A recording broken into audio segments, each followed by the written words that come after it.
Good morning, everyone. We're going to get started in just a couple of minutes. If you could find your seats, please. Thank you. Thank you very much. Good day, everyone, and welcome to the National Press Club and the 2024 Arms Control Association annual meeting. I'm Darrell Kimball, Executive Director, and we are very delighted to have so many of you in the room and online today and on C-SPAN for our 2024 meeting on moving back from the nuclear brink. We are indeed on the brink, or at least closer to it than we have been in decades. The three states with the largest nuclear arsenals, Russia, the United States, and China, are on the precipice of an unconstrained era of dangerous nuclear competition. Billions of dollars are being spent by the world's 9 nuclear weapons possessor states to maintain and upgrade their deadly arsenals. Key arms control and non-proliferation agreements that have helped ease tensions and reduce the nuclear danger over the years are either gone, being ignored, or are in jeopardy. The last remaining treaty constraining U.S. and Russian strategic nuclear weapons, the new Strategic Arms Reduction Treaty, will be gone. It will expire in about 600 days from today. So far, the Kremlin has rejected a U.S. offer, which was announced by Jake Sullivan, the National Security Advisor, at ACA's 2023 meeting from this podium. And that offer was to engage in talks on a new U.S.-Russian nuclear arms control framework agreement without preconditions before New START expires. Russia has also de-ratified my favorite treaty, the 1996 Comprehensive Test Ban Treaty, deployed sub-strategic nuclear weapons in Belarus, and is alleged to be developing a nuclear-armed space weapon. If that wasn't bad enough, Putin's deadly and illegal assault on Ukraine continues, and he continues to threaten possible nuclear weapons use in response to Western efforts to help Ukraine defend itself. Now, citing China's nuclear modernization efforts, some members of the U.S. nuclear weapons establishment are proposing to spend even more U.S. tax dollars to expand the already massive U.S. nuclear arsenal for the first time in decades, no matter what the cost. And there are, of course, other stresses on the nonproliferation and arms control architecture. Israel's war against Hamas in Gaza following the October 7 terror attack has produced a monumental humanitarian catastrophe that U.S. arms transfer policies and laws were supposed to help prevent, but haven't. And the absence of agreed limits on its nuclear program and tougher international monitoring through the 2015 Iran nuclear deal, which this organization has worked tirelessly on through the years, Iran's leaders have expanded their capacity to produce weapons-grade nuclear material and restricted IAEA access to key nuclear sites in Iran. And as the risk of an Iranian nuclear bomb has grown, Saudi Arabia has redoubled its campaign to acquire sensitive nuclear technologies from Washington. Our meeting today is going to be exploring these issues in depth with the help of some of the most experienced, best-informed experts from outside of government and some from inside the government, including our first keynote speaker, who I'll introduce in just a moment. We hope today's discussions are going to provide some new insights, some ideas, and hopefully some motivation about how we together need to address these massive challenges. And I want to just close this introduction to the day by underscoring the fact that if we are going to be successful in moving back from the nuclear brink, it's going to take all of us and much more to make that happen. The Arms Control Association, which is now just over 50 years old, is still a relatively small organization. We have just a dozen hardworking, dedicated, full-time staffers, an expert but volunteer board of directors, and we're working with a very modest budget that's supported by a very small number of generous foundations and, of course, our loyal members. And as the MacArthur Foundation once said about us, ACA is a, quote, exceptional organization that effectively addresses pressing national and international challenges with an impact disproportionate to its small size. But we, of course, can't do this by ourselves, and in my 35 years of professional experience in the arms control, nonproliferation, and disarmament field, it's clear that progress depends on several things.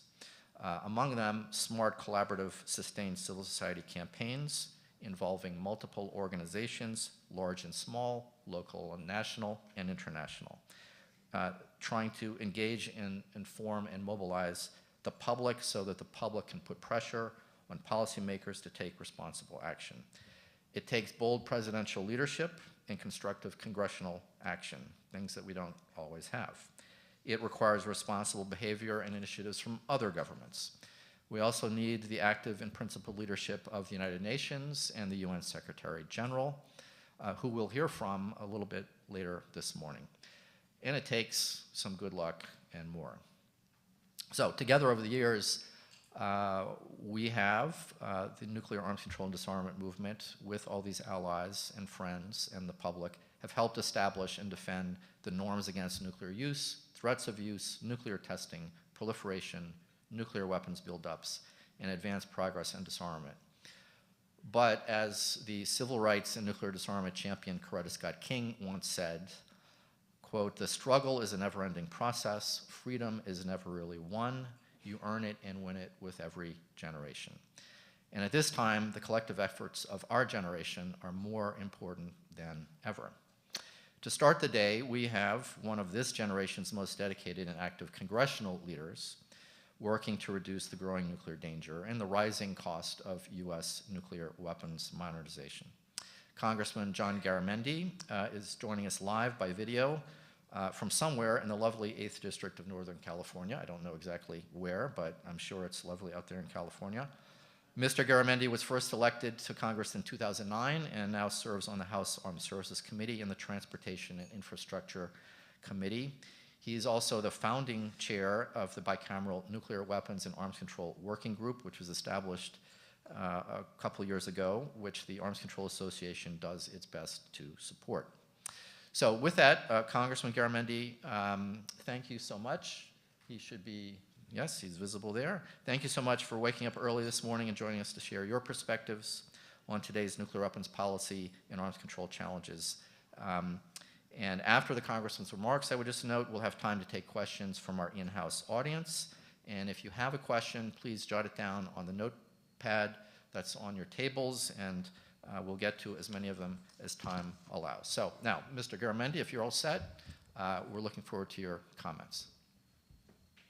Daryl, thank you so very much. It's a great privilege and honor to be with you and to be working with you on arms control issues. For all of you that are there in the audience today, sorry I couldn't be with you, but this Zoom videos seem to be the modern, at least one of the more modern ways of communicating. I want to thank all of you for your efforts and for joining in this critical dialogue.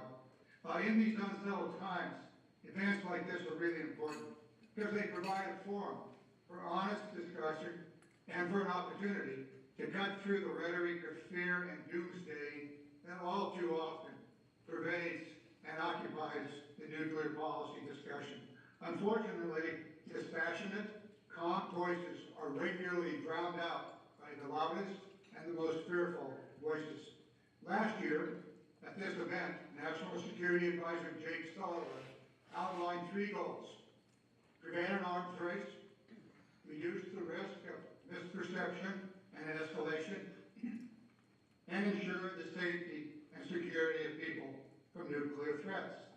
He emphasized that an effective deterrence means that we have a better approach, not a more approach. Well, these are fine principles, but I'm concerned that in practice, we're moving towards more, not better. Instead of developing cost-effective systems that provide security while diffusing tensions, we've fallen into the fallacy that more missiles make us more secure. Nothing could be further from the truth. Well, it's well past time for the voices of restraint and risk reduction, to be heard in the nuclear arms debate. The United States, the Russian Federation, the People's Republic of China are now locked into an extraordinarily dangerous nuclear arms race. All 3 countries are rapidly increasing their nuclear firepower with new and more bombs, more long-range missiles, new stealth delivery systems, bombers, submarines, And all of this is totally dependent on the newest field of warfare, space. Yes, Star Wars is here today. All three countries depend upon their space assets to observe, detect threats, and communicate commands to act.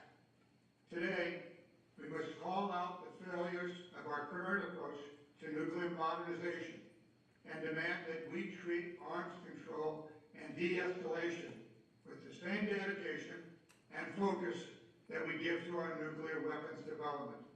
It's long past time to develop a strategy that sets priorities, recognizes limitations, and strives for a safer future. Before I dive into the specifics of how Congress is approaching our nuclear weapons systems, I think it's important to step back and consider this in a broader context.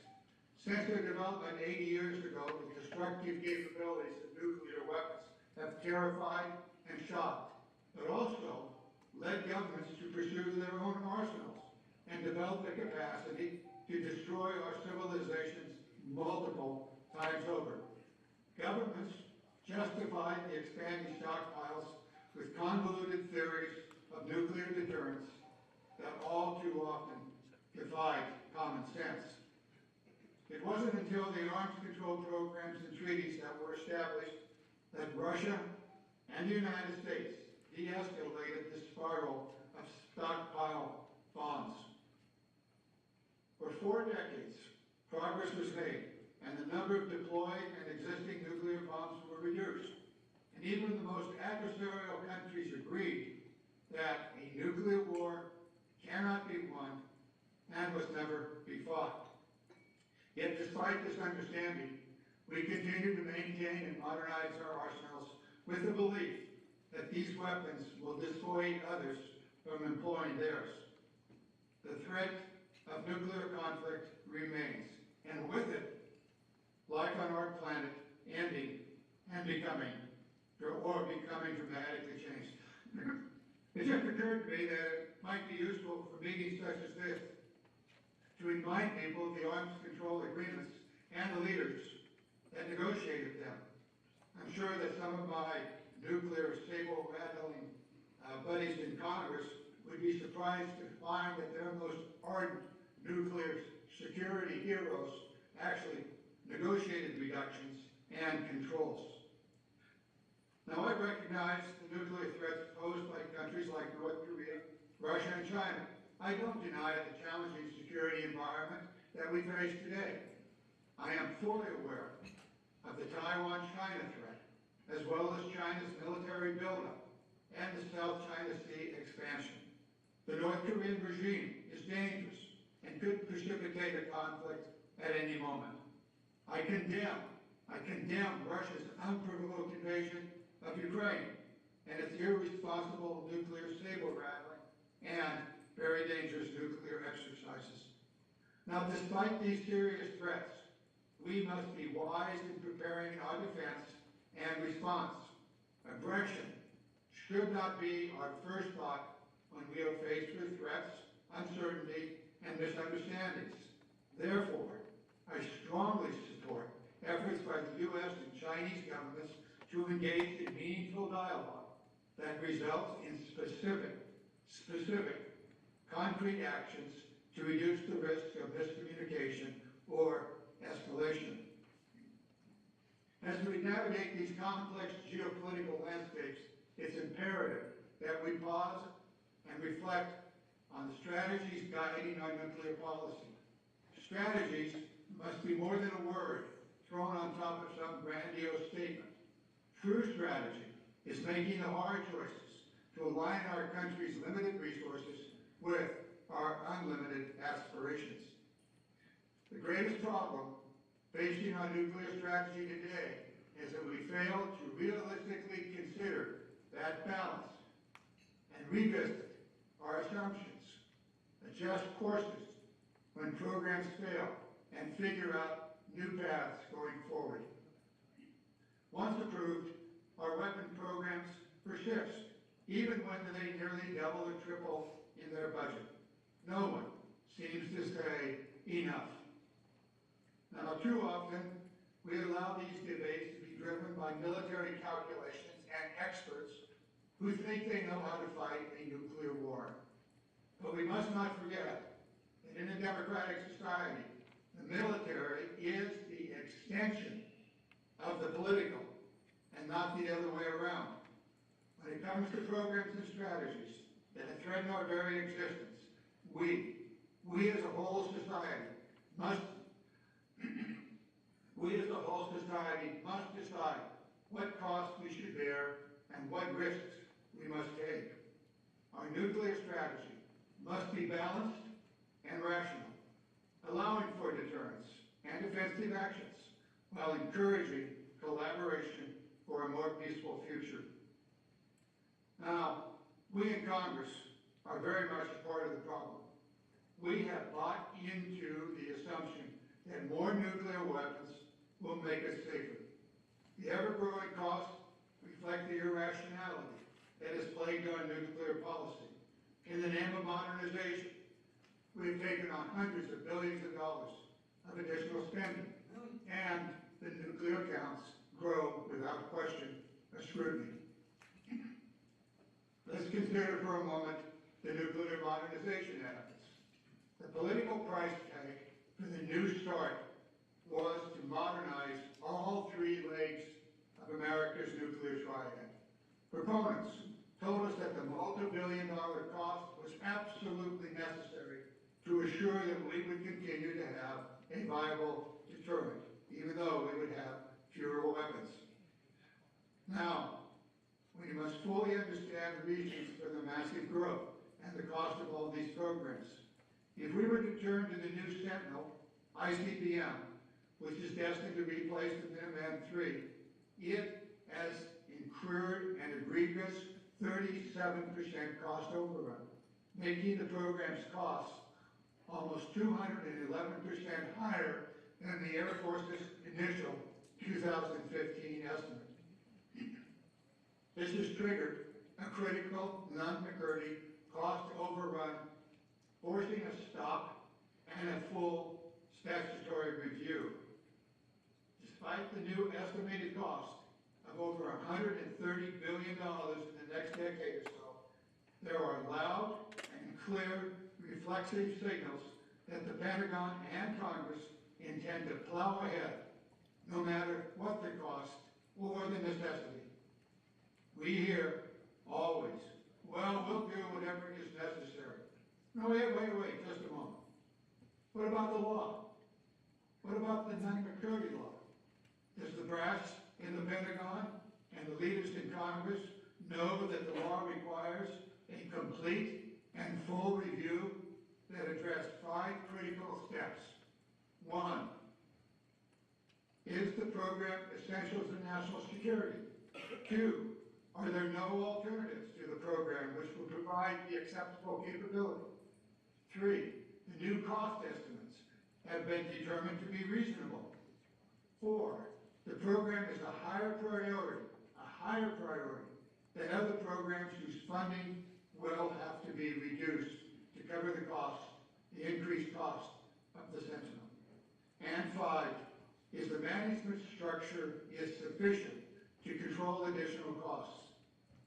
Mr. Secretary Austin, you have to judge each of these 5 and then report to Congress about your decision. Now, it's not just the Pentagon's responsibility to conduct a thorough examination to assess the necessity and the feasibility. It is also Congress's responsibility to engage in a full debate to assess the Pentagon's rationale. Without public pressure, it's doubtful that any hearings will occur. And that's why our Congressional Nuclear Weapons and Arms Control Working Group will hold its own hearing on July 14th, and we invite all of you to join us at that hearing. Now, for years, Congress has dictated in the annual NDAA, National Defense Authorization Act, that the U.S. maintain a minimum of 400 ICBMs. Why?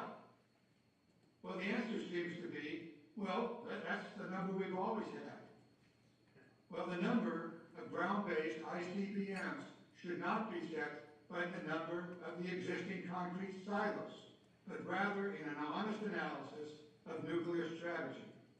Such a review must consider the risks of a catastrophic mistake that is inherent in the Sentinel program. In the event of an attack, it is assumed that the first target is the well-known locations of the ICBMs, and therefore we find a use it or lose it situation, and the very dangerous launch on warning program.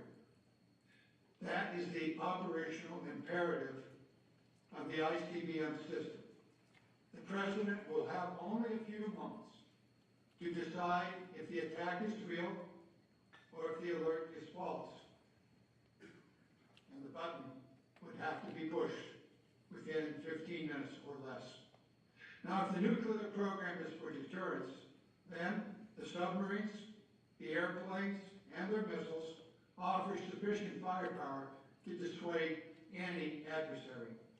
These systems have the benefit of stealth, and more importantly, the President has the time to gather all the information and then decide to use the nuclear response. Now, if that weren't enough, we also have ample conventional weapons capable to deter potential adversaries. However, the Sentinel program is not the only problem. The hidden cost of the ground-based ICBM Sentinel modernization are found in unexpected and little noticed places, like the Energy and Water Appropriation Bill. Now, did you know that it appropriates $19.8 billion this coming year for weapons activities? That's a $2.7 billion increase from the previous year. So what's the $20 billion for? This year, the Department of Energy, National Nuclear Security Agency, NNSA, requested nearly a $3 billion down payment for modernization of the nuclear plutonium pit program. Now, these are the hollow plutonium shells that are used to trigger the nuclear reaction. On its own, this number is astonishingly high, but it doesn't even include the $8 billion to build the production facility at Los Alamos Laboratories. And the second facility at Savannah River, which alone has a projected total project cost of somewhere between $18 and $25 billion. That's a six-fold increase from the initial planned construction. That will, if ever built, be the most expensive building in America. And oh, there's more. There's $1.4 billion requested for the stockpile sustainment, and $1.1 billion for a new Sentinel warhead to be developed at Lawrence Laboratory. Now that also has grown by 63%. And there are another untold costs associated with 6 other warhead and bombs that support the other nuclear modernization programs. Even proponents of modernizing nuclear programs should be concerned about these high costs. In January of 2023, the GAO report found that NASA has not, NNSA has not developed a comprehensive schedule of costs and has not identified all of the activities necessary or the milestones to achieve the required 80 bit per year production capacity.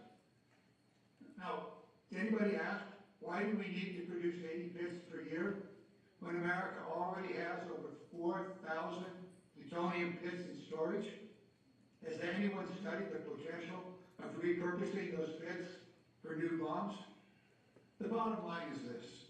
Senior officials at NNSA admit that they won't meet deadlines and they have no idea what the ultimate cost will be.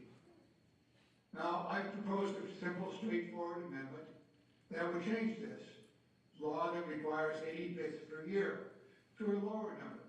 that represents the realistic number of plutonium bits our country actually needs and can feasibly produce. To some of my colleagues, this seemed as an extreme, radical position, and my proposal was voted down. It's too bad that the Nunn-McCurdy law does not apply to the Department of Energy. Although I have included in this year's NDAA a requirement that the GAO review the feasibility of applying the Nunn-McCurdy law to the DOE and also reviewing the analysis done by the Department of Defense.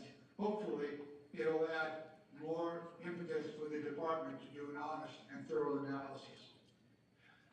Now, across the nuclear enterprise, costs are soaring, fears are growing, and it remains unclear what goals we're actually achieving. Amidst these soaring costs and escalating risks, it's imperative to reassess our nuclear priorities.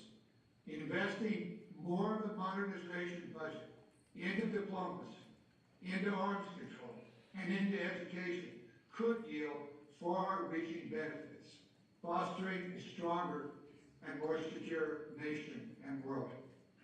Now, Congress must fulfill its duty to allocate taxpayer funds responsibly, avoiding excess expenses on wasteful nuclear programs, and wasteful nuclear programs that do little to enhance genuine security. Now, maintaining a safe, secure, and effective deterrent does not necessitate all of these costly modernization plans, especially given the pressing needs in other critical areas to strengthen our nation and create world stability. The significance of arms control cannot be overstated. Prioritizing de-escalation isn't just an idealistic notion, it's a necessity. Arms races cannot be won. When we attempt to outpace our adversaries in weapon development, they inevitably respond in kind, draining their and our limited resources and fostering international instability as fear predominates and the world's most devastating weapons become a more likely option. The critical role of arms control in preserving global stability and security is evident from history's many, many close calls. We can't wait for another Cuban Missile Crisis to recognize the danger of miscommunication and failure to engage in a dialogue.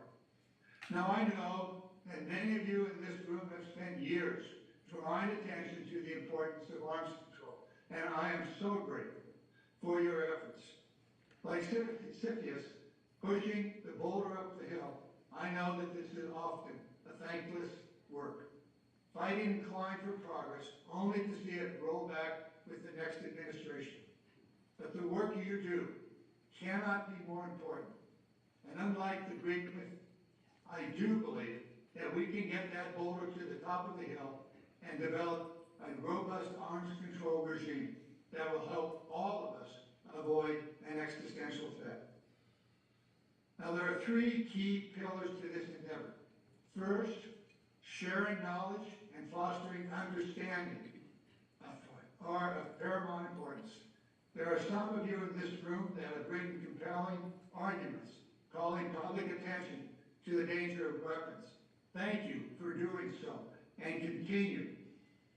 Secondly, encouraging the dialogue and fostering open communications channels are essential. This meeting is one such example. The recent dialogues with China's political and military leaders is encouraging, and we should accept China's offer to discuss a no first use policy. We don't know where that discussion will lead, but it's an opening, and we would be foolish not to take advantage of that opening and follow it wherever it might lead. Lastly, garnering political support is crucial. Nonprofits and advocacy groups, you've laid the groundwork, and now we must amplify your efforts and call on Congress to act. For too long, our focus on arms control has waned, and members of Congress have paid too little focus and attention to it. Now, this is the moment to redouble our efforts In a world marked by uncertainty and growing competition, it's time for bridge building, time for fostering understanding. It's more critical now than ever before. However, this effort will start here at home. Inevitably, we must reconcile our own infinite desires with our limited means. And that means making hard decisions about how and where we spend the taxpayer dollars. Can we make hard decisions? I believe we can, and I know we must. Billions of dollars have been spent in the last decade on weapons programs instead of finding paths to peace. It's well past the moment when we say enough. Now together, we must confront the challenges before us, not by building ever more dangerous weapons, but by placing the same priority on effective arms control and risk reduction measures that we currently place on the nuclear modernization. We may face many challenges, but we still have the choice on which future we will pursue. We know the risks, we know the dangers that modernization and the inevitable arms race will hold. But that's why it's even more important that we redouble our efforts towards making de-escalation real. Let's take this moment, this opportunity, to engage in a meaningful dialogue and choose the path towards a safer and more secure world. Thank you for all of your efforts. I'm delighted to be able to join with you.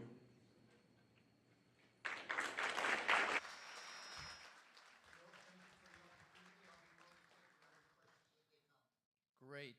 Thank you, Congressman Garamendi. And once again, thank you for waking up on the early side and giving us that comprehensive assessment. I'm going to be asking my team to bring up questions from the audience. And that means, audience, you need to write your questions down and legibly, please. In the meantime, let me just ask you to talk a little bit more about the Nuclear Weapons and Arms Control Working Group that you co-chair. How did it get started? What are you and the other co-chairs and members of the working group trying to do? And then in addition, what are the opportunities realistically for members of Congress, Republicans, Democrats, Independents, to work more closely together on these issues, especially nuclear weapons, which affect everybody, whether we're in blue states, purple states, or red states? Well, first to the Nuclear Weapons and Arms Control Working Group. Over the last couple of years, in conversations with many of my congressional colleagues, it became apparent that there were two things. One, an opportunity, and two, a problem. First, the problem was there was really no coordinated work or effort to deal with the extraordinary cost increases in the modernization program and the continuing decline of the treaties. And so 4 of us got together and started talking about what to do. Senator Markey, Senator Merkley, and on the Senate side, and then on the House side, Don Byner and myself. And we said, well, let's work together. Pretty soon we had the title Nuclear Weapons and Arms Control Working Group. We invited other members of Congress and the Senate to join us. Many have. There's probably 20, 25 active participants in our discussion, and there's others that probably another 100 or so that follow our work. Our goal is in our title, dealing with nuclear weapons, the modernization program specifically, and then promoting and encouraging arms control, specifically supporting the efforts by the administration in this arena of negotiation and dialogue. Now, with regard to all that's going on in Congress, the focus at the moment is the passage of the National Defense Authorization Act from the House of Representatives. Presumably, this will take place next week. We don't know if there will be amendments will be put in order by the Rules Committee. Hopefully, there will be 3, 4, 5 amendments dealing with the modernization program and amendments encouraging dialogue. We'll find out early next week. I think Monday, Tuesday of next week, Rules Committee will be taking up the rule for the National Defense Authorization Act. Hopefully, they'll allow for the amendments that our team and others would like to put forward. Great, thank you very much. We have a couple of questions here that pick up on your address. You mentioned that in addition to nuclear competition between the U.S., Russia, and China, they're also engaged in something of a space race because they're so dependent upon assets in space for the military activities.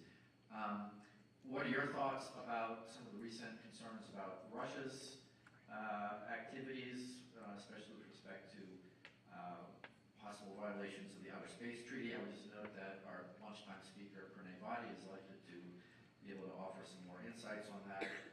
But from your perspective on the Armed Services Committee, I mean, what can Congress be doing and asking to help address those added risks in the strategic competition between these countries?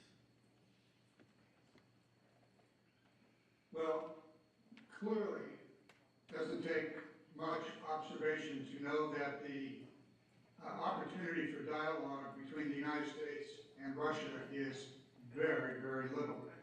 But nonetheless, we should continue to pursue that. The unprovoked, grossly illegal, and horribly damaging Ukraine war brings all of us to attention. Attention that we are now faced with a very significant land war on the continent of Europe once again. All of us are aware that the 80th anniversary of D-Day is taking place in France as we speak. It's been a long time since there's been a major land war in Europe, but Russia has done that. It is essential, in my view, that the United States continue to support, in every way, Ukraine and NATO and the European Union as this war is pursued. A Ukraine failure is not an option. There's every reason to believe that Russia will move further west perhaps in some cases militarily, but certainly politically and with other methods to destroy the unity of NATO. And we see that happening with misinformation and in the political activities that are taking place in Europe today. So we have to continue to pursue that war. One of the sad and unfortunately serious problems created by my Republican colleagues was the 9-month delay in Congress providing additional support to Ukraine. It's absolutely clear that Ukraine was running out of ammunition, and thereby Russia was able to gain a tactical advantage that they are continuing to deploy today. And Russia is engaged in a very destructive campaign against the civilian populations and communities of Ukraine, all of which create a very dangerous situation in Europe. And, as I said during my talk, Russia continues to rattle this nuclear saber. And that is reason for all of us to be concerned. Nevertheless, we're going to have to continue to pursue the support of Ukraine. I hope I answered the question. It was a little breakup as you were presenting the question, Daryl. All right, that's great, and that's more. And let me get to a couple other questions we have here. I'm going to ask you two of them coming from the floor. You spoke about the July 24th public hearing that the Nuclear Weapons Arms Control Working Group, your office, are putting together. I know that plans are still being made for that hearing, but tell us a little bit more about what it's going to be, where it might be held, what specifically you're trying to achieve. And then second, as you know, there are few opportunities and examples of bipartisanship in Congress, but one of them is the strong support for legislation to expand and extend the Radiation Exposure Compensation Act, which was first passed in 1990 to deal with the toxic and dangerous and deadly legacy of nuclear testing, uranium mining, and more.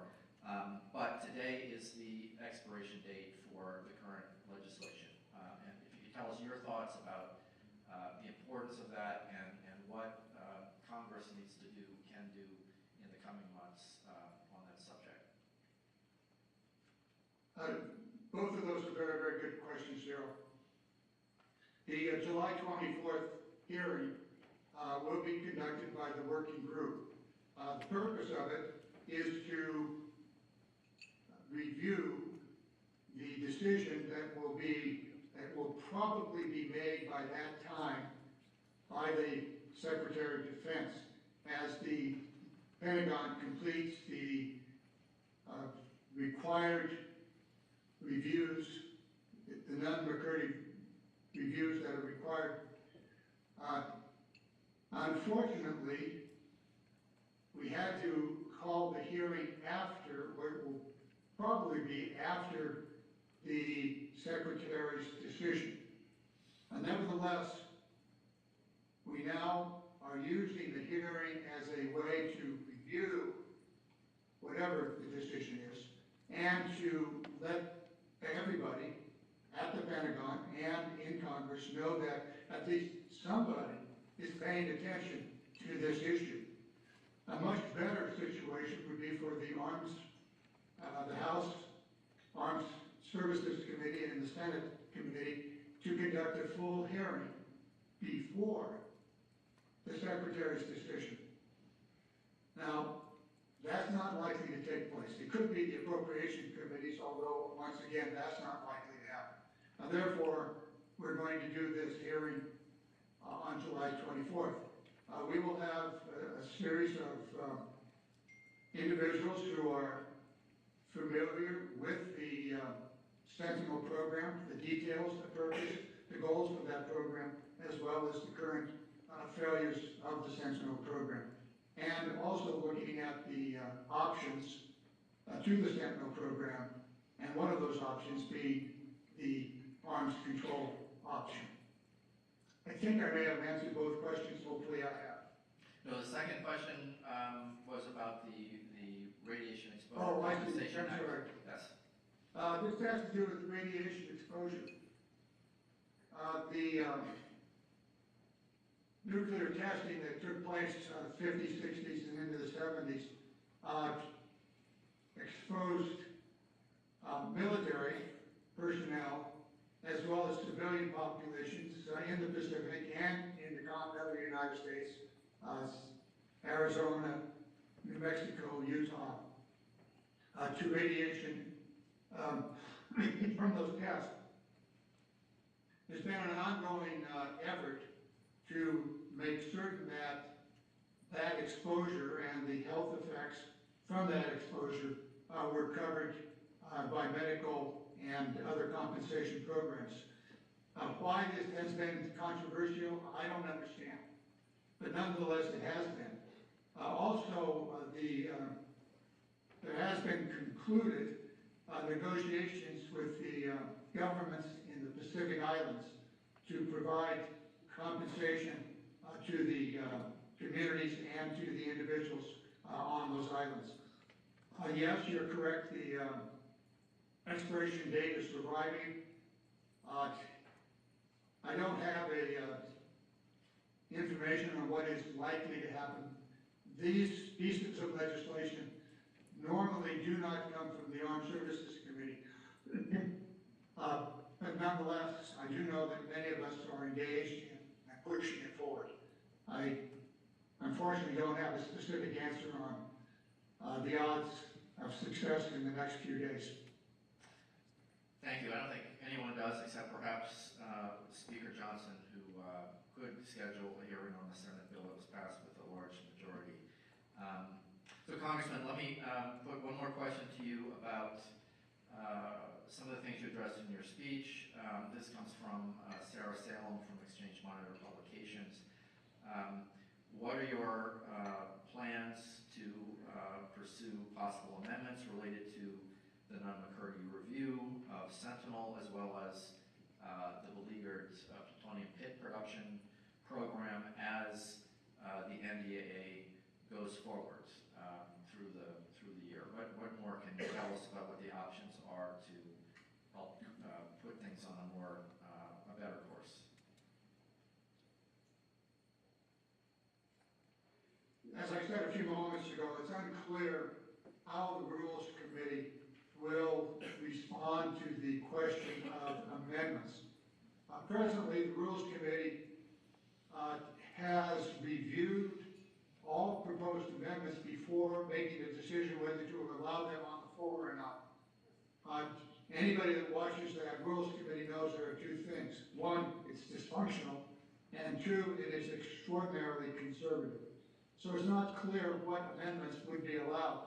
But the amendments that I and my colleagues of like mind would pursue deal with the Sentinel program, specifically requiring a complete, thorough discussion before any money is allocated to advance the Sentinel program.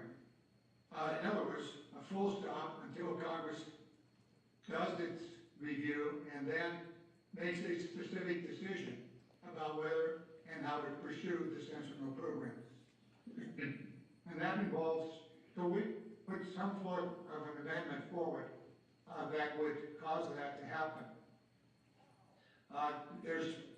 With regard to the pit production, it'll be a similar question.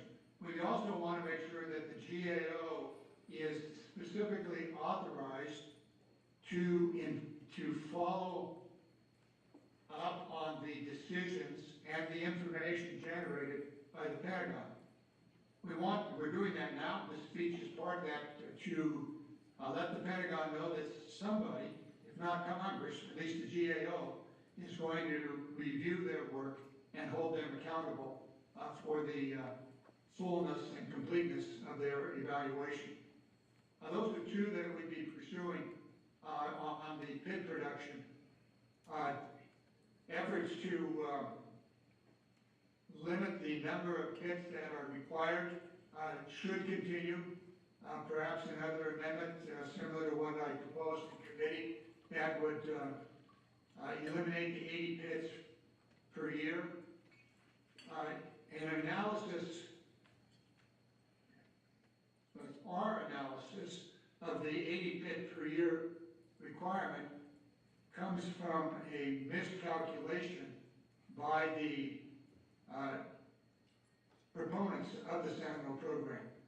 They figured that they needed a new bomb, a complete new weapon, and therefore a complete new pit, and that it had to be 80 pits per year in order to get to 400. Well, if you're familiar with the Sentinel program, the warheads will be built and installed on the rockets year by year over a 50-year period. And you don't need 80 pits to accomplish that goal. You can accomplish that goal with far fewer pits produced each year. But there's the fundamental question that precedes all of that, and that is, why are you building a new bomb anyway? The current bomb that is used on the Minuteman III or another series of bombs in our arsenal could be used. Now, if you're going to do a multiple warhead on the Sentinel, which is not what is currently planned, but if you were to do that, then you would need an increased production. As I said in my speech, we do have 4,000 pits in storage, and these were from the previously decommissioned nuclear weapons. Could those be reused? Possibly, but there never has been a study to even consider that possibility. So fundamental, do we need a new warhead? Big question, big expensive question. And if we have a new warhead, are we talking about one or more on the Sentinel?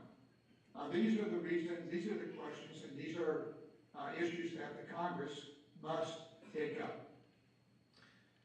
Thanks. I think we have time for just a couple more questions here, one of which I think is very important, coming from one of our younger attendees, which is that Alan from Trinity Washington University here in Washington asked, you're attempting to do a lot through legislation, but what recommendations do you have for young students or people who want to get involved to help reduce the nuclear risk? The other question has to do with what else can Congress do to help advance and build support for efforts for the diplomatic engagement that you were speaking about with respect to the U.S. engagement on arms control diplomacy with Russia and with China. I just might remind everybody that Mr. Garamendi is a co-sponsor of HRES Test 79, and there's a Senate companion, S563, along those lines. So, Congressman, your thoughts on those two issues, please. Well, first of all, with community and individual involvement, absolutely essential. One of the key issues that I raised in my speech was the necessity of public involvement. There are numerous organizations far less active today than they were 20, 25 years ago, but numerous organizations around the nation that are concerned about the nuclear weapons issue. Those organizations are located in communities. It's easy to find them. You can always Google and then join those organizations and become part of the community dialogue that is essential. Invite members of Congress to those meetings if you already are participating in one of them. Don't let them simply skirt around this extraordinarily expensive issue and, in my view, extraordinarily dangerous issue.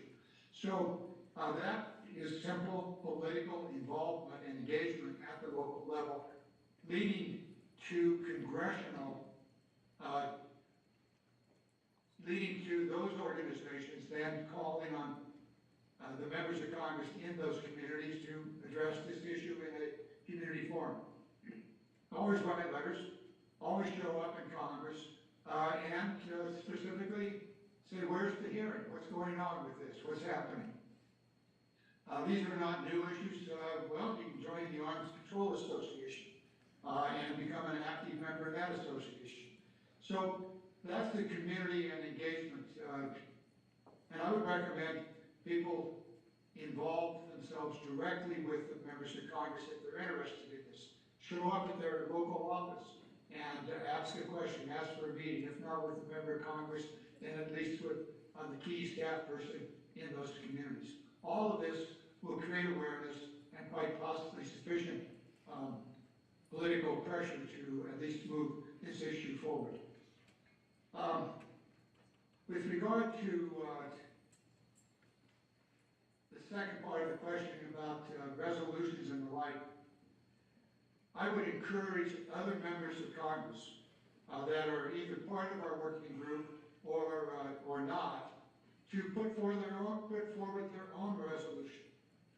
The chances of any one of these becoming law probably slim, but nonetheless, the number of resolutions from different members of Congress, from different caucuses, from different parts of the country, all of those resolutions calling attention to the matter of arms control, of the continued nuclear buildup, the extraordinary cost of the Sentinel program, the danger of the Sentinel program, or any other of these nuclear modernization and arms control, put a resolution in.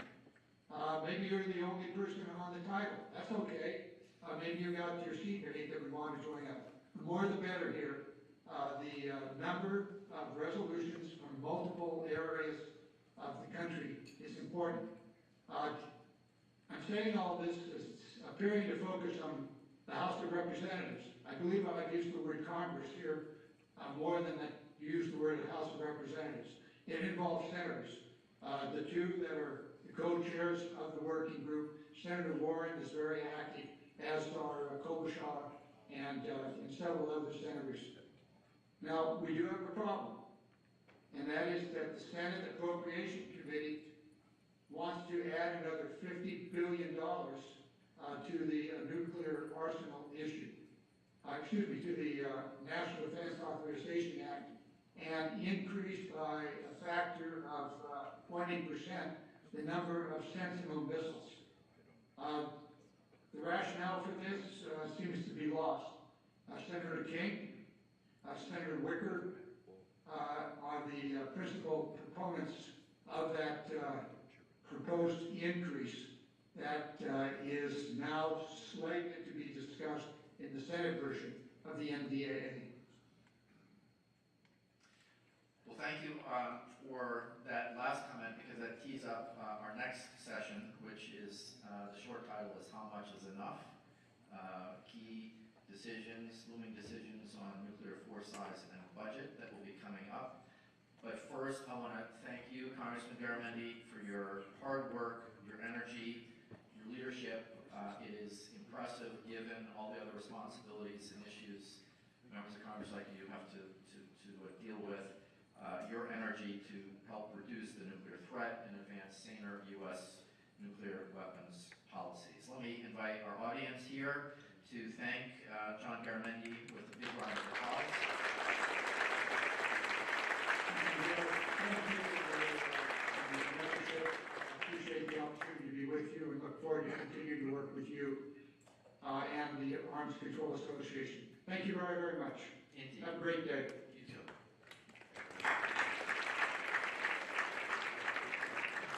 Right now we're going to take a quick 5 to 7 minute break so that we can bring our first panel to the stage. So don't go too far, and we will resume approximately at 10:05.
Daryl Kimball still here at the Arms Control Association. We're going to pick up on some of the key issues that Congressman Garamendi opened our conference about just a few minutes ago. Our next panel will be moderated by Shadon Lang, who is our senior analyst focusing on nuclear weapons policy and disarmament. Shadon, over to you and our expert panel. All right, thank you very much, Daryl.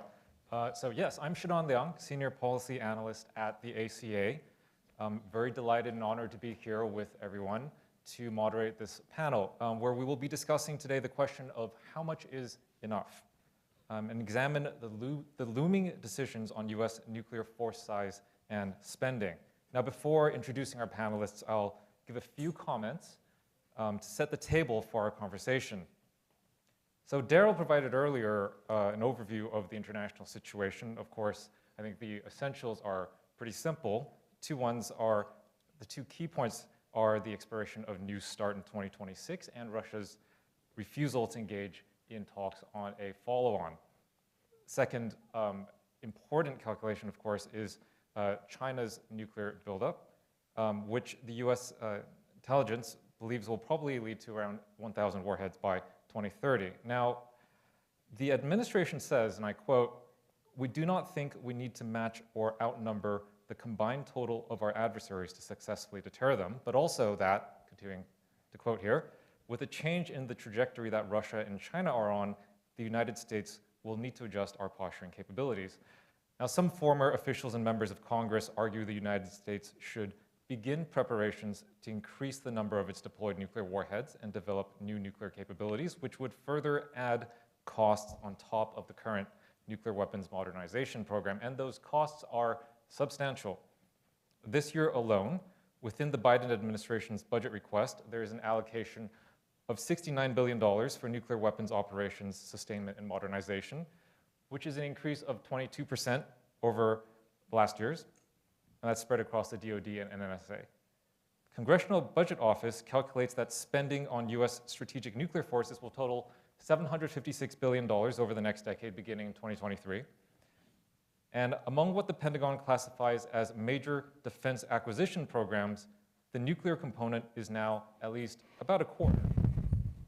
So earlier this year, the Pentagon acknowledged that the price of acquiring the new Sentinel ICBM, as Representative Garamendi mentioned, has risen by 37%, but that's not only where the costs are. The Savannah River plutonium facility, which is critical to the NSA's hopes of producing 80 plutonium pits a year, now has a cost estimate of somewhere between $18 and $25 billion. And on top of this, Congress is funding a new weapon, the Sea-Launched Cruise Missile, that the administration does not support. So to consider these issues, we are joined this morning by three distinguished panelists. First, on the end to my right, is Hans Christensen, who is director of the Nuclear Information Project at the Federation of American Scientists. We are also joined by Madeleine Creedon, who chaired the Congressional Commission on the Strategic Posture of the United States. And finally, we're delighted to welcome Bill Hennigan, who is a national security, foreign policy, and conflict correspondent for the New York Times opinion section. We'll begin with opening remarks from our three panelists, and so I'll turn it over to Hans now to start us off. Thanks very much, and thanks to the Arms Control Association for setting this up and the invitation to come and participate. Like you mentioned, I direct the Nuclear Information Project at the Federation of American Scientists, and we've been sort of going at this for many, many years, building on, staying on the shoulders of other people before us in the non-classified world that tried to make sense of nuclear weapons developments. And so we're monitoring, to the extent we can in the open source, nuclear force developments in all of the 9 nuclear weapon states and try to sort of make sense of it. And at the outset, I'll say I think sort of numbers are a very poor measure for assessing what's necessary. The problem with numbers, of course, is that it's sort of a numerical game. It doesn't really tell you anything about what you need to be able to do what, but it's very easy to get caught up in, because especially if you're in a very tense international debate and discussion and climate, it's sort of tempting to respond in numerical ways to challenges. Now, we learned during the Cold War that that is a very problematic way of going about things. It can get you into trouble, and once you get on that treadmill of numbers and nuclear competition, it can be very hard to get off it again. What we see right now, and this is a trend that actually has been underway for, I would say, 7, 8 years or something like that, is that this era that we had come to know after the end of the Cold War about reductions in nuclear forces and also the reliance of nuclear weapons, that era is over, or certainly ending very rapidly. And what we're seeing now is that total inventories of nuclear weapons on the planet continue to decline, but that is only because the two largest nuclear armed states, the United States and Russia, continue to dismantle retired weapons that are no longer in the arsenal. If you just look at the portion that are the military arsenals, then those numbers are going up again. And they're mainly going up because dramatic developments in China, but also because other countries, including India, Pakistan, continue to increase, much less of a pace in their increase. We're also seeing it in the case of the Brits. I mean, they've announced that they need to increase the ceiling for their stockpile, presumably to entertain more warheads. So we're beginning to see that change. In that development, the United States has so far resisted the temptation to increase its stockpile. On the contrary, it's actually continued to decline over the years. And one of the reasons for that is that the US, during the period after the end of the Cold War, very deliberately tried to rely less on nuclear weapons in some of its military missions. And one, of course, very important right now, is this sort of regional scenario thinking, less reliance on tactical nuclear weapons. In fact, the military retired most tactical nuclear weapons unilaterally, didn't need it anymore. Not that regional scenarios and limited scenarios went away, but the military planning changed. And so they moved towards something where you could continue to reduce nuclear weapons, reliance on them. We deliberately had a strategy where we would rely more on conventional forces, especially in these limited regional scenarios. So it's resisted that, and in fact, built into the modernization program itself, nuclear modernization program, is the assumption of continued reduction. This goes both in the type of weapon systems, but also in the infrastructure. So that is one of these restraints that's now sort of knocking on our door. Does that put us in a position to be able to arms race with the Chinese and the Russians if that's the pace forward? The United States and Russia have been very effectively constrained by the New START Treaty, mainly because of its effects on launchers. There are obviously also limits on warheads that you can put on those launchers. But the ones you can't put on them are in storage and can, of course, potentially be put back on them. But the limits on the launchers have been very important. And this is still a limit that has effect both on US and Russian long-term planning at the strategic level. So it's very important that those limits don't completely fall away or the commitment to them fall away, even if the New START Treaty falls away. So the US has largely a stable triad of nuclear forces, you could sort of say, with some moderate TAC-nuke inventory, a fraction of what it had during the Cold War. We estimate that the US stockpile is something around 3,700 now.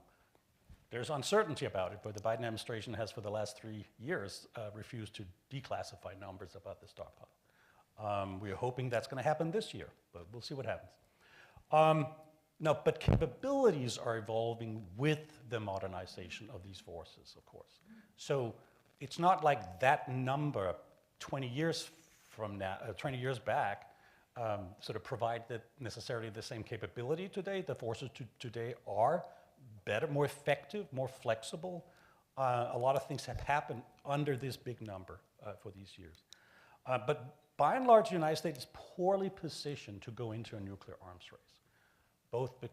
primarily because of its nuclear infrastructure, its nuclear production capacity. It's trying to build more capacity into this production system, but that'll take quite some time. Russia also has a largely stable triad of nuclear forces. Yes, it's modernizing, it's been modernizing for many years, but it's staying within the confines, basically, of the New START Treaty. More important in the terms of the Russians, it's a large inventory of tactical nuclear weapons. It's a smaller inventory than they had a decade or two ago, but it's still significantly larger than the US. US military used to not think that was very important.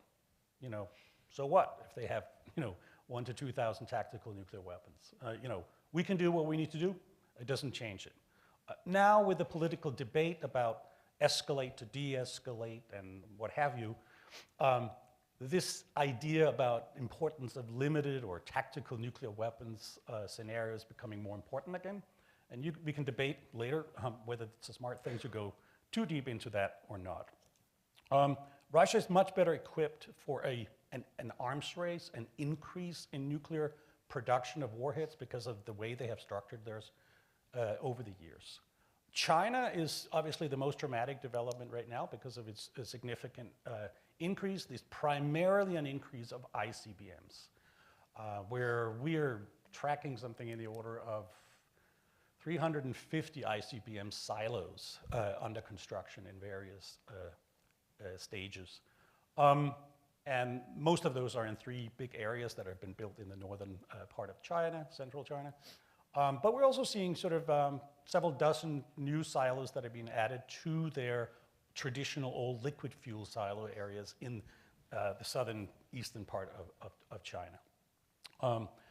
Their warhead number is, well, we think something just over 500 right now. That is a significant development, of course, since 2017, 18, 19, that period where there was just sort of over 200. And apparently on their way to something in the order of 1,000 by the turn of the decade. We've heard rumors about perhaps 1,500 in 2035. There are a lot of constraints, uncertainties, and issues about how far they're going to go. We can talk about those later. But some of those that mostly influence that, of course, is their ability to produce enough plutonium for this many warheads, and how quickly to produce these. How many of the missiles in the silos will be equipped with how many warheads, et cetera, et cetera. So many uncertainties. And then we have sort of other arms control or arms developments, like in India, Pakistan. They have their, their sort of bilateral arms race, if you will, or our nuclear competition. It's been going on for many years. They've had several border wars, et cetera. There we see that India is now beginning in its modernization to move more of its focus to China. The point being that most of their efforts, the strongest effort, appears to be on systems that are intended to reach all of China. And they're now beginning to develop or test also the ability to produce or deploy multiple warheads on their longer range systems. So that's a new development somewhat for China. For India, it has been underway for some time. And then, of course, we have North Korea.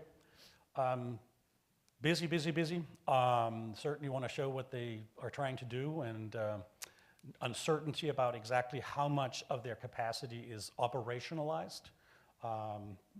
Do they have operational warheads for their ICBMs? To what extent? What can they do? There are uncertainties there, but more emphasis on non-strategic tactical nuclear weapons most recently, both in their rhetoric and also development, and that raises some really thorny issues about potential earlier use of nuclear weapons in scenarios than previously considered. France, somewhat stable. It's doing what it's been doing. It's modernizing its 2 legs, and it continues to do that. They're not increasing or decreasing.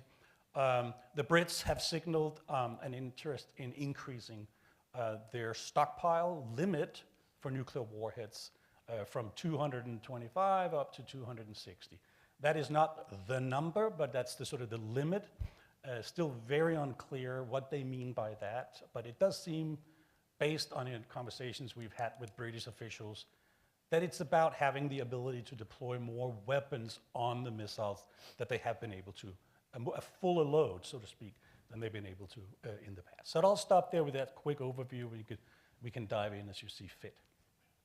All right, thank you very much, Hans. Turn it over to Madeline now. Thank you very much. I appreciate it, and thanks, Hans, for laying the foundation. I think that's super important. I was chairman of the Strategic Posture Commission, and these days this is what I do, is talk about the recommendations of the Strategic Posture Commission. But you know, one of the many conclusions that the Posture Commission came to was how different the world is from the last Strategic Posture Commission in 2009. And as was described by Hans in terms of numbers, we are on the cusp of having, the US is on the cusp of having not just one, but 2 nuclear pairs for the first time ever. And this is a situation that the US clearly didn't want. It's not prepared for, and it didn't plan for it. So the commission worked very hard to understand what really was going on. And when I say we, there were 12 of us. We were appointed by 8 members of Congress. This time we ended up with 6 men and 6 women, which also was quite different from the 2009 Congressional Posture Commission. And we organized our findings and our recommendations really by themes and what we thought were important in our 8 chapters. And so we started with a chapter on the stakes, which is our effort to explain why these geopolitical changes are important, why the US must remain engaged in the world, why isolationist tendencies are not in the long-term US interest, and why also our allies and partners are very important. And we also then included an entire chapter on allies and partners. We started our work by understanding the threat. In other words, understanding who is doing what. What is China doing? What is Russia doing? What is North Korea doing? What is Iran doing? And after many discussions with the intelligence communities, with various experts in think tanks, with various experts in academia, it was quite clear that all of these countries are on a very aggressive path to modernize not only their nuclear forces, but their conventional forces as well.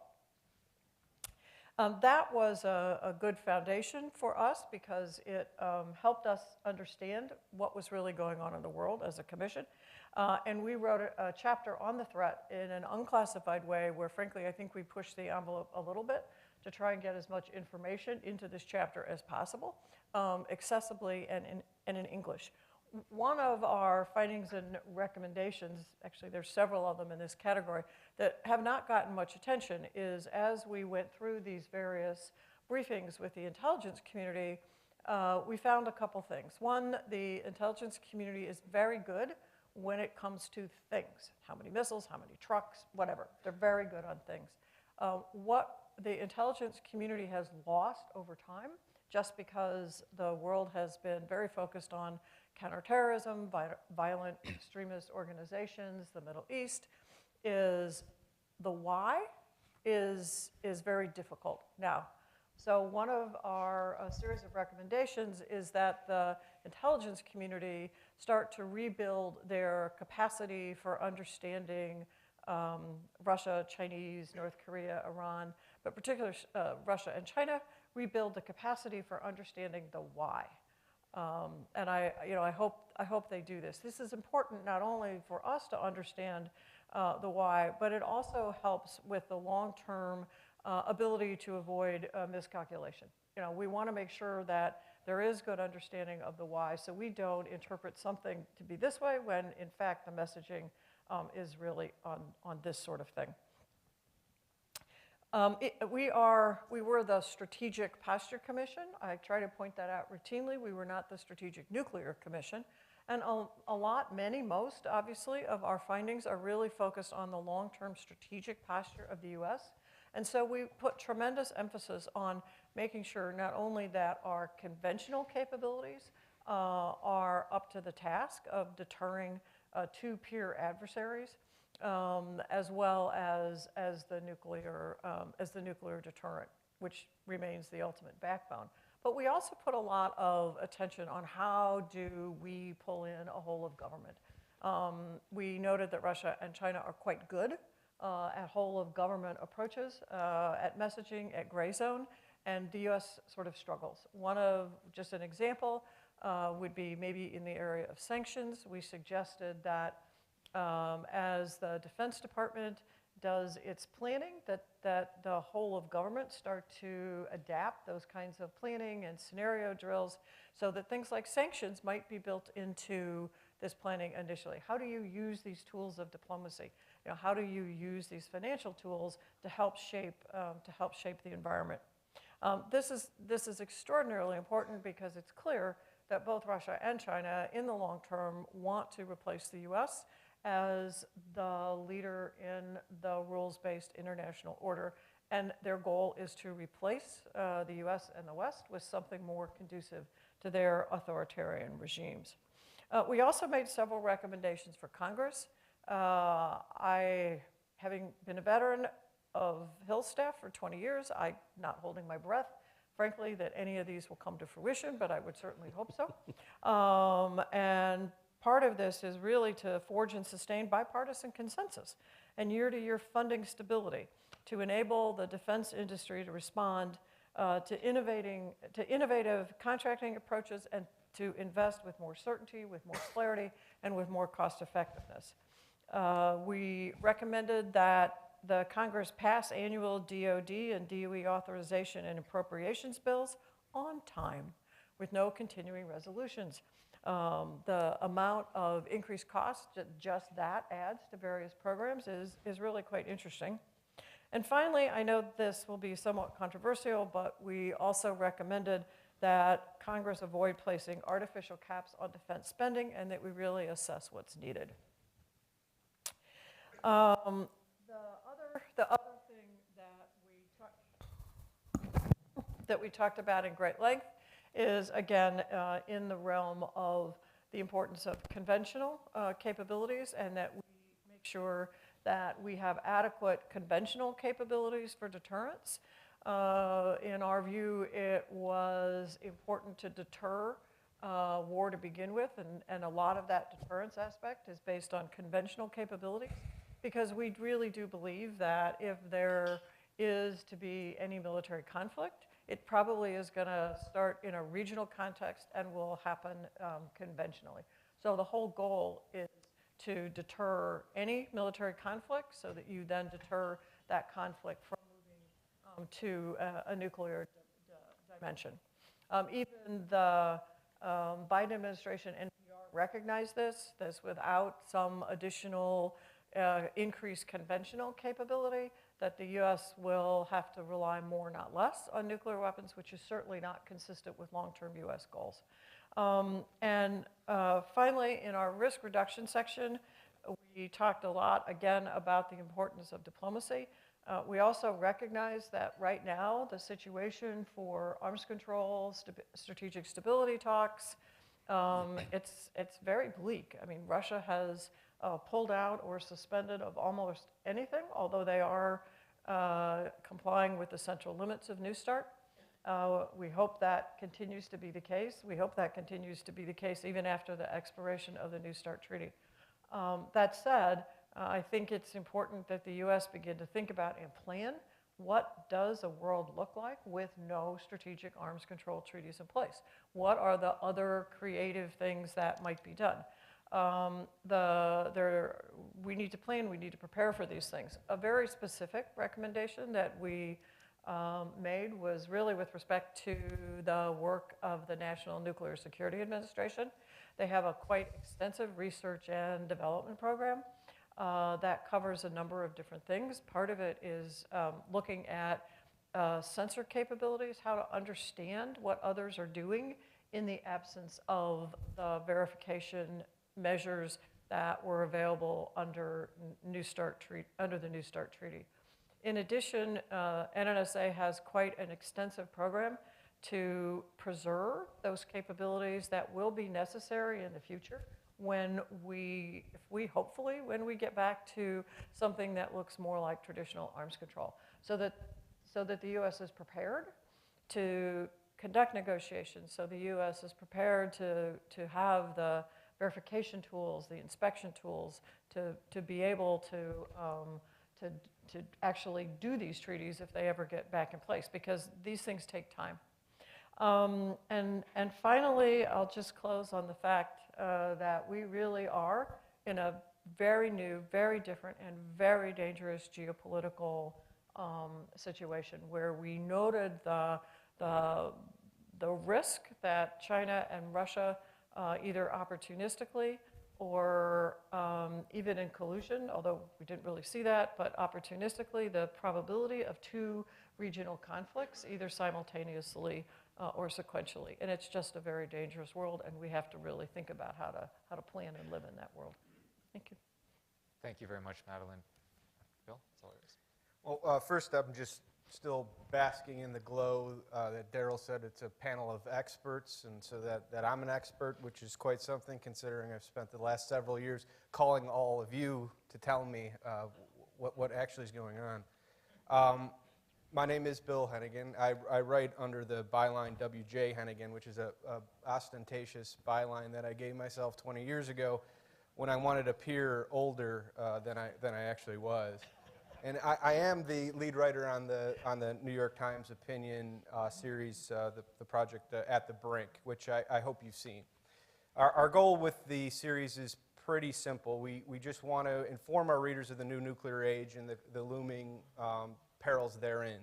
We discuss the abandonment of the various arms treaties along with the rising tensions among the world powers that has unfortunately given way to the current volatile situation that we find ourselves in. We want our readers to be aware of this, form opinions so that the path ahead can be more democratic rather than left to the indoctrinated few. My personal aim is to explain this topic frankly and clearly to an audience who might not ever have engaged with nuclear issues or not for a long time. It's a tall task, as you all know, because this world, our world, is arcane and jargon-laden. Throw in the fact that people feel as though that they have enough problems in the world that they don't have to worry about thermonuclear exchange. It's not exactly a breezy read in your day.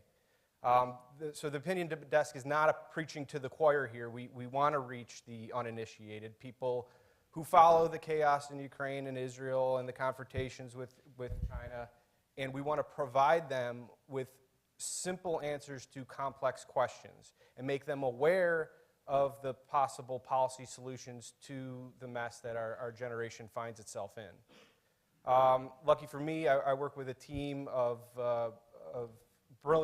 with a team that has brilliant ideas and exquisite execution of design, graphics, video, and audio that make it easier for our readers to engage in a topic that they typically might not be interested in.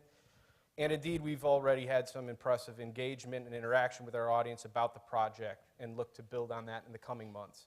I've been fortunate to travel around the world to discuss these topics, to places like Hiroshima, Nagasaki, Seoul, Europe, and elsewhere, to meet with people directly impacted by all this, average people.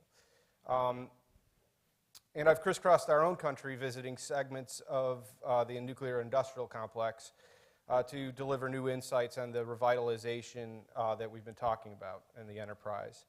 For example, I was just out at Vandenberg Air Force Base, well, now Space Force Base, where they recently launched 2 ICBMs over the last 3 days that you might have seen. And you know, I was talking to my friends about this. I bring this up only to talk about how average people, informed people, don't really know very much about the nuclear complex.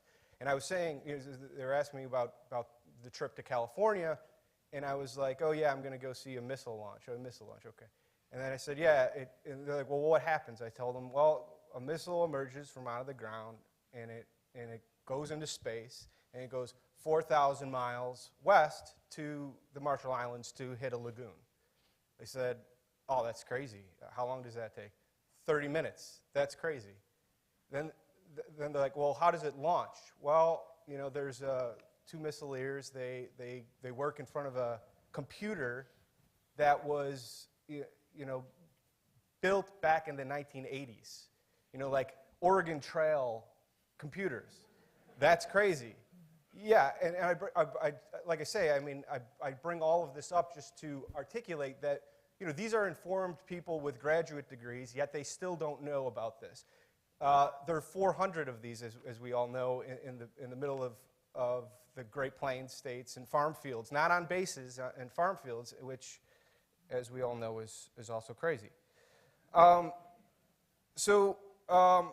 More than anything, I think I just want, I think we should all be aware that we are handing our children a more volatile nuclear situation than the ones we inherited, and I don't think we should be okay with that.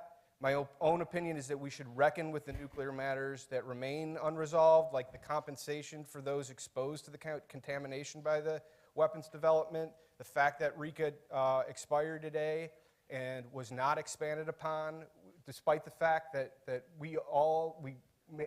many of us acknowledge the fact that people were poisoned by this and continue to face health struggles. My job is to put these sort of issues in front of average people so that they can be motivated to lean on their policymakers to do what's common sense. I just feel like, if more people were aware of these sorts of things, there would be more change. We've had this sort of complacency set in over the last 25 years, where people are not as motivated to lean on the policymakers to make this change.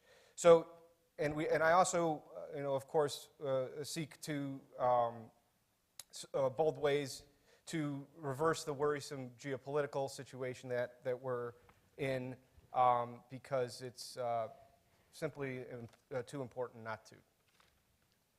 All right, thank you very much, Bill. So we're going to have questions now. I will provide the first round of questions, but if you have questions for the panel, please, as a reminder, please write it down on the notepads on your tables and pass it to ACA staff who will be around to collect them. So this first question goes to Hans. This is to do, you went over the numbers that that your team tracks. I'd like to know a little bit about both using just the open source information that you look at, what is our ability to understand what is happening with the Chinese buildup from outside? Where are the problems in that? How are those problems, how much better is the US government at tracking these things, as far as we know? And second, if New START does expire in 2026 without a follow-on, if there is a political commitment to comply with the central limits going forward, what are some of the verification problems that would emerge from there that you would think about? Great, thanks.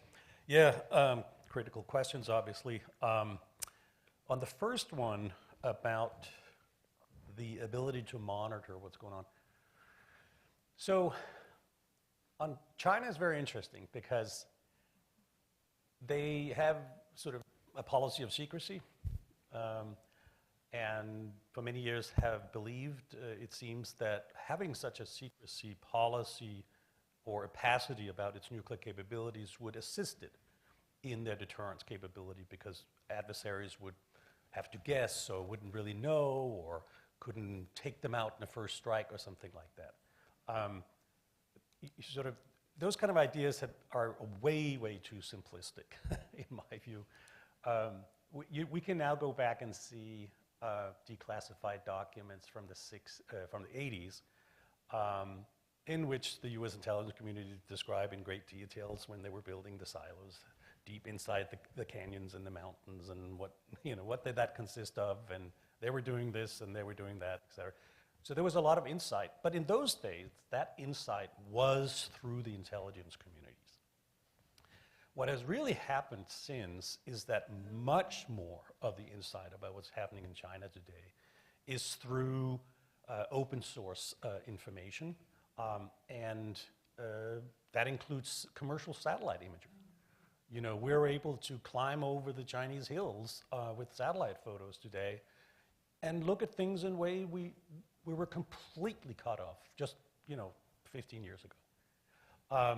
And ironically, the Chinese themselves, as they have become more used and interested to posture, if you will, also take a liking in showing some of what they have. So you will see themselves publishing exercise information, videos, things like that. Of course, it's very scripted and all these types of things, but you can read a lot into it. And one of the things we found we could read into it was like, well, there was a launcher here that was driving into a garage, and that garage looked like that, and there's a building over there and a hillside over there. Let's go on Google Earth. Oh, that's this base. We didn't know they had to have that launcher. And suddenly, you could do all these kind of things that the intelligence community used to be able to do. So there are difficult things with official secrecy, but there's also enormous new opportunities with open source. So that's a completely different world. And I also say that in a broader context, the United States has had nuclear arms control treaty with one country, Russia. Most of the nuclear armed states on the planet has no agreements with them about monitoring nuclear forces or limits or verification, and has been able to deal with that over the years. And so in reality, the only thing that will fall away with New START falling away, of course, is the strategic monitoring relationship with Russia. There is not a new situation with China in that sense. And here I think we are remarkably good at monitoring what's happening in China. In terms of systems, when they're coming up, how many, et cetera. It created some problems to secrecy when China started building these silos. Because of course we started hearing messages from the intelligence community saying, China's doubling, tripling, no, quadrupling their number of nuclear weapons. And in the public we were like, really? What are the evidence of that? Where does that come from? But they couldn't talk about it. It was deeply classified information at that time. Then suddenly, 3 NGOs, or largely NGO units, including ourselves, started discovering these silos. And we did that by looking at patterns, from other sites that enable us to discover these bigger sites. Suddenly it was out in the open. Suddenly officials could talk about it in a different way. And you could ask Chinese officials about it. They haven't been very quiet about particularly the silos, but nonetheless, it brings up a whole new dynamic in the discussion that you have access to this. So this is really, really important. The second one about the way forward if START falls away. Yes, it is a huge problem how structured arms control agreements have been falling away, and New START is now on life support. And the only real good thing, I would say, is that during those years of those arms controls, the United States and the Russians have actually developed a great appreciation for having some kind of agreement about where are we and where are we going. Yes, the credibility of the Russian leadership right now is in the toilet, but nonetheless, there's still an interest, a selfish interest in Russia for keeping limits on strategic forces, I think. We'll see where that goes, but I think both have an interest in it. I think neither the United States or Russia or China have any interest in sort of an unhinged arms race. For very selfish reasons. Yeah, I'll stop there and we can turn it over. All right, so this question for Madeline regarding the commission report. As I was reading it, I thought you previously said that the conventional aspect of it has been a little bit neglected. What are some of the report doesn't consider budget numbers, it doesn't consider necessarily the cost, but facing the cost now, what are some of the trade-offs that Congress and the administration are probably thinking about and should be thinking about as it considers all of the recommendations in there, because there's quite a few? There are quite a few, and as you said, we didn't have the time, we didn't have the capability, and it wasn't within our remit to do the costing. So what we did, most of our recommendations are sort of what I would characterize more or less in the sort of homework assignments to this and future administrations, because this is a very forward-looking report. Our time horizon is really out to 2035.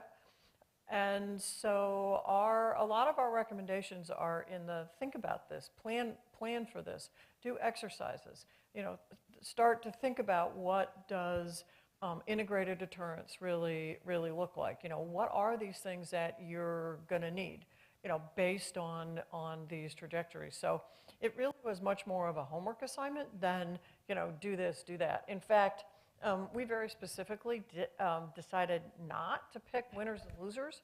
So, for instance, we did not get into the whole debate about the SLICM-N, the sea-launched cruise missile, the nuclear variant of that. And instead, we said, look, here are capabilities you should think about as you develop systems in the future. So we tried very hard not to make those sort of recommendations. We did, of course, support the program of record, which is really designed to comply with the New START Treaty. And said, look, we need to do this. We use the phrase necessary, but probably not sufficient. But we did not advocate for increases in the total stockpile numbers. What we said was, think about if you need to. Think about ways that if you need to deploy more, you can deploy more, but not increase the total stockpile numbers. We can't anyway, but we didn't see a need for that. I definitely want to agree with Hans that there is no, numbers are interesting, but they don't answer the question at all. They don't even come close. So when, people talk about, well, we need overmatch, or, we have to have the same numbers of combined of everybody, it makes no sense. It absolutely makes no sense. All right, thank you. So as we go along, please, if you have comments on one of the other panelists' points, please just let me know. So Bill, first, of course, I'd like to know if you have any thoughts on the other panelists later, but for you, I'd like to hear a little bit about the reaction to the writing that you've done on these issues, and kind of hear what has the feedback been from other people in the newsroom and folks you've talked to. Now, you mentioned what you said about your friends, what you told them about the missile launch, but from other of your colleagues or from some of the readership? Yeah. First of all, on the panelists, I met them before. I've known them, and they're pretty great people.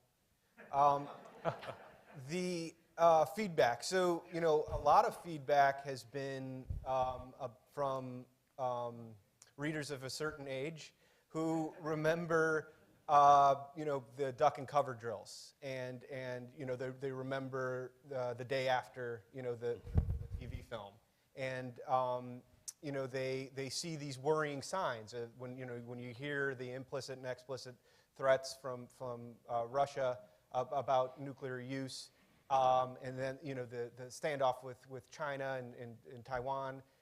They're deeply concerned. But I also have heard from younger readers as well. There was speaking of the day after, there was a young high school student in Lawrence, Kansas, who reached out to me wanting to know more about nuclear weapons and the prospect of potential conflict, nuclear conflict, which, I was enthused because you can go on any college campus and see any number of climate change, environmental concerned groups, but you no longer see those freeze movement anti-nuke groups that we saw during the Cold War. So the fact that younger people are actually seeing this material and engaging on it is meaningful to me. As far as my colleagues are concerned, this is the first time a lot of them are engaging with this issue, and sometimes when I explain the sort of story or an issue, I'm met with basically the same sort of response that my friends have. Well, I had no idea that this existed, and it's insane that it does.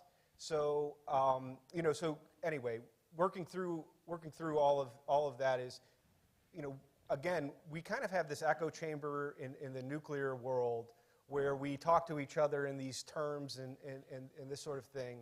But I think that discounts really what I feel is most needed, which is an engaged citizenry to apply some brakes to the trajectory that we're on. All right. So the first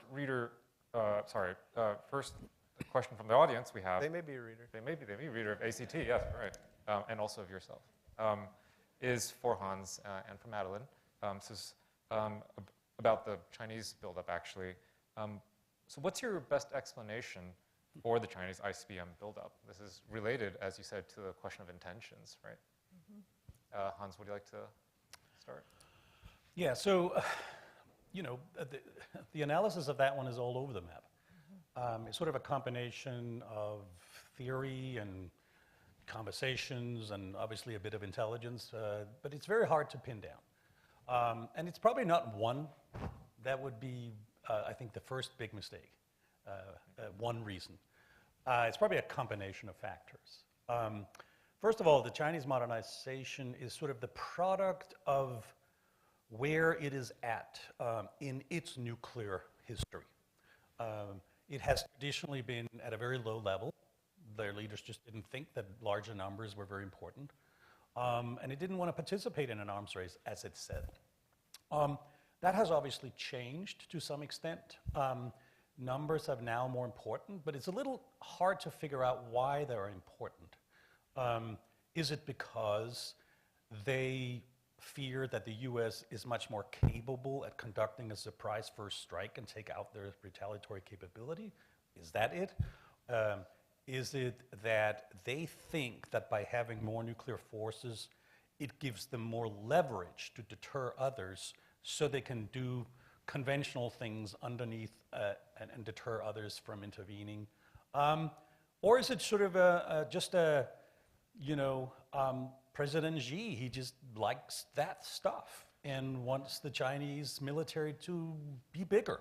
I mean, he has set out a decree that says, China has to be a world-class military power by the middle of this century, and he has told them to go do that. And so the services are like, whoa, lots of money, how do we do this? Well, US and Russia have a lot of silos, let's build a lot of silos. And, there's probably a lot of that dynamic in it as well. But I would sort of warn against being, focused on, the silver-bullet answer to this stuff. It's most likely a combination of them all. Yes, I agree. And then this is part of the conundrum about the U.S.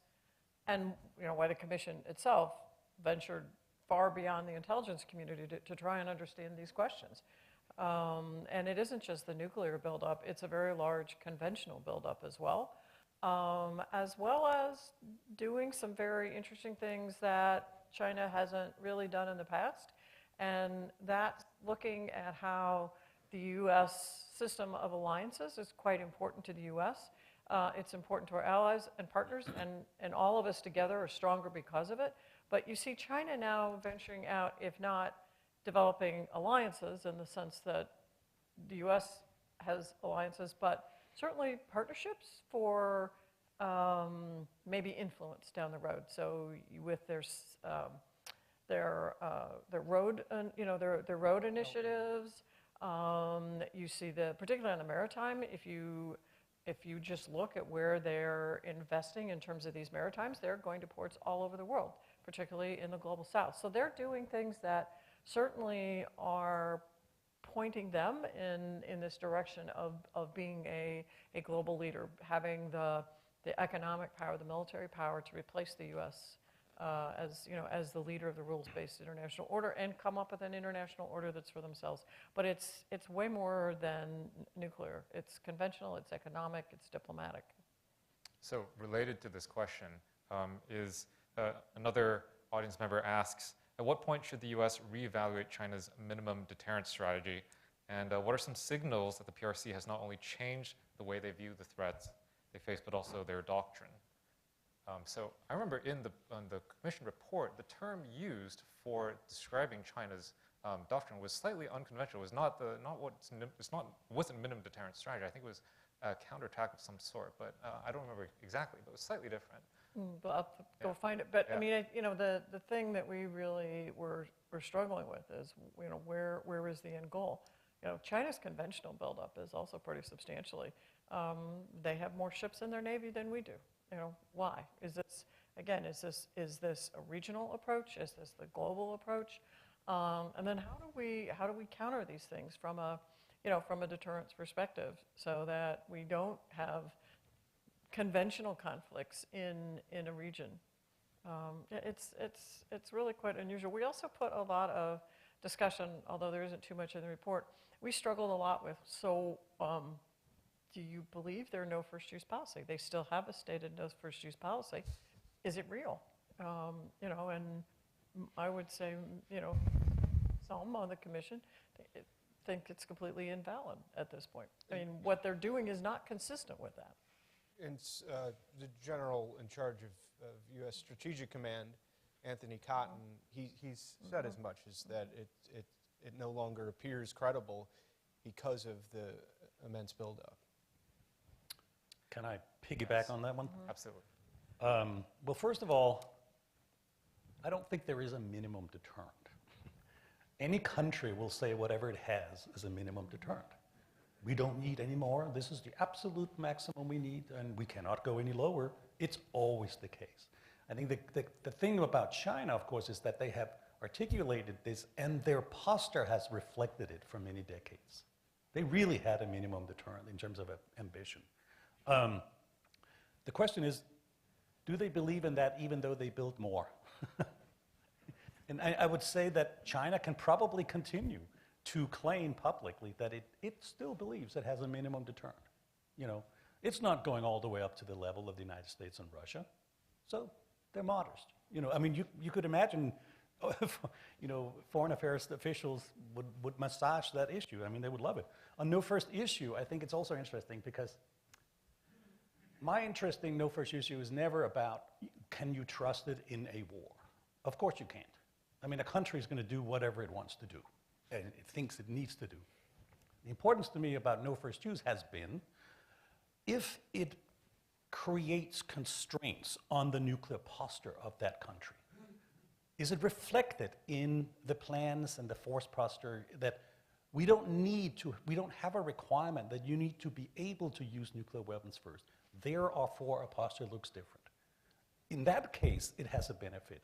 But if deterrence fails and things start to fly, I don't think no first use matters at all. That's a good point. Bill, I'm going to go back to you quickly. So as you interviewed folks, some of them in this room, regarding your stories, what were some of the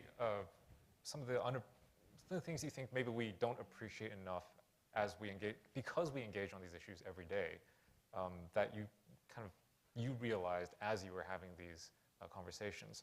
What were some of the things that you think that are underappreciated within the community that you might have seen? Well, I mean, over time, the various conversations that I've had, I mean, the first thing was basically how close we've gotten to nuclear use, or at least in the eyes of the U.S. Intelligence services. I was told that there was a 50-50 chance that Russia would use a tactical nuclear weapon against Ukraine if they continued to succeed on the battlefield in the fall of 22, and I basically almost fell out of my chair when I heard that. Also, the fact of these sorts of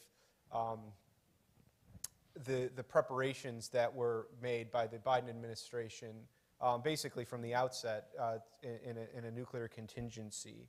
I also feel like just kind of the underappreciated front. People want to know more about this subject. Polls show it. That average people say they don't know very much about nuclear weapons, but they want to know more. And I keep banging on this drum, but it's we have to meet them where they are, not where we the language that we speak, and it's in trying to do that in a compelling way. I feel like it's often said that people are that they don't care about these issues, and that dismissive. I think that's dismissive because I think people do want to know more.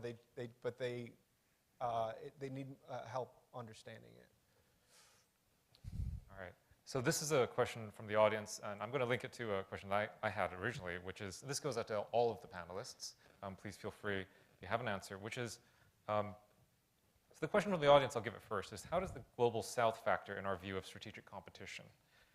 There are other issues that other states are more concerned about, food security, migration, and for the relationship between nuclear weapon states and non-nuclear weapon states, how will that relationship be affected if this nuclear competition is not constrained after 2026? Anybody want to take a stab? Big question. Well, I mean, I can start by saying, obviously, China feels that the Global South is important in the great power competition. They've made numerous investments, including in space assets, satellites in the Global South. And this is concerning on the United States behalf. Certainly that that this influence is widening. As it pertains to the nuclear portfolio, I mean, the TPNW. There has been an effort to apply the sort of pressure. Unfortunately, the momentum that we saw just a few years ago has lost momentum in a way that is unfortunate. We don't see this effort kind of bearing fruit on the great powers. But hopefully there is a political space where that can be reversed. So I would just say, one of the remaining things, obviously, is the Non-Proliferation Treaty, the NPT, as it comes up to the next RevCom. I think it's important, really, to understand kind of where the P5 are going to be on this. China seems to be quite. This is an important treaty to China, so that's interesting. I don't know how they balance their commitments under the NPT and then also what they're doing, but nevertheless, it does seem to be important. The big, to me, the most problematic really is Russia, in the context even of the Outer Space Treaty, having vetoed, at least China abstained, but having vetoed the UN Security Resolution on placing nuclear weapons in space. These are the sorts of actions that really undermine, in reality, what they try and say. So yeah, I think it's a huge problem right now. Yeah, that aspect of the NPT, I think, is also very important in the context of the treaty on the prohibition of nuclear weapons, because this is the banned treaty internationally that was adopted a few years ago, and quite a number of countries have signed up to this treaty, but they're largely countries that are sort of out of the, nuclear/allied camp. Only countries that are outside that camp. Many of them are from the South, and so they're members of the Non-Proliferation Treaty. And so to what extent does that illustrate or reflect a frustration with the NPT and its longevity and what nuclear countries are doing there? Do we see more offsprings from that into this these kind of regional protests, if you will, or initiatives? I also think another aspect that's interesting is how now that the nuclear powers or the large military powers are sort of posturing more in a direct strategic competition, how do the states, southern hemisphere states, so to speak, how do they react to that? How do they interact with that phenomenon? And here we see some interesting indications. For example, for the longest time, the Chinese have been deliberately trying to influence countries in the South to try to not support Taiwanese independence. More and more have sort of moved out of that category, saying, no, we no longer recognize that. In terms of Ukraine, we see how the sort of the Western, outrage about what Russia is doing in Ukraine hasn't quite been mirrored in what the people think, or the countries in the South think about it. They certainly don't react necessarily in the same way. They sort of been, yeah, okay, well, that's bad, but we still want to have some relations with the Russians. No, we don't want to sanction them. So there's a different pattern of reaction here that can have influence on how these regional scenarios and what to do about them play out. Okay, turning to a specific escalatory concern one of our audience members had is regarding the SLIC-MN, and also regarding U.S. Previously INF-barred missiles. So the question is, if SLIC-MN is fielded, that opens the door to a GLICM-N, right? So which might be able to use the launchers that were recently deployed to the Philippines. Would the return of American ground-based INF forces open the door to a new INF treaty? Now, I know that some people have been making that case for a while. How would Russia and China react? And that's for any of the panel members that are interested or have thoughts on this question. Well, you wrote a little bit about it in the posture. We did. Obviously we had the not pick winners and losers, but we had capabilities.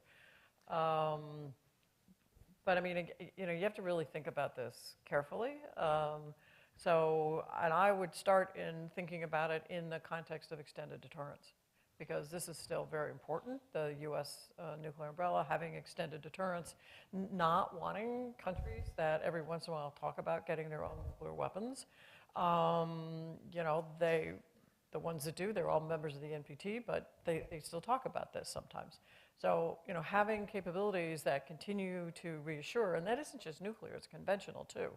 And also making sure that we, the U.S., our allies, are really strong together. So, I simply note that recently there was the U.S., Japan, Korea trilat meeting where Secretary Austin made it very clear that the U.S. commitment to the defense of Japan and North Korea is ironclad. These are the sorts of things that I think are really important.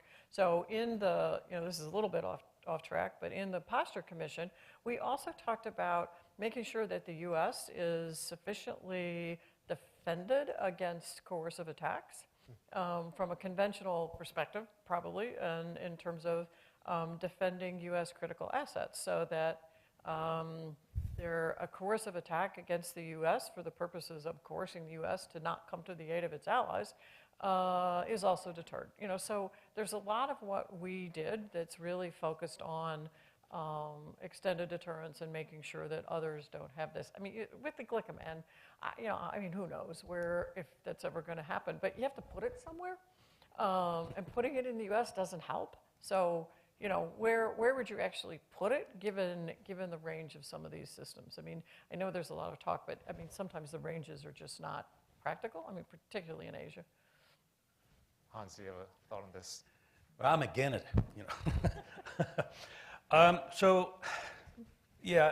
It's really, I totally agree. It's very complicated to assess this, because in the public debate, when these things are thrown out there, it's not necessarily an expression of, we need this thing, otherwise we lose. It's quite often more symbolic than it's hardware. And so I think in the case of GLICM, SLICM, first, that's the sea-launched cruise missile. First, think about, obviously, the cold strategy. What is the military requirement here? Are there target sets that this system can cover that we cannot cover with anything else we have? And that goes for both conventional and nuclear, of course. How does it fit into the strategy? What is it that we are trying to accomplish with nuclear weapons in regional scenarios? And what do they look like? Once you start doing them, what comes next? These kind of things are normally not analyzed in the public debate. And the other part, of course, is extended deterrence. That's mainly how this system is being sold right now by those who advocate for it, that somehow we have a gap, right? We need to have something in the regions in addition to what we already can provide that would somehow make a difference. You know, it would make an adversary say, we should not go and do this. And it would say our allies, you know, wow, now we feel safe, you know. So it's kind of like, how do you sell that, you know, there? And I just think people should ask really pointed questions when people throw these ideas out there, you know, what it is. The last part of that thinking is you have to think about this action-reaction pattern. And this is not a question about us being self-deterred by the Chinese and the Russians. It is a question about how do we want to try to shape the future development. When we do things, we want it to go in a certain direction that is hopefully more constructive than where it is now. And will that help in that process? And so I'm very doubtful that these things add up. And I think it's a sort of a, you know, chest-thumping kind of exercise, frankly speaking. All right. Well, thank you, Hans. Some good points there. So that brings us to pretty much the end of the time we have for this panel today. Before I ask you to join us in thanking, join me in thanking the panel, I just want to make a quick note, which is that please remain seated as we go through the next presentation. We'll just have to sit here while the Secretary General speaks. So please join me now in thanking our first panel.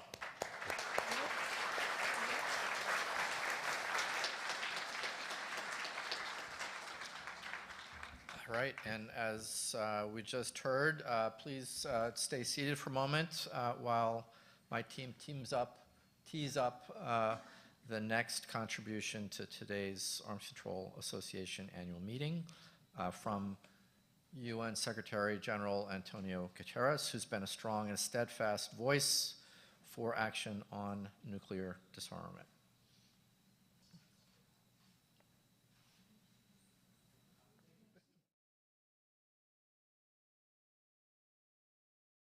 Dear friends, for more than 50 years, the Arms Control Association has gathered experts and leaders around an issue of monumental importance, ending the madness of nuclear weapons. Your team has it right. We need to move back from the nuclear brink. Humanity is on a knife's edge. The risk of a nuclear weapon being used has reached heights not seen since the Cold War. States are engaged in a qualitative arms race. Technologies like artificial intelligence are multiplying the danger. Nuclear blackmail has re-emerged with some recklessly threatening nuclear catastrophe. Meanwhile, the regime designed to prevent the use, testing and proliferation of nuclear weapons is weakening. Dear friends, we need disarmament now. This was the central message of my disarmament agenda launched in 2018. Disarmament and conflict prevention are also at the heart of the new agenda for peace to reform the global peace and security architecture. We need all countries to step up. But nuclear weapon states must lead the way. They must resume dialogue, commit to preventing any use of a nuclear weapon, and agree that none will be the first to launch one. They must reaffirm moratoria on nuclear testing, and they must accelerate the implementation of the disarmament commitments made under the Non-Proliferation Treaty. All parties to that treaty must start collaborating now to ensure consensus at the review conference in 2026. I also urge the United States and the Russian Federation to get back to the negotiating table, fully implement the New START Treaty, and agree on its successor. Until these weapons are eliminated, all countries must agree that any decision on nuclear use is made by humans, not machines or algorithms. Finally, nuclear saber-rattling must stop. The United Nations is proud to stand with groups like the Arms Control Association across these important efforts. Let's continue working to achieve the secure and peaceful world every country wants.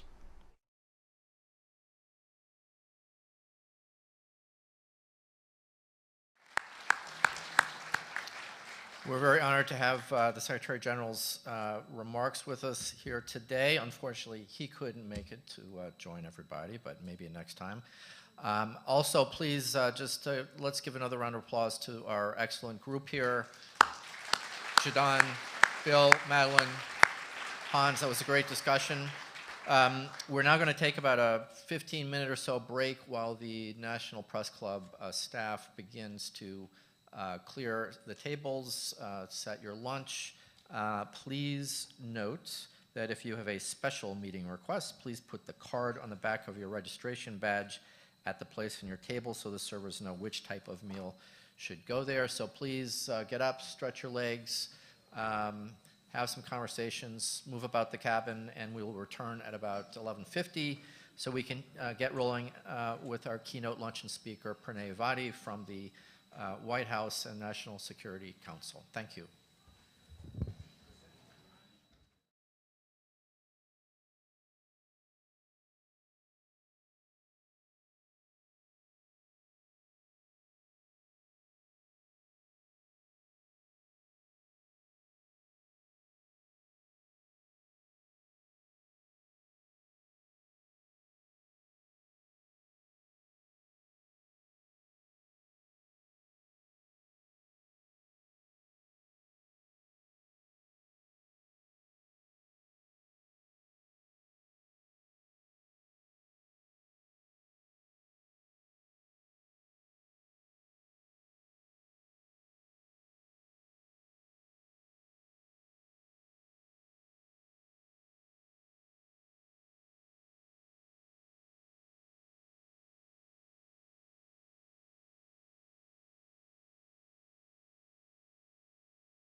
Hello, everyone. If I could briefly interrupt you for a moment, we're going to get started in just a couple of minutes with our keynote speaker. I hope you're enjoying your lunch. There's a debate about whether it's chicken Kiev or something else, but it tastes good, and I hope I can eat some more of it later. We're going to begin in just a moment. So if I could have my team close the back doors and ask everyone to find their spot. All right, thank you. Welcome back, everybody. I'm Daryl Kimball, still at the Arms Control Association, and I'm very pleased today to welcome our keynote luncheon speaker, Pranay Vadi, who is Special Assistant to President Biden and Senior Director for Arms Control, Disarmament, and Nonproliferation at the National Security Council. Pranay, I think, is one of the best informed and experienced people we could have serving in this critical role at the White House at this critical time.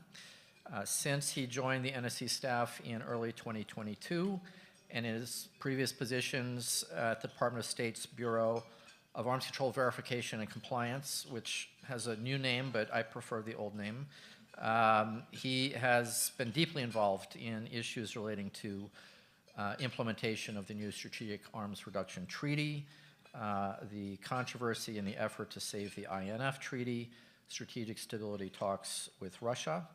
And more recently, while at the NSC, he's been involved in the issues and problems related to the Outer Space Treaty, implementation of the President's Nuclear Posture Review, U.S. extended deterrence discussions with our allies, the Iran nuclear file, the development of future U.S. nuclear arms control options and strategies, just to name a few.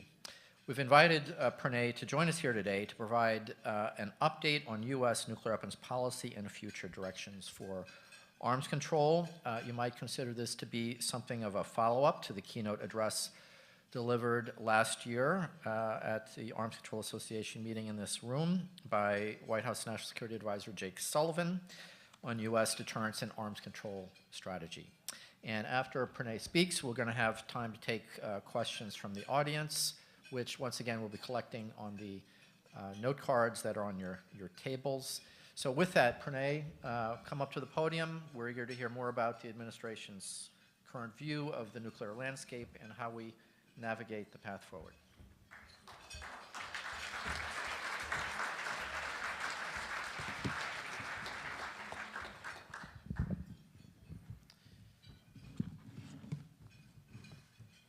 Thank you for that introduction, Daryl. You know, as you went through your list of the different things I've been doing in this current job, I just immediately felt my energy leave my body thinking about how busy we've been. But I really do appreciate that kind introduction, and I want to thank the Arms Control Association for bringing us all together today for this important set of conversations. And most importantly, I want to thank all of you for giving me this opportunity to address you, to update you on where things stand and in the administration's approach to this set of important issues. Since the dawn of the nuclear era, the United States has focused on a central goal: reducing the risk of a catastrophic nuclear conflict occurring. President Biden has been personally committed to reducing nuclear dangers throughout his career, and since day one of this administration. We are committed to seeking the peace and security of a world without nuclear weapons, with undiminished security for all, to upholding strategic stability, to working with allies and partners to strengthen arms control and nonproliferation under the rules-based international order, and to reducing the global salience of nuclear weapons. We have pursued these goals with urgency, as well as pragmatism, balancing the imperative to maintain the capability and will to deter aggression or a nuclear attack, against the need to control the buildup and further spread of nuclear weapons. The need for this dual-track approach was described aptly by President Carter, who said, "National weakness, real or perceived, can tempt aggression and thus cause war. That's why the United States can never neglect its military strength. We must and we will remain strong. But with equal determination," he went on to say, "the United States and all countries must find ways to control and reduce the horrifying danger that is posed by the enormous world stockpiles of nuclear arms. In the period following the Cold War, the world made significant progress in reducing nuclear dangers thanks to US leadership. Together, we reduced the salience of nuclear and other weapons of mass destruction threats. We strengthened the international nonproliferation regime and the global commitment to nuclear security. And we limited the strategic arsenals of the largest nuclear powers. Just 15 years ago, we would have celebrated the trajectory that we were on. But the last decade has revealed cracks in each of these pillars. Cracks that, as the National Security Advisor said at this forum last year, run substantial and deep. Russia, the PRC, and North Korea are all expanding and diversifying their nuclear arsenals at a breakneck pace, showing little or no interest in arms control.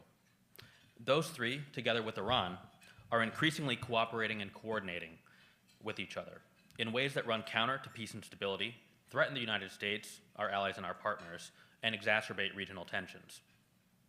They are also freely proliferating advanced missile and drone technology among one another and around the globe. They also possess capabilities relevant to chemical and biological warfare that pose a threat to the United States, allied and partner forces, as well as civilian populations. Russian forces have even used chemical weapons and riot control agents on the battlefield in Ukraine, in violation of Moscow's obligations under the Chemical Weapons Convention. This is a new and dangerous era, marked by evolving proliferation risks and rapid changes in technology. It's an era that demands we adapt both our strategy and our solutions. So today I want to describe how we are adapting our approach to arms control and nonproliferation for this new era. In each pillar, demonstrating what it means to take action as a responsible nuclear power, preventing the proliferation of nuclear weapons, and continuing to pursue arms control arrangements, there should be no question. We've adjusted our strategy to account for a more complex and worsening security environment. But we are in no way abandoning our principles. We are taking a more competitive approach. First, this administration remains determined to lead by the power of our example, to show what it means to act responsibly as a nuclear power, and encourage others to do the same, to ensure that all 5 nuclear weapon states live up to their statement that a nuclear war cannot be won and must never be fought. In terms of our capabilities, we are developing and fielding only what is required to deter. The President recently issued updated nuclear weapons employment guidance, which takes into account the realities of a new nuclear era. It emphasizes the need to account for the growth and diversity of the PRC's nuclear arsenal and the need to deter Russia, the PRC, and North Korea simultaneously. It also reaffirms our commitment to use arms control and other tools to minimize the number of nuclear weapons needed to achieve US objectives, and reiterates that the United States will continue to abide by New START limits for the duration of the treaty, so long as Russia does the same. Unlike our adversaries, we will not develop radiation-spewing, nuclear-powered cruise missiles or nuclear weapons designed to be placed in orbit, which would be a clear violation of the Outer Space Treaty. We will continue to uphold the global norm against nuclear explosive testing. We remain committed to bringing the Comprehensive Nuclear Test Ban Treaty into force. And we will ask the world to join us in supporting a treaty to cut off production of fissile material for nuclear weapons. We will continue to forswear chemical and biological weapons, meet our obligations under the Chemical and Biological Weapons Conventions, and hold countries accountable for compliance. Indeed, this administration completed the destruction of the US chemical weapons stockpile last year. A disarmament milestone decades in the making that earned our workers and technicians this association's distinction of Arms Control Persons of the Year for 2023. In our doctrine, we have reaffirmed that US nuclear weapons are reserved for deterring strategic attack by those that threaten us and our allies and partners with nuclear weapons. And we will maintain a human in the loop for all decisions regarding nuclear weapon employment. Together with the United Kingdom and France, and in stark contrast to the PRC, we have committed to transparency regarding our nuclear policies and forces. However, we know that leading by example has only limited influence on our adversaries' behaviors these days. If they're unwilling to follow and instead take steps to increase the salience of nuclear weapons, we will have no choice but to adjust our posture and capabilities to preserve deterrence and stability. Stable deterrence, that is what we're aiming for with our posture. Toward that end, we're modernizing each leg of our nuclear triad, updating our nuclear command, control, and communication systems, and investing in our nuclear enterprise. to ensure that we can sustain and, if necessary, enhance our capabilities and posture. We remain confident in our position today, and as the National Security Advisor made clear, we do not need to increase our nuclear forces to match or outnumber the combined total of our competitors to successfully deter them. But without a change in trajectory that Russia, the PRC, and North Korea are on, the United States will need to continue to adjust our posture and capabilities to ensure our ability to deter and meet other objectives going forward. We've already taken some prudent steps in this regard. For example, we decided to pursue the B-6113 gravity bomb to provide an additional capability against certain harder and large area military targets. And that will allow us to move beyond the outdated megaton class B-83-1 that we seek to retire. We are also seeking to extend the life of certain Ohio-class ballistic missile submarines to provide additional margin during the transition from legacy to modern capabilities across the triad. The B-6113 is an example of a qualitative improvement to our arsenal that aligns with our approach. It will enhance deterrence without increasing overall numbers, unduly stressing the existing program of record, or requiring any substantial new resources that would force a trade-off with other defense priorities. As we consider potential adjustments, we will carefully keep in mind the implications for strategic stability, the capacity of our defense and nuclear enterprise, and competing budget priorities. We're focused on a better approach, not necessarily a more approach, which will require some creative solutions and potentially discrete capabilities that fill an important niche. But let me be clear, absent a change in the trajectory of adversary arsenals, we may reach a point in the coming years where an increase from current deployed numbers is required. And we need to be fully prepared to execute if the president makes that decision, if he makes that decision. If that day does come, it will result from a determination that more nuclear weapons are required to deter our adversaries and protect the American people and our allies and partners. It will not be a simplistic calculation that more for them requires more for us. The second area of focus for our administration is preventing the spread of nuclear weapons and other strategic capabilities by strengthening the global nonproliferation regime. Extended deterrence has been one of our greatest contributions to the nonproliferation regime. For decades, U.S. security guarantees have persuaded many of our allies that they do not need to develop nuclear weapons of their own to deter against the greatest threats that they face. The continued success of extended deterrence is not, however, a foregone conclusion. Allies face ever-increasing nuclear and conventional threats from Russia, the PRC, and North Korea, and may worry about the credibility of our guarantees. Under the President's leadership, we have fully invested in strengthening our alliance system to ensure that extended deterrence continues to contribute to nonproliferation. The Washington Declaration between the United States and South Korea is an example of our efforts to jointly approach nuclear scenarios with our allies as equal partners. NATO is also taking steps to improve its capabilities, posture, exercises, and planning. This is work we are advancing ahead of the Washington summit to account for Russia's actions in Europe, including in the nuclear domain. In both Asia and Europe, we are looking for ways that allies can contribute to nuclear deterrence, whether by easing the burden on U.S. conventional or dual-capable forces, or stepping up their conventional support to U.S. nuclear operations in a contingency. Enabling greater participation will increase allied confidence in U.S. security guarantees and achieve this extended deterrence for nonproliferation approach that we've taken. This administration also continues to uphold the Nuclear Nonproliferation Treaty as the cornerstone of the global nuclear nonproliferation regime. We are committed to advancing all three NPT pillars: disarmament, nonproliferation, and the peaceful uses of nuclear energy. We are reestablishing U.S. leadership in the peaceful use of nuclear energy by making significant investments in our domestic industry and banning Russian uranium imports. And we are using that leadership to ensure that new reactor designs integrate the highest standards of safety, security, and safeguards, to export our nonproliferation values through nuclear supply arrangements, and to prevent the spread of sensitive enrichment and reprocessing technology to new countries. We are also seeking to establish nonproliferation norms as part of the administration's effort to accelerate the development of fusion energy, and are working with like-minded countries to establish a framework for guardrails on fusion energy systems, equipment, and related materials. We are committed to working closely with the IAEA to maintain the safe, secure, and peaceful use of nuclear technology, including on AUKUS, where we are working to set the highest nonproliferation standard as part of our cooperation with Australia and the United Kingdom. A related aspect of our nonproliferation policy approach is strategic trade controls. We have traditionally worked through the multilateral arrangements to limit the spread of long-range missile technology that could be used to deliver nuclear weapons.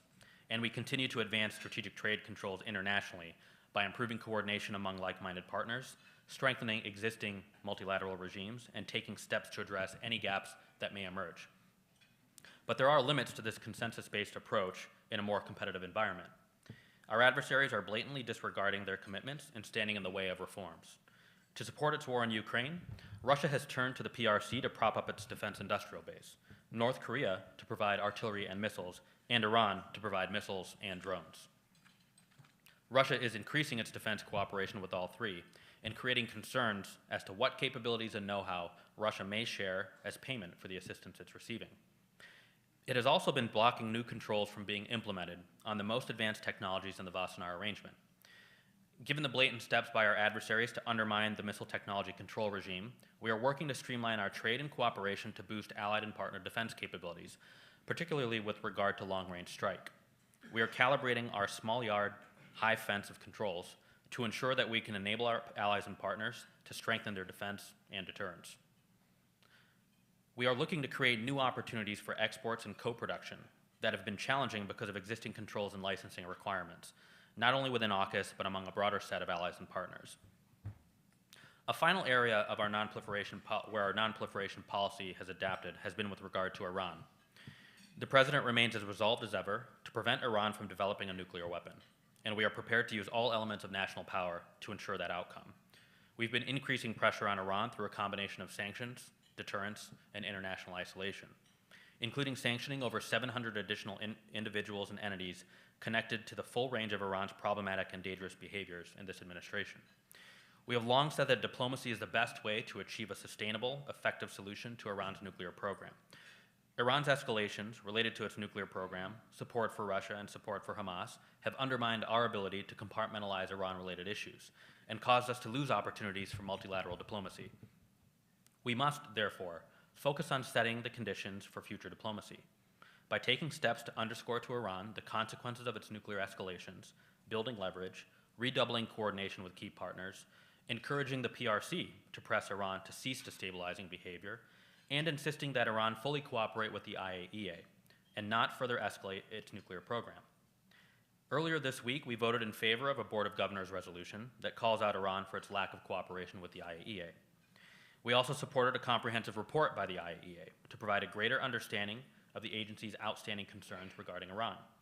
Such a report will be important as we approach a key inflection point in October 2025, when the UN Security Council could close consideration of the Iran nuclear issue under Resolution 2231. Above all, our objective has been and will remain a diplomatic solution that ensures that Iran's nuclear program is exclusively peaceful. For the third pillar of our approach, we continue to prioritize arms control. U.S. leadership on arms control and risk reduction makes tangible contributions to global security. It also affirms the importance that we place on taking tangible steps under Article 6 of the NPT. And it builds our credibility with close allies and partners and non-aligned countries. The President made clear at the UN last September that no matter what else is happening in the world, the United States is ready to pursue critical arms control measures. We are upholding that promise by thinking through what a future arms control agreement with Russia after New START might look like. In any future agreement, our goal will be to reduce nuclear threats to the United States and our allies and partners by limiting and shaping adversary nuclear forces. Without a doubt, the type of limits we will be able to agree to with Russia will be impacted by the size and scale of the PRC's nuclear buildup and U.S. deterrence needs vis-a-vis Beijing. We're also investing in new monitoring and verification technologies and approaches, both to solidify existing agreements and set the stage for a future where the arms control arrangement, subject matter, and implementation may be very different than in the past. What's more, this administration is vigorously pursuing the arms control opportunities that do exist. We're pushing for results-based discussions at every major multilateral body that seeks to limit nuclear and other WMD risks: the United Nations, the NPT Preparatory Committee and Review Conference, the P5, the Conference on Disarmament, the Chemical Weapons Convention, and the Biological Weapons Convention, among many others. We are thinking creatively about the content and mechanisms of arms control and pursuing opportunities when they arise, even where treaty-based solutions are not going to be available. We've committed to not conduct destructive, direct-ascent anti-satellite missile testing and put forth proposals for responsible behavior in space and principles for the responsible military use of artificial intelligence, all unilaterally. We are working to institutionalize these new norms by bringing them into UN mechanisms. We are also supporting arms control through accountability. Together with our NATO allies, we suspended the Treaty on Conventional Armed Forces in Europe in response to Russia's withdrawal, opening the possibility of larger U.S. conventional force deployments and exercises in Eastern Europe. We enacted lawful countermeasures in response to Russia's suspension of New START that ensure Moscow would garner no advantage. States parties to the Chemical Weapons Convention also voted to oust Russia from the governing body of the Organization for the Prohibition of Chemical Weapons. This was fitting given Russia's continued violations of the convention and unprovoked war of aggression against Ukraine. But at least in the near term, the prospects for strategic arms control are dim. Russia's outright rejection of arms control dialogue casts a shadow over the likelihood of a New START successor after February 2026. We must be prepared for that possibility, that these constraints disappear without replacement. With the PRC, the United States has offered a number of specific proposals focused on managing strategic risks in connection with the bilateral consultation held last year. The PRC has shown no interest in engaging on these proposals and rejected holding up a follow-on arms control-focused meeting.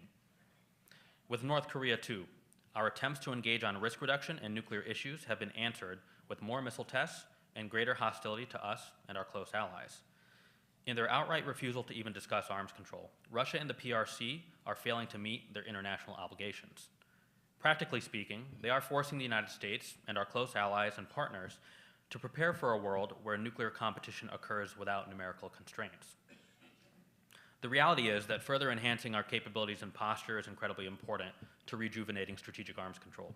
It will incentivize Russia and the PRC to engage in arms control, frame the subject matter at the heart of those engagements, provide the United States with leverage in those engagements, and prepare us for an environment in which they may continue to refuse engagement.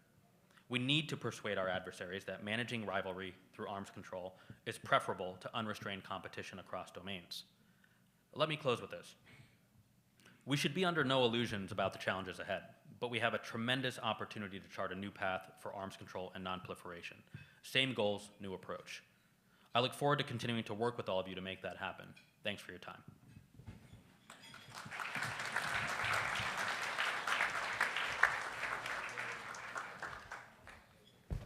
Thank you very much, Pranay. That was a full menu of items for us to digest, and I would ask folks to please give my staff your questions so that I can help engage Pranay in a conversation about those questions. But to start, let me just ask you a couple things that are on everyone's minds, particularly in the last few days.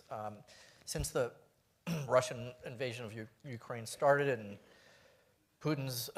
President Putin issued nuclear threats of various kinds in 2022. He's issued some variations in the past week in response to the U.S. and European assistance for Ukraine's defense. So we are living in a world in which there's a heightened risk of nuclear weapons use as long as that conflict goes on. President Biden has said that the use of tactical nuclear weapons anywhere would lead to World War III, to nuclear Armageddon. So describe briefly, what is the president's strategy for managing this risk, engaging with Russia to the extent we can. There's even a 1973 agreement on the prevention of nuclear war that seems to be sitting somewhere on the back shelf. Is that still something that might be employed? Thanks for that question, Daryl. It's obviously a very contemporary issue and hangs over the discussions you're all having today. We are very cognizant of the increase in nuclear rhetoric and nuclear risks as it relates to the Ukraine conflict, which is why we're trying to be very prudent in our approach, particularly in our security assistance approach. But we can't allow Russia's nuclear threats to dissuade us from assisting Ukraine in the defense of their own territory. The new policy is consistent with that, I think, that you referenced. That new policy applies to counterfire capabilities that are deployed just across the border. It does not apply to ATACMs or long-range strikes, and it's meant to enable the Ukrainians to defend themselves against what would otherwise be considered a Russian sanctuary right across the border that's enabling these furtherance of their offensive attacks. And I think we have to just address this reality that's before us. As Putin announced last year regarding the stationing of non-strategic nuclear weapons in Belarus, this concerning anti-satellite capability related to a new satellite designed to carry a nuclear weapon. We see those risks rising. We see that rhetoric increasing. And we feel that the lessons that we have learned is that we need to have a dialogue to discuss those issues. We proposed such a dialogue with the goal of kind of discussing and clarifying, deconflicting as a way to manage nuclear risks that we see as very much at issue right now. The Russian Federation's refused to have those talks. They continue to refuse to have those talks. But we continue to have to be prudent unilaterally in our policy approach to ensure that we're calibrating given the nuclear risks that exist. All right, very good. We'll have a lot of questions here. I'm going to try to move on before you need to leave, which is in about 15 minutes or so, unfortunately. We got a number of questions about something the UN Secretary General referred to in his remarks and in reference to U.S. engagement with China. The Secretary General suggested, and I'm paraphrasing here, that the nuclear armed states need to engage in dialogue to make sure that no one uses nuclear weapons first, and to agree that no one should use nuclear weapons first. That, after all, is the logical corollary of the joint statement that a nuclear war can never be won and must never be fought.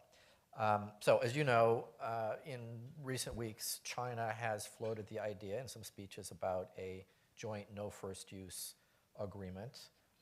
President Biden, during the campaign 4 years ago, said that he would adopt a policy that says the sole purpose of nuclear weapons is to deter attack, which suggests not to initiate nuclear attack. What is the United States' approach to this? And before you answer, let me just note that for those of you who read Arms Control Today, and I'm sure that's everyone in this room, you will have seen the interview we did with Assistant Secretary of State Mallory Stewart about this question, and she said that the United States would be interested in engaging with China on this dialogue, but would have many questions about what their proposal, what their approach is. So if you could elaborate on that and tell us why that isn't an opportunity to engage with China on risk reduction in the days and weeks ahead. Sure. So first, I'm happy to expand on kind of Mallory's answer there, but I want to note that these types of discussions of nuclear policy and doctrine have been a topic of discussion within the P5 experts meetings, and our experts, our arms control experts at the State Department, have really been tip of the spear in trying to engage the PRC, Russia, and of course our P3 allies on a regular basis on these topics. And I think for the PRC to really want to engage on this topic, it would make sense for them to try to initiate a more serious discussion in that format, which we do not shy away from. We're not afraid to engage on these issues. That's why we have been the ones who are always asking for the engagement. If the PRC is interested in making a specific proposal on a no first use treaty through appropriate channels, we're happy to hear them out. I think it's hard to tell if this is a real proposal or not, because frankly, this was a kind of a side issue raised in a speech at the Conference on Disarmament, and there has been no diplomatic follow-up. We're not the ones who are avoiding a detailed dialogue. As I mentioned, we are the ones who are trying to initiate more and more detailed dialogue to be even more transparent about our nuclear doctrine and policy, and try to better understand any changes that are happening in China and Russia's approach to nuclear policy as well. So we're open to seeing a proposal from the PRC if they choose to make it, but I guess I should reiterate that we have a channel that we tried to create. We had a consultation late last year. They have formally rejected having that consultation again, where we would discuss these issues. And so I'm not sure what the next move is there. And of course, China is chairing the P5 process, the group that is there to discuss. I believe Russia's chairing it this year, and China takes the chair later this year, right? Okay, you spoke a bit about the situation with respect to Iran's sensitive nuclear activities. Obviously, the decision to withdraw from the JCPOA has not been very helpful. Further sanctions have not changed Iran's behavior. If you could just describe, what the administration is trying to do to engage with Iran, especially as they have a shift in leadership of some kind. It may not be very much. This could be an opportunity to pursue the approach that you all were pursuing about a year ago, a mutual de-escalatory path. Isn't this a good time to try to do that before this situation gets worse? No, thanks for that. And I think, as I mentioned, we're really focused right now, given the political realities in Tehran, with their own leadership change. Obviously, we have an election coming up here in the United States as well. We want to ensure that we maintain some plateau of escalation, no further nuclear escalations, to create an environment that's conducive to discussing back at the table a diplomatic deal. That's been our focus right now. I don't want to forecast when we will sort of pick that up again when there's a new leadership in Tehran. But from our perspective, and we think that our allies are aligned on this, we need to focus on making sure that de-escalation is the theme of our engagements in the coming months. And I will say that is, of course, most importantly for me, tied to the nuclear file, but it does have elements of regional stability in the crisis that is still taking place in the Middle East as well. All right. So in the earlier panel today, we had a discussion about how much is enough, decisions about U.S. nuclear modernization costs and force size. And I think it was Hans Christensen who raised a point about the term minimum deterrence and how this can be used by nuclear armed states to justify any number of nuclear weapons that for whatever reason they decide they need to have. So, you mentioned that as we look forward to what Russia and China may or may not do going forward, the U.S. may need to adjust. What specifically, what are the questions that you and your team are going to put forward to this president about what he needs to think about before making any decisions about increasing the size of the U.S. arsenal for the first time in, 40 years? And specifically, what does, when we have about 1,700 deployed nuclear weapons, when you count the bombers, how much more does an additional 100 or 200 do to really change the perspective of our adversaries about initiating nuclear war? Great. Well, in a previous job at Carnegie, I would be able to engage more fully on all of these topics.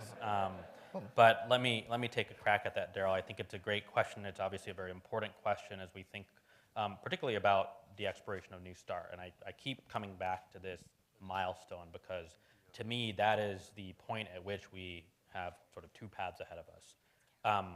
There's been no predetermination that the United States will need its day-to-day deployed. I think the reasons for having an increase in your day-to-day deployed strategic nuclear weapons have to be pretty compelling for a decision to be made to do that. I think one of the main triggers for that, or at least indicators that we have to pay attention to, is what the PRC ends up doing. They're continuing to build up their forces. They're continuing to do so at a pretty rapid pace.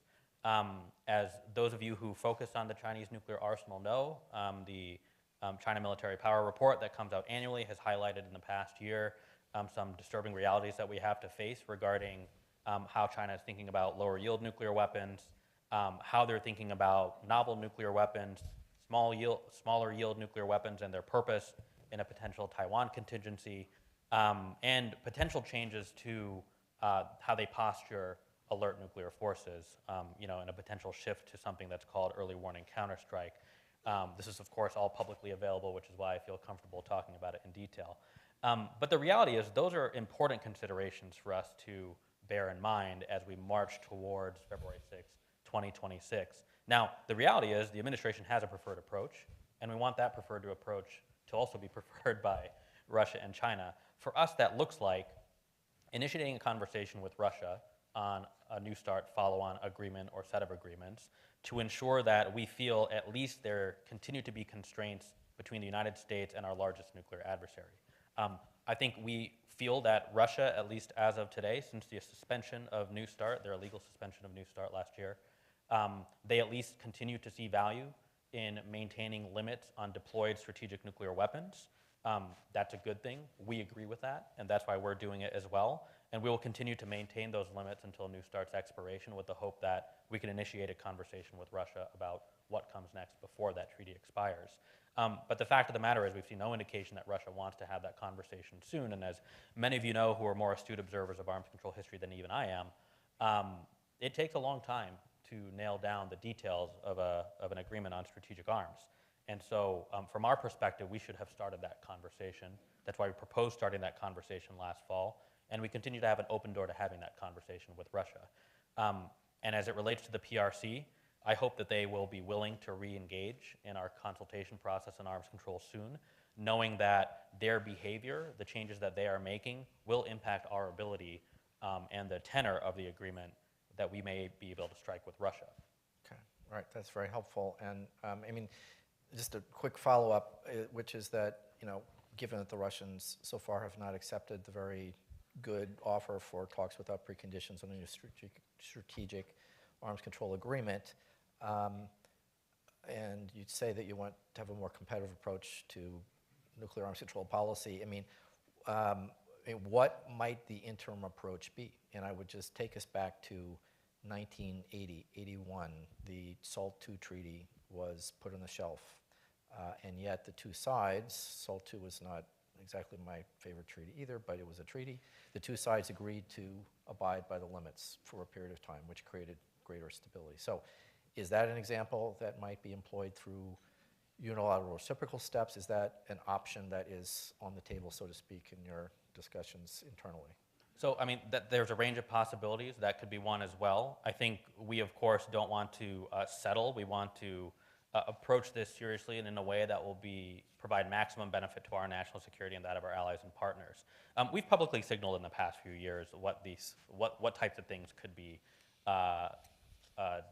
the subject matter of a follow-on agreement, whether it's sort of a continuation of New START-like provisions on strategic deployed weapons, an agreement that could cover all warheads, and an agreement that would bring in newer long-range systems, novel weapons that were not previously covered under strategic arms control agreements. And so I think the subject matter is kind of clear to the expert community, what could be covered, what should be covered, but the format is a very important consideration.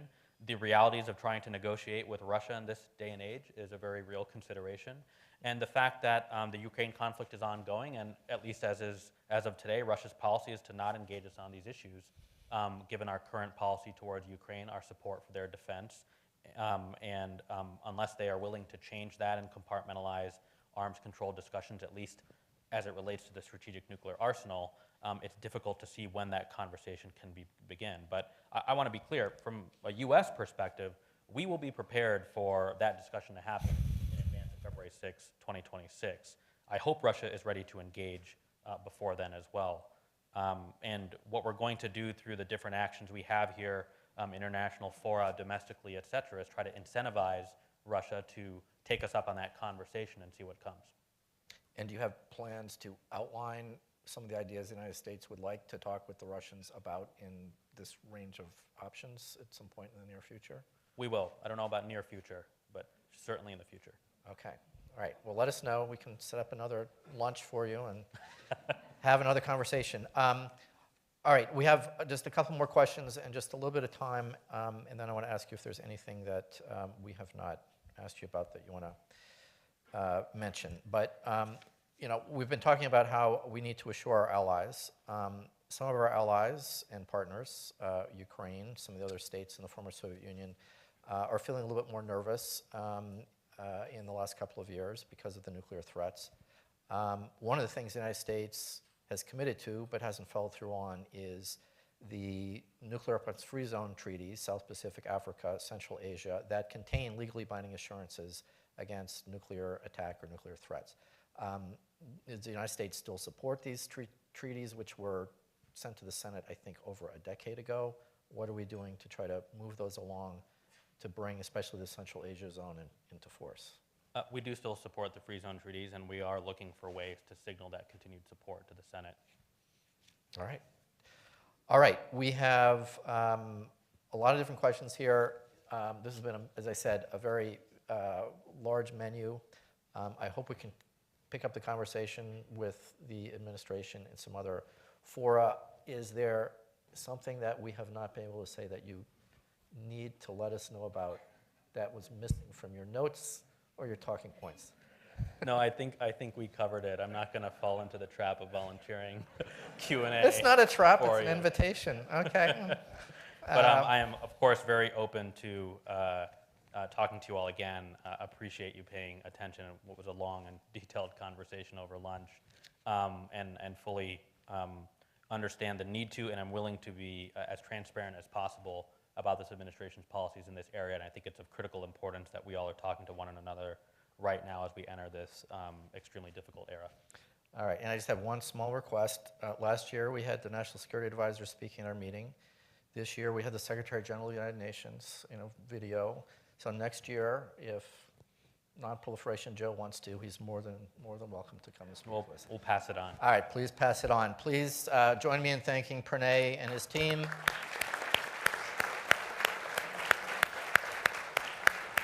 And we're going to take another short break while we shift to the next part of our program. So we'll be right back. All right, thank you.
Welcome back, everyone. I'm sorry to break up your conversations.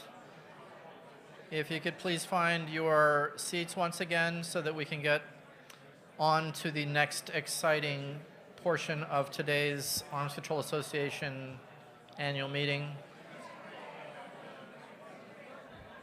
Jenny. Thank you, everyone.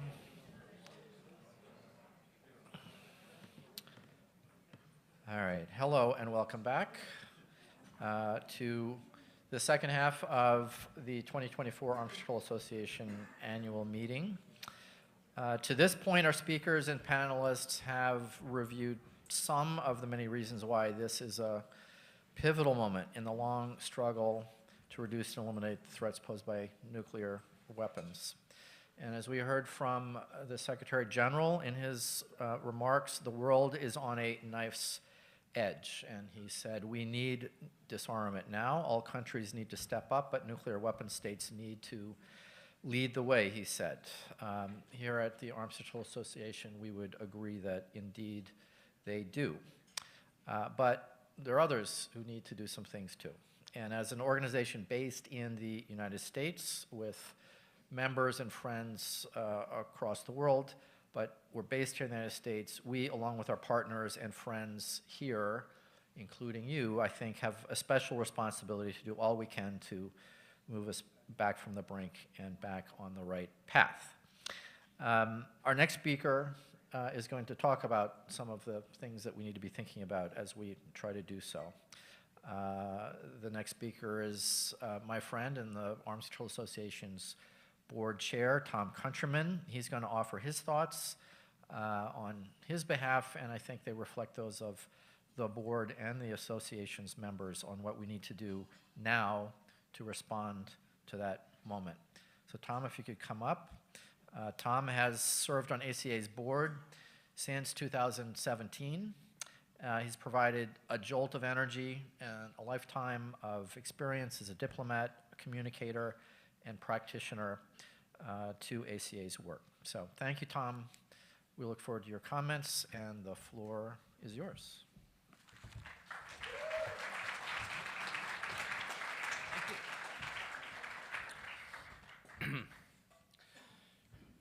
Before I begin my comments, I think this is the only moment in the program where we have a chance to speak on behalf of hundreds here and thousands more, and in fact millions, to express our appreciation and our admiration for Darrell Kimball's dedicated leadership of this organization. Thank you, Darrell.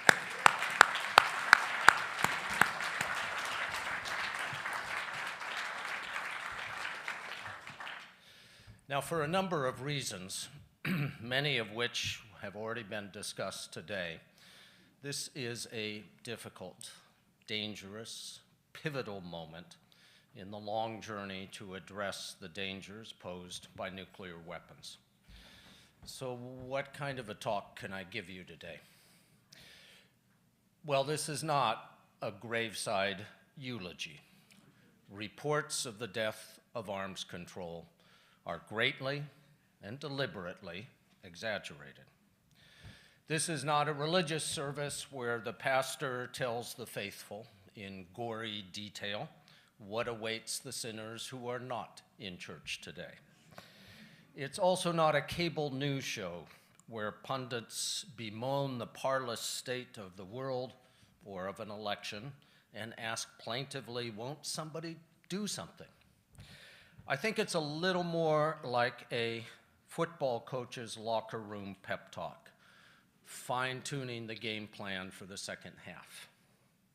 So today, I'll offer some thoughts, not just on what we want from the possessors of nuclear weapons, what they must do, but also what this community and others need to do to effect a change in direction.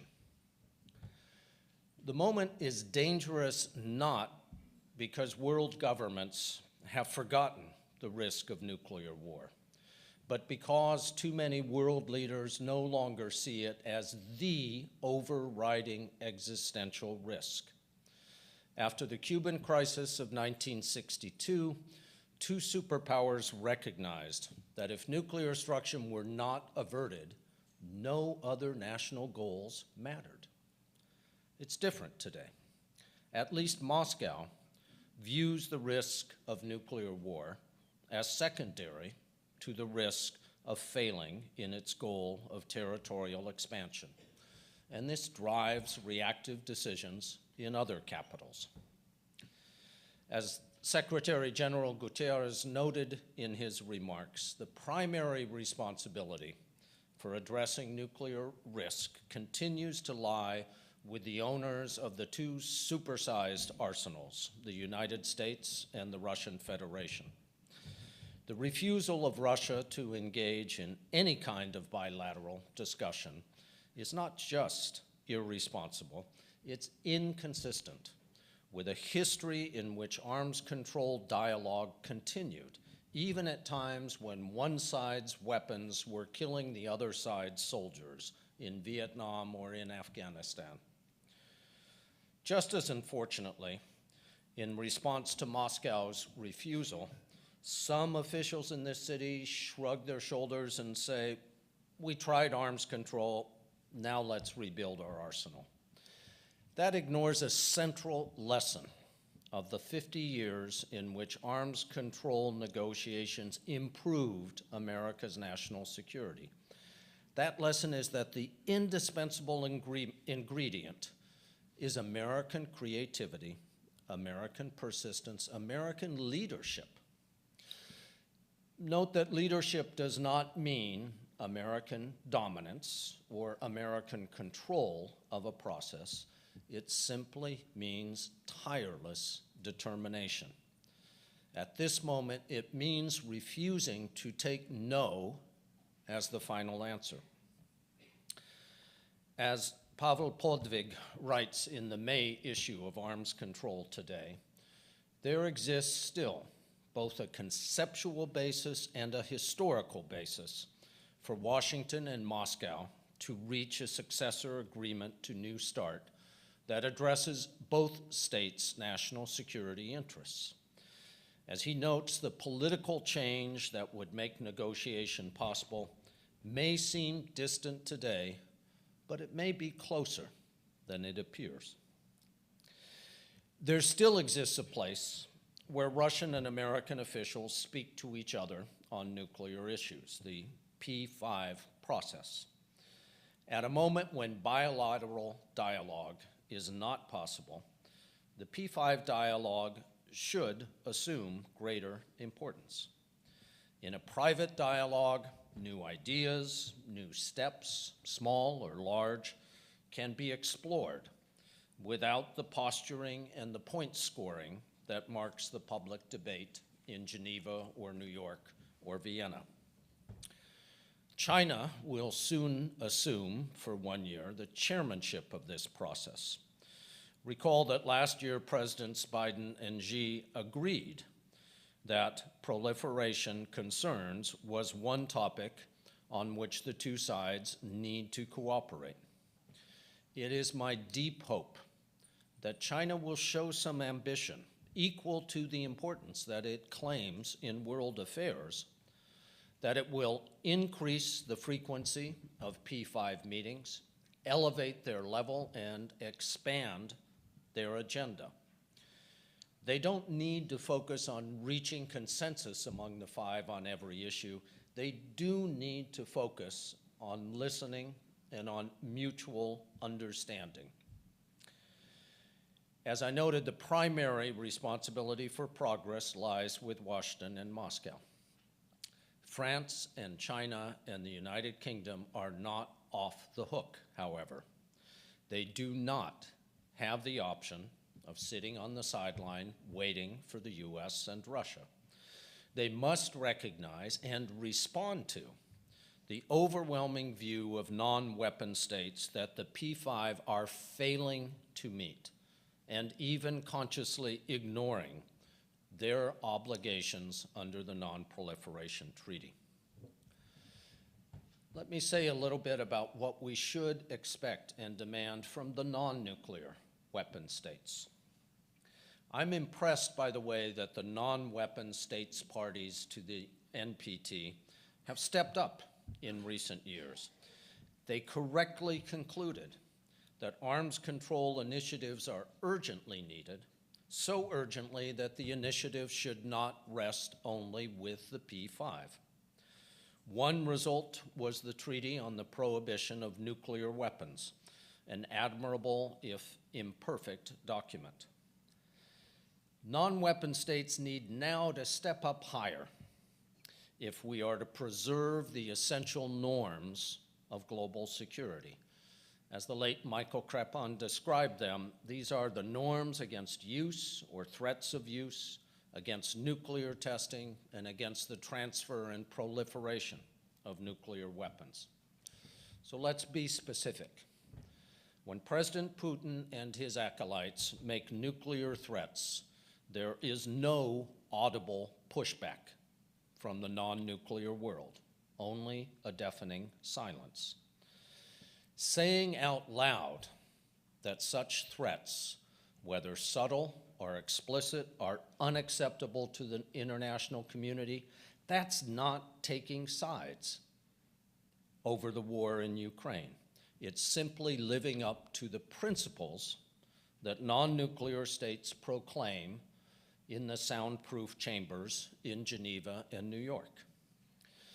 Mr. Putin does not expect anyone to endorse his methods, but because he does not hear anyone outside of NATO criticizing his threatening words, he will continue to speak them. Let's be more specific. The level of the speaker matters. When I was an Assistant Secretary of State, I took the statements of my counterparts to represent accurately the positions of their governments. But presidents and prime ministers do not listen to their own assistant secretaries and assistant ministers as closely as they listen to other presidents and prime ministers. If arms control concerns are not conveyed at a higher level directly to the leaders of the P5 states, those leaders will conclude, correctly perhaps, that nuclear issues are of lower importance to the rest of the world. Putin is not the only leader who needs to hear directly from other world leaders, but his is the right address to begin. Non-weapon states also have a duty to preserve the non-proliferation pillar of the NPT. At a moment when several states speak openly about leaving the treaty or developing their own nuclear arsenal, non-weapon states need to speak with one voice. They should declare, jointly and publicly, that any such move would make it impossible to continue normal political and economic relations with a new weapons-possessing state. So all of these are ideas that we have to convey loudly to the world's governments. And since we are here in Washington, we need to start with the United States government. Our public statements need to support the White House when it says or does the right thing. And the best example was the statement Jake Sullivan made right here 1 year ago, when he said the nuclear arsenal was sufficient for deterrence for the foreseeable future, and declared that the U.S. wanted bilateral dialogue with Russia without preconditions. Sadly, at least a few people in the U.S. government seem to believe that Mr. Sullivan's offer has been overtaken by events and is now no longer relevant. At the same time, we have to be vocal about backward steps and persistent in convincing this government and others that there are alternatives to a new nuclear arms race. Our work to reduce and eliminate the threat of nuclear weapons must be informed by the catastrophic humanitarian impacts of nuclear war. But our dialogue with policymakers must also recognize the validity of genuine national security concerns, made more and more obvious by threatening rhetoric from nuclear-possessing states. We can critique the flaws in deterrence, theory, and postures, but we can't simply dismiss deterrence as a concept without offering realistic alternatives sufficient to provide security.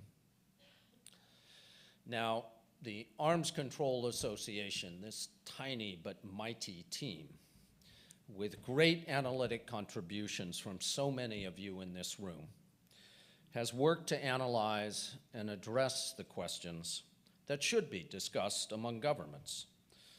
Can our national security be better protected by concepts of sufficiency rather than symmetry?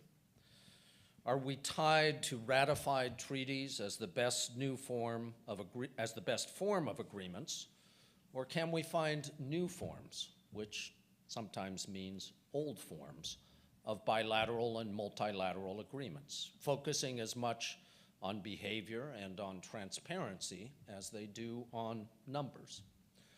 How do we achieve the goal that Presidents Xi and Biden agreed to pursue, maintaining human control of nuclear decisions?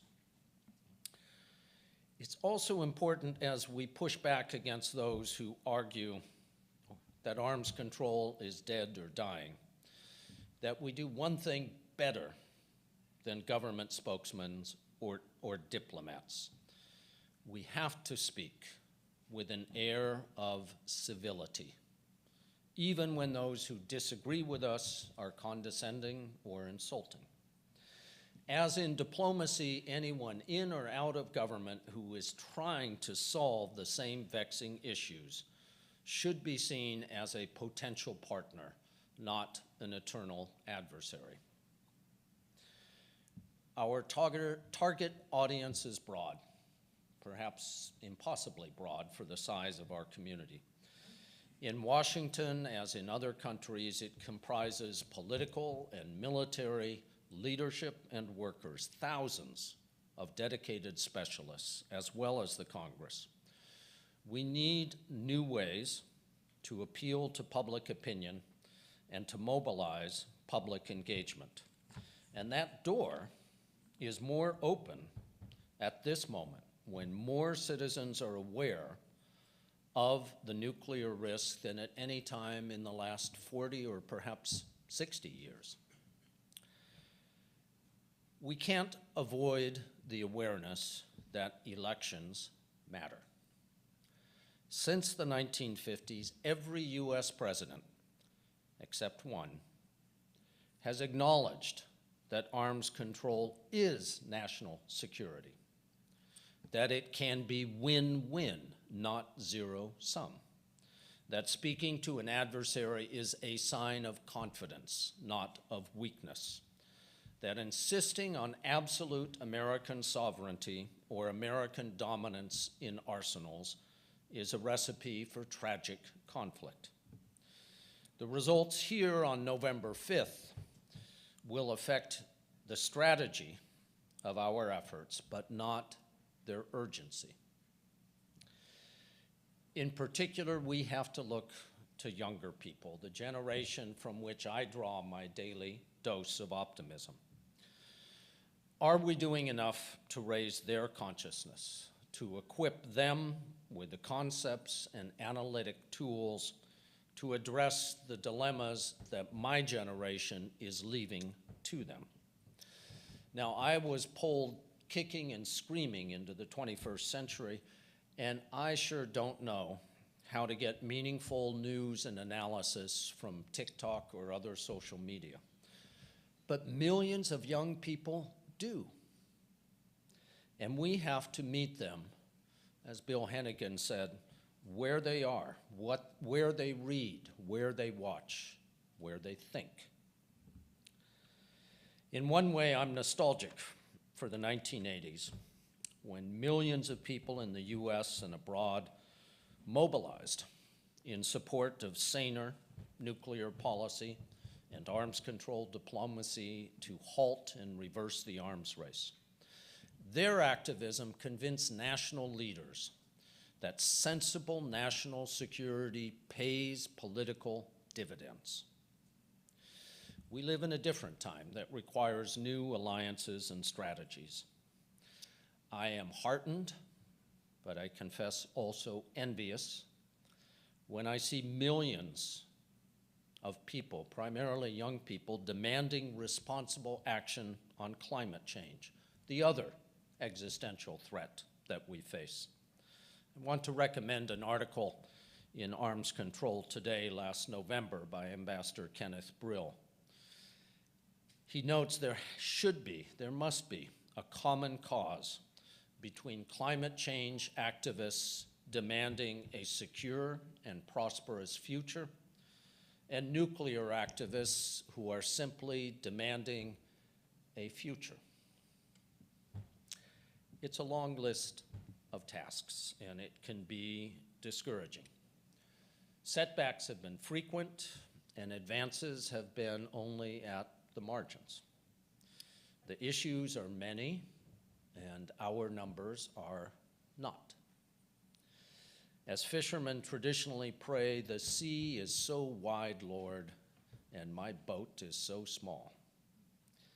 The total annual budget for all the organizations working in this field, in the US and elsewhere, is less than governments spend on nuclear weapons in half a day. But as John Kennedy said about going to the moon, we choose to do this not because it is easy, but because it is hard, because the goal will organize and measure the best of our energies and skills, because the challenge is one that we are unwilling to postpone. Now, I still believe, despite all evidence to the contrary, that humans are better at solving problems than at creating problems. In September of 1962, nobody would have predicted that within a few months, Moscow and Washington would initiate decades of world-changing negotiations, making both nations safer. Today, we both need to work to prevent the breakdown moment when the guardrails against nuclear catastrophe evaporate, and be prepared to seize the breakthrough moment when we can advance again in the direction of the security of a world free of nuclear weapons. Your contributions now, whether in time or money or analysis or activism, will be crucial as we head toward that moment. Now, I realize that this was more like a church sermon than a locker room pep talk. I can tell because I see a couple people dozing off. I want to simply thank you today for your attention, and above all, thank you tomorrow for your commitment. God bless.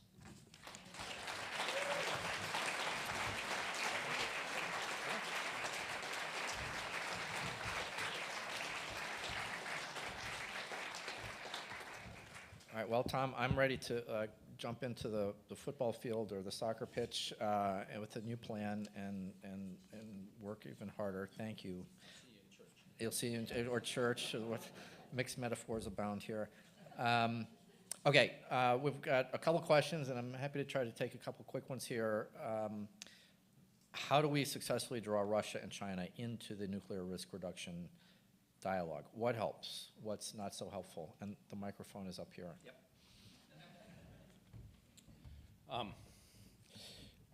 It's not so easy. Part of it is persistence. I really was not impressed, I'm sad to say, by the way that the US government followed up Mr. Sullivan's speech here a year ago. It's as if there's the offer on the table, call us back when you pick it up. I think that it requires a number, you got to knock on the door more than once if you want the skeptical householder to answer. And I don't think that we've done enough of that as a government. I do think in the numerous track twos that ACA and other organizations are pursuing with both Russia and China, we can at least demonstrate indirectly to those governments that there's a real agenda. It's not a trap. It's not an effort to undermine your other goals. It's not an effort to subvert our cooperation or our competition in other areas. And I think they only hear that if we say it on a nearly daily basis. I do detect resistance within this government and certainly within the Congress to continue to try on that same point, dialogue without preconditions. And that concerns me that the degree of commitment does not match the explicit statement that Mr. Sullivan made. All right, thanks. And here's a related question. You'll recall the P5 statement in January 2022 on the eve of the Russian invasion, reaffirming the Reagan-Gorbachev line that a nuclear war cannot be won, must never be fought. The question is, that's an example of what the P5 can do. How could they, given where things are, build on that, especially with China taking control of the chairmanship later this year? I mean, what advice would you be whispering into your Chinese colleagues and other colleagues' ears about this? I already whispered it with a megaphone on another occasion. Let's talk about that statement for just a moment from January 2022. We realize that the genuine power of Reagan and Gorbachev saying that one sentence together was that, above all, it was one sentence. When the P5 sat down to negotiate, a very worthwhile initiative, to repeat it coming from the lips of 5 presidents and prime ministers, you know diplomats, they could not keep it to one sentence. All 5 had suggestions for how to explain what we meant by that one sentence. And that's why the one sentence morphed into more than a page. It was still a valuable statement. It should be repeated. I don't have expectations that the P5 can make a better statement than that before the review conference in 2026. But I do expect that they can do a couple of things. Number one, find other smaller areas where they have agreed to work together. Right now, formally, the only issue that they are committed to discussing is methods of nuclear risk reduction. Very valuable, but only one of a very wide range of issues that they could be discussing. Secondly, a lot of the non-nuclear world takes some comfort in the fact that the P5 continue to talk to each other, not at the same high level as we did for many years, and only intermittently and only on one topic, but it matters to the rest of the world. And if we are able not to open up what should be closed dialogues, but to at least say to the rest of the world, we're talking more frequently, we're talking at a more senior level, and we are addressing more topics than before, that in itself creates a better atmosphere for the review conference in 2 years and a better opening for dialogue between nuclear and non-nuclear states. Thanks a lot, Tom, for the inspirational comments.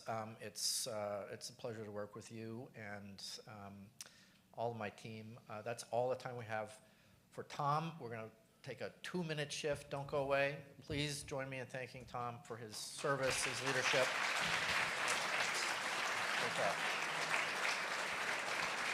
And if I could ask the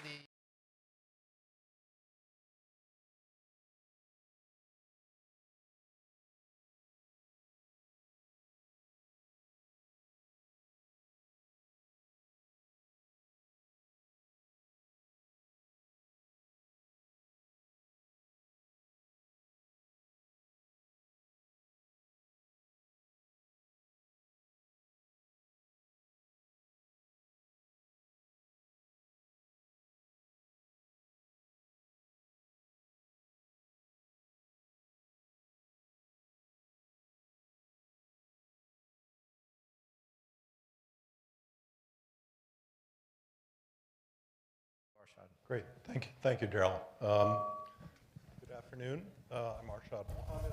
I'm a reporter with Reuters. I'm pleased to moderate this discussion on preventing further proliferation in the Middle East. We have an excellent panel. Immediately to my left is Kelsey Davenport, who's the Director of Nonproliferation Policy at the Arms Control Association. Next to her is Sharon Squassoni, who's a Professor of International Affairs at George Washington University's Elliott School. And next to her is Nigar Mortazavi, who is a Senior Fellow at the Center for International Policy and is also the host of the Iran podcast. I, Kelsey, and Sharon will make some very brief introductory remarks, and then we'll start in on a discussion among the four of us and wrap up with questions from all of you submitted in writing. To start, let me make 4 points that I fear are really very well known to the people in this room. First, nuclear proliferation has been an issue in the Middle East for decades. With one presumed nuclear power, Israel, Iran currently at threshold status in the sense of having the capability to produce fissile material in fairly short order, and Saudi Arabia clearly seeking to keep its nuclear weapons options open. Since the Trump administration in 2018 pulled out of the Iran nuclear deal and reimposed US sanctions, Iran, after waiting for about a year, began curtailing its compliance with that agreement, the Joint Comprehensive Plan of Action, and has steadily increased its capability to produce bomb-grade nuclear material. And although it has not actually done so, and it has steadily reduced the International Atomic Energy Agency's access to its facilities. Third, again, obvious but worth bearing in mind, regional tensions have increased since Hamas's October 7th attack on southern Israel, Israel's subsequent retaliatory military operation in Gaza, and it's worth also noting Israel's April 1st unacknowledged, but I think undisputed, attack on the Iranian embassy complex in Damascus, and Iran's unprecedented, till then, decision to attack Israel from Iranian soil. That was a first. And then finally, as I bet you all are very well aware, the United States and Saudi Arabia are discussing what might be termed a mega deal, one in which there would be potentially a US-Saudi civil nuclear deal. There would be some form of US security guarantee to the kingdom. There would be some kind of formulation on a pathway to a Palestinian state. And there would be, in theory, normalization of relations between Israel and Saudi Arabia. The Biden administration is exploring that civil nuclear agreement, despite the fact that Saudi Arabia is, of course, a massive oil producer and has no obvious immediate need for nuclear power, and also despite Saudi Crown Prince's Mohammed bin Salman's position that if Iran developed a nuclear weapon, Saudi Arabia would have to too. With that, I'd like to hand it over to Kelsey first to offer her thoughts on some of these issues. Well, thank you all so much for being here, and thank you, Arshad, for agreeing to moderate. If you weren't moderating, I probably would be, so I have the much easier job of just sitting here and telling you all what I think. Also, I just want to thank Nigar especially for joining us on very short notice to fill in for this panel, so we're very grateful that she was able to do that, and much appreciated. My pleasure. So those of you who know my work at the Arms Control Association will not be surprised that I'm going to focus my remarks on Iran's nuclear program and the possible implications for diplomatic engagement with Iran. But first, just to look at Iran's nuclear advances over the past several years, we really need to recognize now that Iran's nuclear program is in a fundamentally different place than it was in the lead up to negotiations on the JCPOA. Because the advances that Iran has made since the nuclear deal was finalized in 2015 have really brought Iran to the threshold of nuclear weapons. And much of the work cannot be fully reversed, even if we are able to re-engage Iran diplomatically and reach an agreement that limits its nuclear program. In particular, I would highlight two areas where Iran has clearly invested a lot of time and energy in recent years. It's mastered enrichment up to 60%, which is a level that technically can be used for nuclear weapons. It isn't considered weapons grade, but it's very close. Similarly, Iran has invested a lot of money in its advanced centrifuge capabilities. This allows Iran to enrich uranium much more quickly than it could in the past.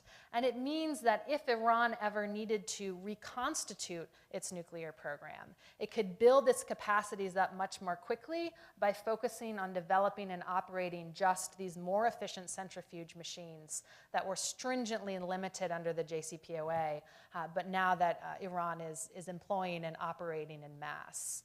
So this really has changed fundamentally the nature of Iran's nuclear program.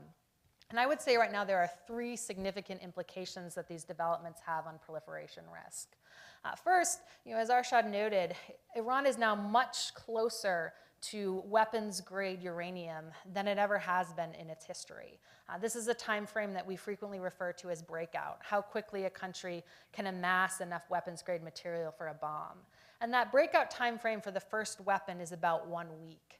And the breakout timeline for 5 or 6 nuclear weapons is about a month.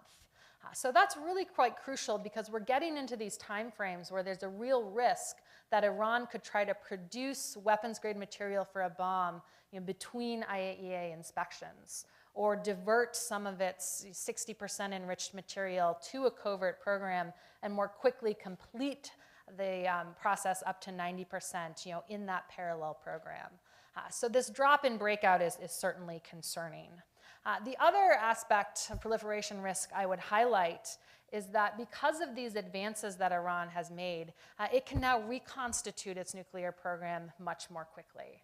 So while I personally do not believe there is a viable military option to addressing the Iranian nuclear risk, as we heard Pranay say earlier, force does remain on the table for the United States. But even if we did resort to force, Iran could reconstitute its capabilities much more quickly by relying again on these advanced machines. So it would not need to build up the same size of infrastructure to pose, again, a risk from a proliferation perspective.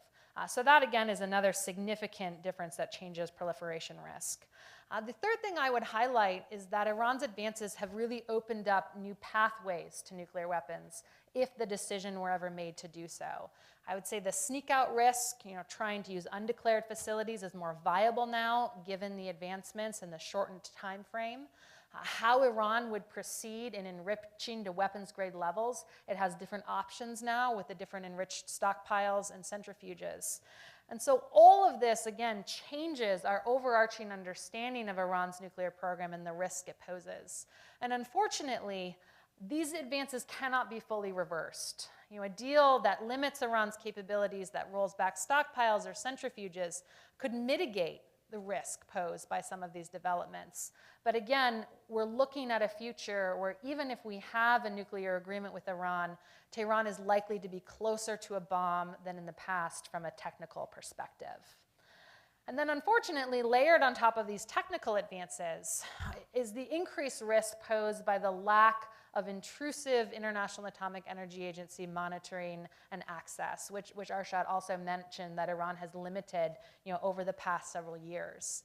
Currently Iran still is implementing its Comprehensive Safeguards Agreement, so inspectors are regularly in facilities where Iran is enriching uranium.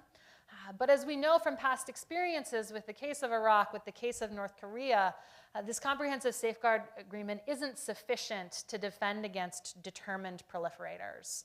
And right now, the IAEA does not have access to key facilities like the workshops where Iran is making its centrifuges, where it's concentrating and producing uranium ore concentrate. And so the IAEA does not have a good idea about what inventories in these areas look like. And IAEA Director General Grossi even said explicitly in the fall that the IAEA cannot say where all of Iran's centrifuges are, or even if it knows how many centrifuges that Iran has. So again, this just increases the risk or the speculation of risk that Iran may be diverting materials to some type of illicit program, diverting centrifuges that it could use later if it makes the decision to pursue nuclear weapons or to kind of retain that covert capacity. The other risk that is amplified by this lack of monitoring is that the longer these gaps persist, the more challenging it's going to be for the agency to try to reconstitute a history of Iran's nuclear program, which could be very beneficial and necessary if we do get to the point where we negotiate a new nuclear deal with Iran. If the IAEA, for instance, cannot say with reliability how many centrifuges Iran has, it's very challenging to verify future limits that might be imposed in these areas in a future deal. And that has implications for the sustainability of a deal, for effectively verifying limits, but also in the U.S. domestic context. Under U.S. domestic law, the Iran Nuclear Agreement Review Act, the president has to certify that the IAEA can verify any future agreement with Iran. So these monitoring gaps pose a risk in the long term and in the short term when we talk about being able to ensure that we could quickly detect breakout, that we can deter Iran from diverting materials, and in the long term in trying to kind of understand these gaps and rebuild and reconstitute a history of Iran's nuclear program. So that kind of brings me to the second point of my remarks, what can we do about it? And I am still an optimist that there is time, space, and interest in Tehran in negotiations and in nuclear risk reduction. To be clear, I think we need to acknowledge and say up front that the 2015 nuclear deal is dead. Now, as a big supporter of the deal, it pains me to say that, but I think that is the reality. Iran's program technically has advanced to the point where the JCPOA would be less effective from a nonproliferation standpoint. Politically, the deal is very toxic in both Washington and Tehran. And if we look at just timeframes going forward, reconstituting it just really isn't an option, both given the political realities that we face with the U.S. election, but also some of the timeframes and expiration dates in the JCPOA itself. So if we move past the JCPOA, what does that leave us with? Given the short time frame between now and the U.S. presidential election, I think the U.S. strategy really should be focused on reciprocal actions that more immediately de-escalate risk. I would focus squarely on trying to enhance monitoring and access. The U.S. should, I think, be looking at ways to try to incentivize Iran to allow inspectors back into some of these facilities, like the centrifuge workshops, like the facilities where the uranium ore concentrate is produced, so the agency can get a better feel for what Iran has produced here and start to rebuild those gaps. This would also be incredibly useful in deterring any diversion going forward to prevent Iran, like I said, from trying to move any materials to a covert program. So monitoring, I think, really should be the #1 priority. And in return, the U.S. should put something tangible on the table for Iran in exchange for these actions. That could be unfreezing more frozen Iranian assets and transferring them to Qatar for humanitarian purposes. That could be perhaps working with China or others on some limited oil sales. But again, something that demonstrates to Iran that there still are tangible, realizable benefits for engaging diplomatically with the United States. And ideally, this type of de-escalatory package could stabilize the current crisis and buy time and space for the more comprehensive negotiation that we're going to need to begin immediately after the U.S. presidential election. And I'm happy to talk more about this, in the question and answer, but I think the US is going to have to approach these negotiations with a new framework in mind. I think the JCPOA demonstrated that there are challenges to this very transactional approach to nonproliferation agreements. Not only does the US face a credibility deficit, but the US also, I think, encountered, and we now better understand that there are significant challenges to actually realizing sanctions relief. The lifting part is easy. Ensuring that a country benefits once the sanctions are lifted is much more challenging. So I think we have to diversify the array of incentives that we put on the table for Iran. And maybe we shouldn't even just be looking at Iran. Maybe this is multiple agreements that includes countries in the region that tries to capture some of the proliferation challenges that we're facing in other spaces like Saudi Arabia. So with that, I will turn it over to the next speaker and very much look forward to the discussion. Great. Thank you, Kelsey. Sharon. Thank you. Actually, I didn't prepare opening remarks, so you'll have to bear with me. I see, let's start with what we know, which is not a whole terrible amount. We have been negotiating with the Kingdom of Saudi Arabia for 15 years on a nuclear cooperation agreement. This is kind of a long time. In other cases, perhaps with Japan or South Korea at various times, it's taken a few years, but not 15 years. And why is that? First, in the early years, Saudi Arabia was very hesitant to do certain things that we wanted them to do in a nuclear cooperation agreement. The additional protocol. They had a small quantities protocol. Sorry for getting into all this technical stuff. But this latest iteration, or this latest round of negotiations with Saudi Arabia, has gotten tangled up in this strategic deal.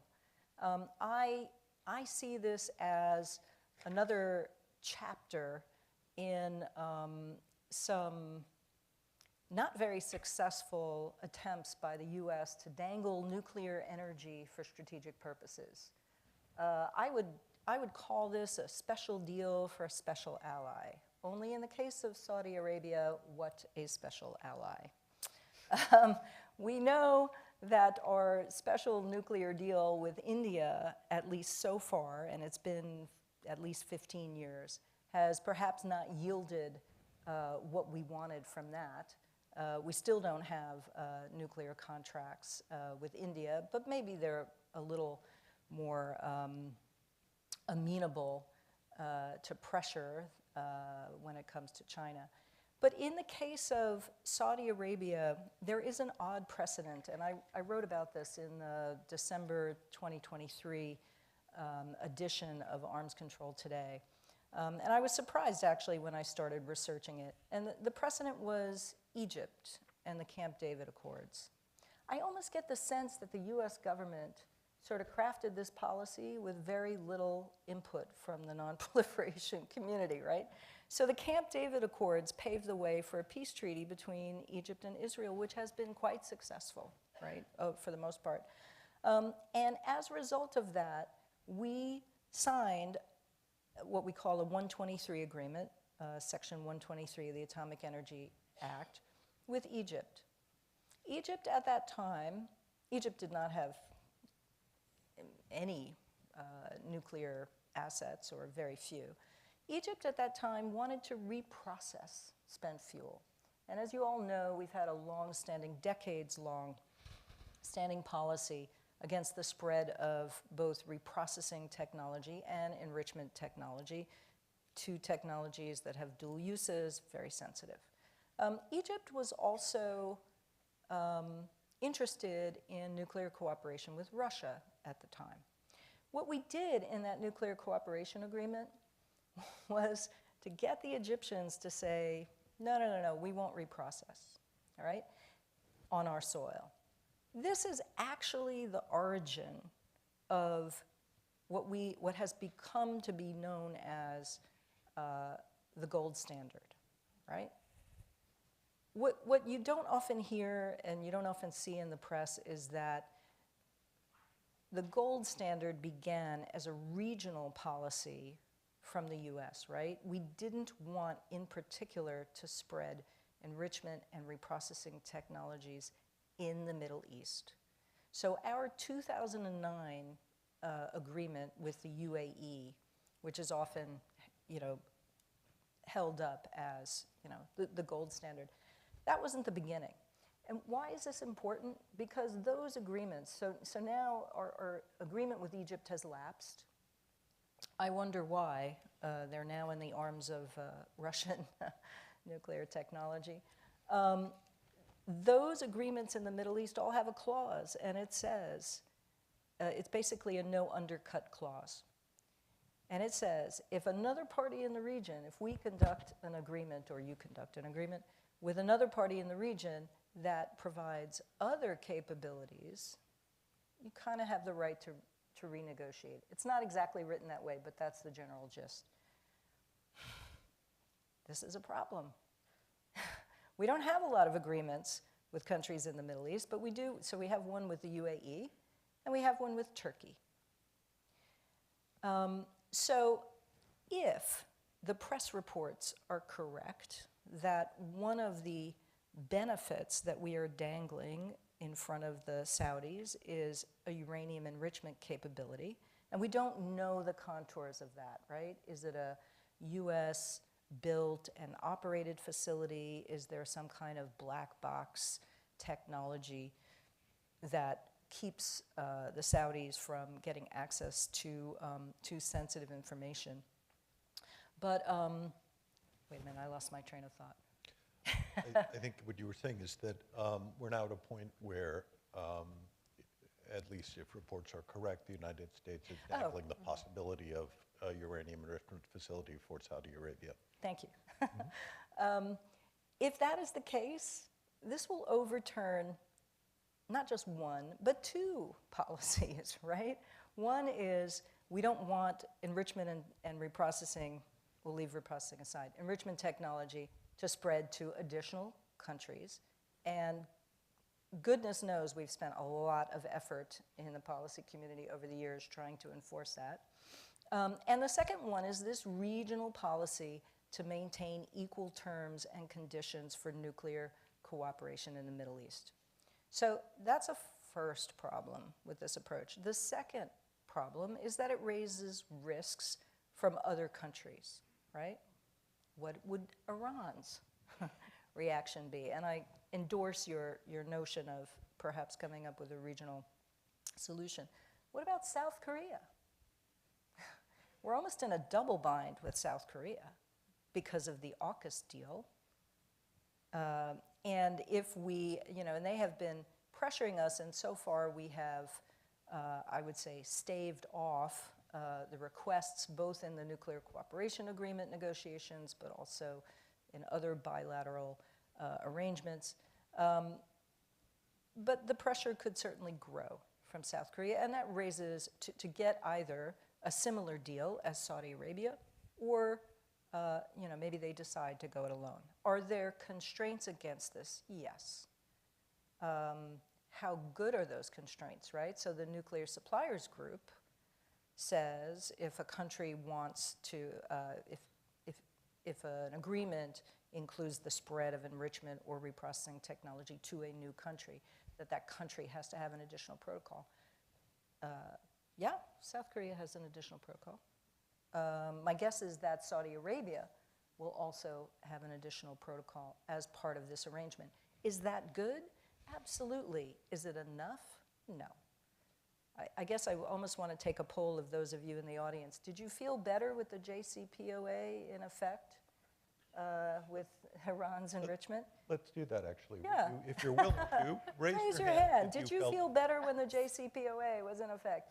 Yes. And why is that? It's because the Non-Proliferation Treaty does not prohibit enrichment or reprocessing. It's not in the treaty itself, right? But it is enforced through all of these, bilateral nuclear cooperation agreements, enforced, through working with our allies, in the nuclear suppliers group. And we also try to get our allies. South Korea is a good one, because they've been very good on this in terms of putting such restrictions in their nuclear cooperation agreements. You could even get more creative and say, well, what other countries might be interested? Poland, Australia. In any event, I think I'll stop there. I have a host of things I would like to recommend, both in the cooperation agreement. I see a lot of problems. Many of you may know I worked for the Congressional Research Service for a while and analyzed this for a living. But there are definite weaknesses in the Atomic Energy Act that I think we could plug. The question is, how urgent do members of Congress or the administration see this? I will say one last thing. For 15 years, we've been negotiating with the Saudis on this, and for 11 years, they have insisted that they would get the same capabilities that Iran has. And so you really need to ask the question, and this is why I feel like the nonproliferation community has not been really polled on all of this. You know, should you really be sharing enrichment technology in any shape or form with a country that has openly said it would acquire nuclear weapons capabilities in a specific scenario, which doesn't look that far off, actually, in the Middle East. Thank you. Thanks so much, Sharon. And let me also thank Nagar, who stepped into the breach at the last moment because one of our panelists was ill. And I'd like to start by asking you two questions, if I may. One, why didn't Israel's attack on the Iranian embassy complex in Damascus and then the subsequent direct Iranian retaliation, why didn't that erupt into a wider conflagration? Question one. Question two, do you think that exchange has changed the balance of power or changed Iranian strategic thinking and made it any more or less likely that they might someday choose to pursue nuclear weapons? Thank you. Thanks, Arshad, Kelsey, Sharon. Great to be here, filling in for my colleagues, to see who is sick. I think, well, first talking about Iran and Israel, and then we can tie it back to this discussion.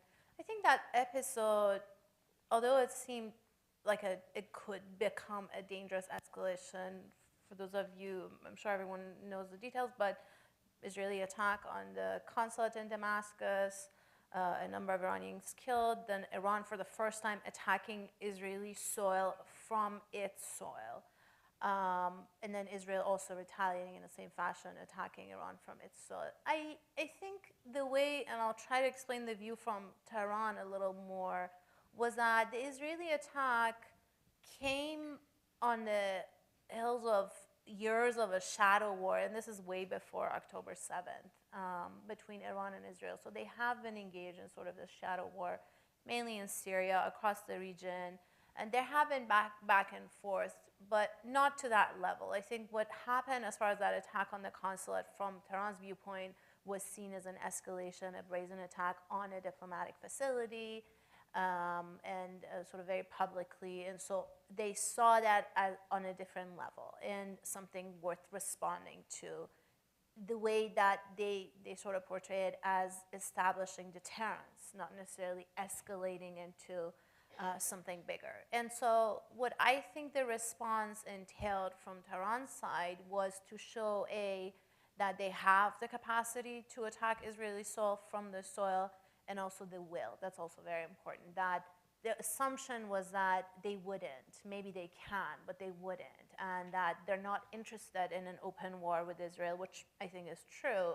Actually, I would argue that none of the two sides really are interested in bringing that shadow war into the open, direct confrontation. And also the third, and maybe very important party here, the United States, is not interested in either direct confrontation with Iran or Iran and Israel in direct confrontation. So looking at that triangle, I think The Iranians saw that escalation. They tried to respond, but in a calculated way. They had been telegraphing that they're going to respond in a way using back channels to sort of letting the Americans know too. All of that aimed at minimizing the impact or the casualties, but nevertheless doing the attack to show the capacity and their will.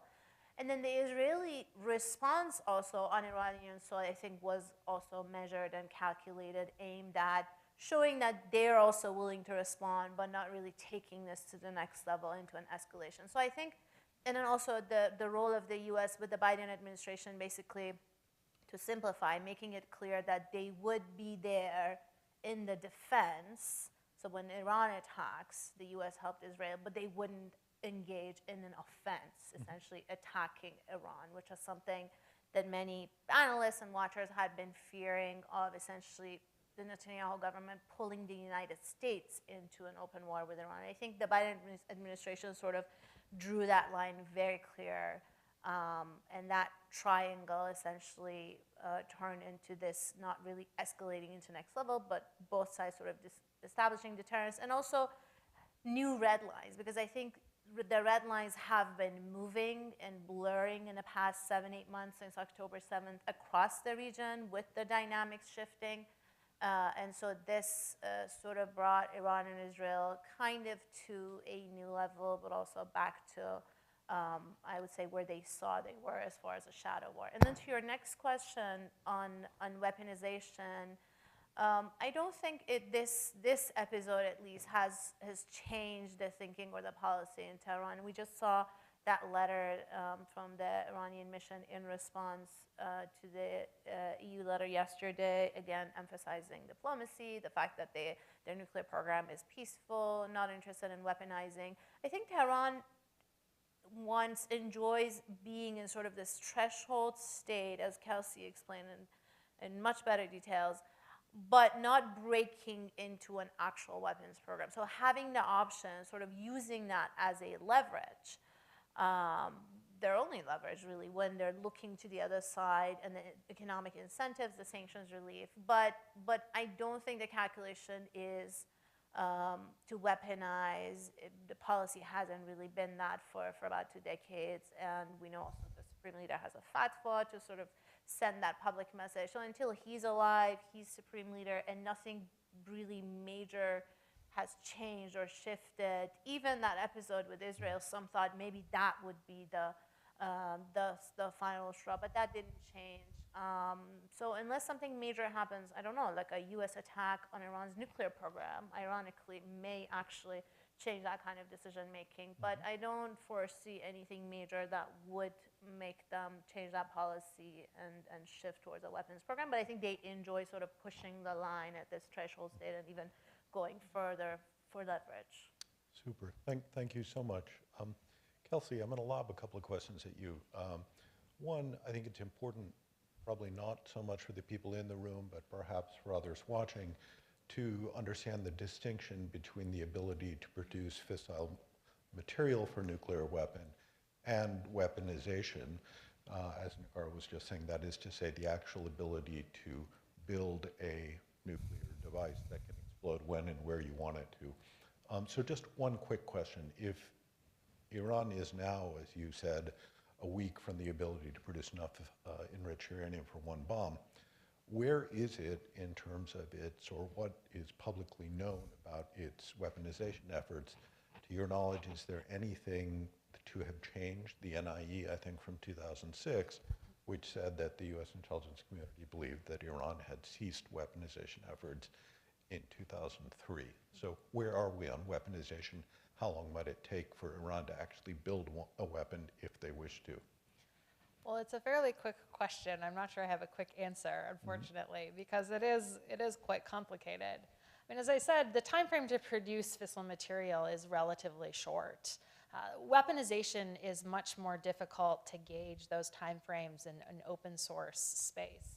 I think many experts, including myself, assess that based on the work Iran had done prior to 2003, when they had an organized program, that if Tehran really wanted to, they could probably build a nuclear weapon in as little as 6 months.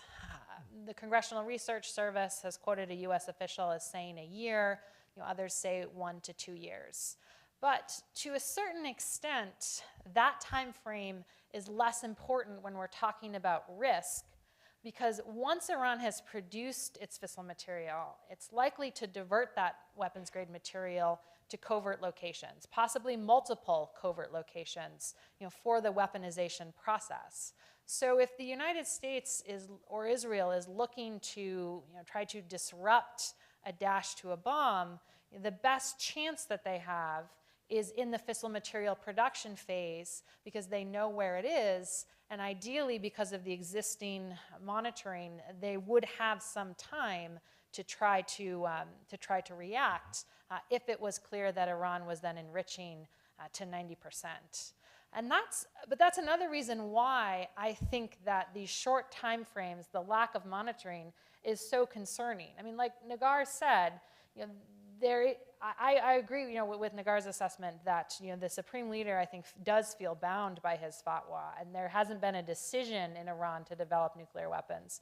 I mean, current U.S. intelligence community assessments support that, saying there hasn't been a resumption of key weaponization activities.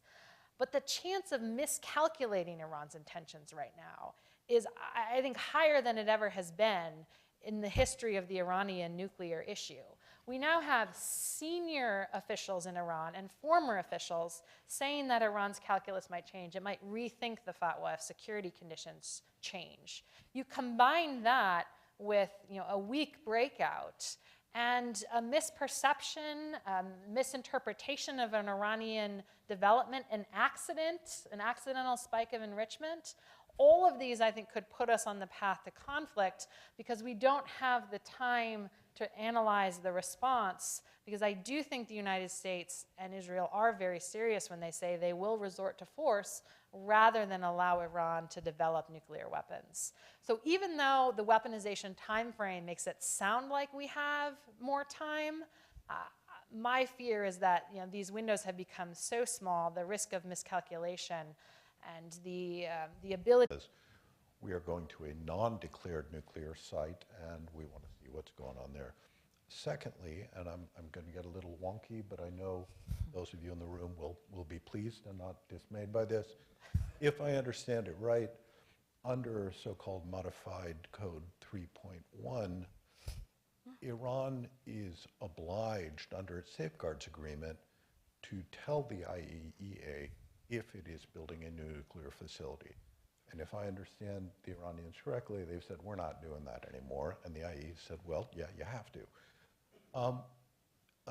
Given the absence of SNAP inspections and given this, does the IAEA actually have the ability to figure out what it doesn't know? Or are we now in a world where Iran is perfectly capable of building secret sites and potentially diverting some indeterminate number of centrifuge parts, which I don't think the IAEA now knows how many there are, therefore how many centrifuges Iran may have, to secret sites? Do you want to go first, or do you want me to? Sure, no, I'll take a stab at it. Look, the biggest hurdle in the nuclear weapons enterprise is the fissile material production. So that should give you a sense. Iran is enriching up to 60% and could go higher. So all this talk about, how long does it take? The 6-month time frame, that's used in the U.S. government, or at least it was when I was there. That's, that's kind of an assumption. It's like once you get the fissile material, anybody should pretty much be able to do it. So my guess is that it's much shorter for Iran. I think you can read between the lines of IAEA reports and understand that they're challenged. and you have to ask the question, these what we call SNAP inspections, right? Or the ability to go anywhere, anytime, which is never really anywhere, anytime. And there is a host of ways in which a country can delay things, obfuscate. Oh, the weather's bad today. The road's closed. I mean, so many different ways that they can do that. I don't see the modified, Iran's statement that it would not adhere to the early declaration of new facilities. To me, that's a little bit of a red herring. If they're going to have a secret facility, it's not like they're going to build it and then eventually tell the IAEA, right? They're just going to do it. And the problem with uranium enrichment, and specifically with centrifuge facilities, is that there are very few signatures that you can detect remotely. So it is always a good thing to have people on the ground, on-site inspections. It is always a good thing to be able to interview people. We found that out in Iraq in the 1990s. You learn a lot of things by walking around and seeing how people react. So I agree. Like the less access, the restrictions on access, that degrades the IAEA's capability. But I think also in the popular press and among popularly, people think of the International Atomic Energy Agency as this watchdog, right? That they're going to go out there and find things. The truth of the matter is much more that countries who are concerned help the IAEA. And a lot of that depends on levels of cooperation. Levels of cooperation even within the secretariat of the IAEA, and all of that is at a much lower, all of that cooperation has dropped down significantly for a variety of reasons. Yeah, I'll leave it at that. Okay. Kelsey, Sharon did so well on that. I'm gonna pass over you on this one, but I have a question for you and then one for Nagar. You talked about your view that the administration should seek a sort of de-escalatory set of steps. You talked about it dangling some carrots, like the unfreezing of assets. Two questions.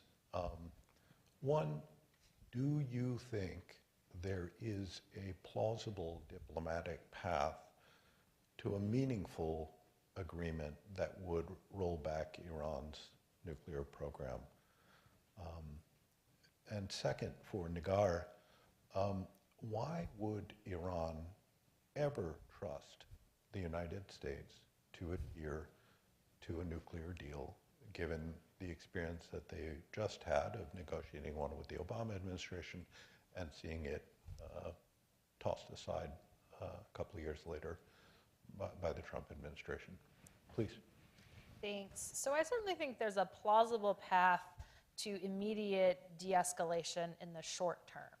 I think just last year, Iran was willing to engage in moderating some of its more proliferation-sensitive activities in exchange for the unfreezing of U.S. assets. Now, the U.S. refroze those assets after October 7th.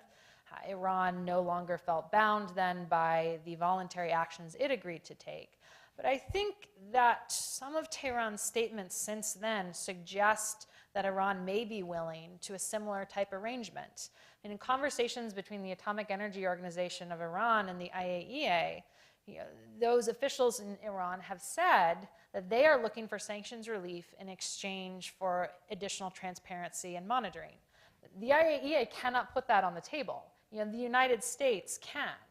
So I think it's critical that the United States tries to follow up, on these offers, or on this, perhaps an opening that Iran might be signaling once the new Iranian president, is elected. I don't think we're going to see anything now until after that election in terms of diplomacy and space. On your second, more broadly, would Iran be interested in a broader deal that rolls back its program? I mean, I think that is a much more challenging question right now, because Iran is trying to leverage this threshold status for its security and national interests. Will it be willing to give that up? I don't know, but I think we have to test that prospect, because what the United States can put on the table in terms of economic benefits, I still think would be attractive to Iran, particularly if we can think about how to realize the sanctions lifting, given some of Iran's other sort of stated goals. Now, because of the advances I mentioned, I think rollback is challenging. I think this is going to have to be a much more focused monitoring arrangement, perhaps some unique elements that provide greater visibility and perhaps monitoring on some of the weaponization aspects of the program, not just the fissile material. But certainly, I think there are enough indications coming from Tehran that they are interested in an agreement, that we have to pursue something in the short term, but also think about that new framework for the long term. Because that really is, we really need to do this, because this idea of Iran staying on the threshold is just not sustainable. There's too much risk that the security environment could push Iran to rethink its consideration and develop nuclear weapons. There's too much risk of miscalculation. So really, we need that longer-term framework, and it's worth investing time now into thinking what it looks like.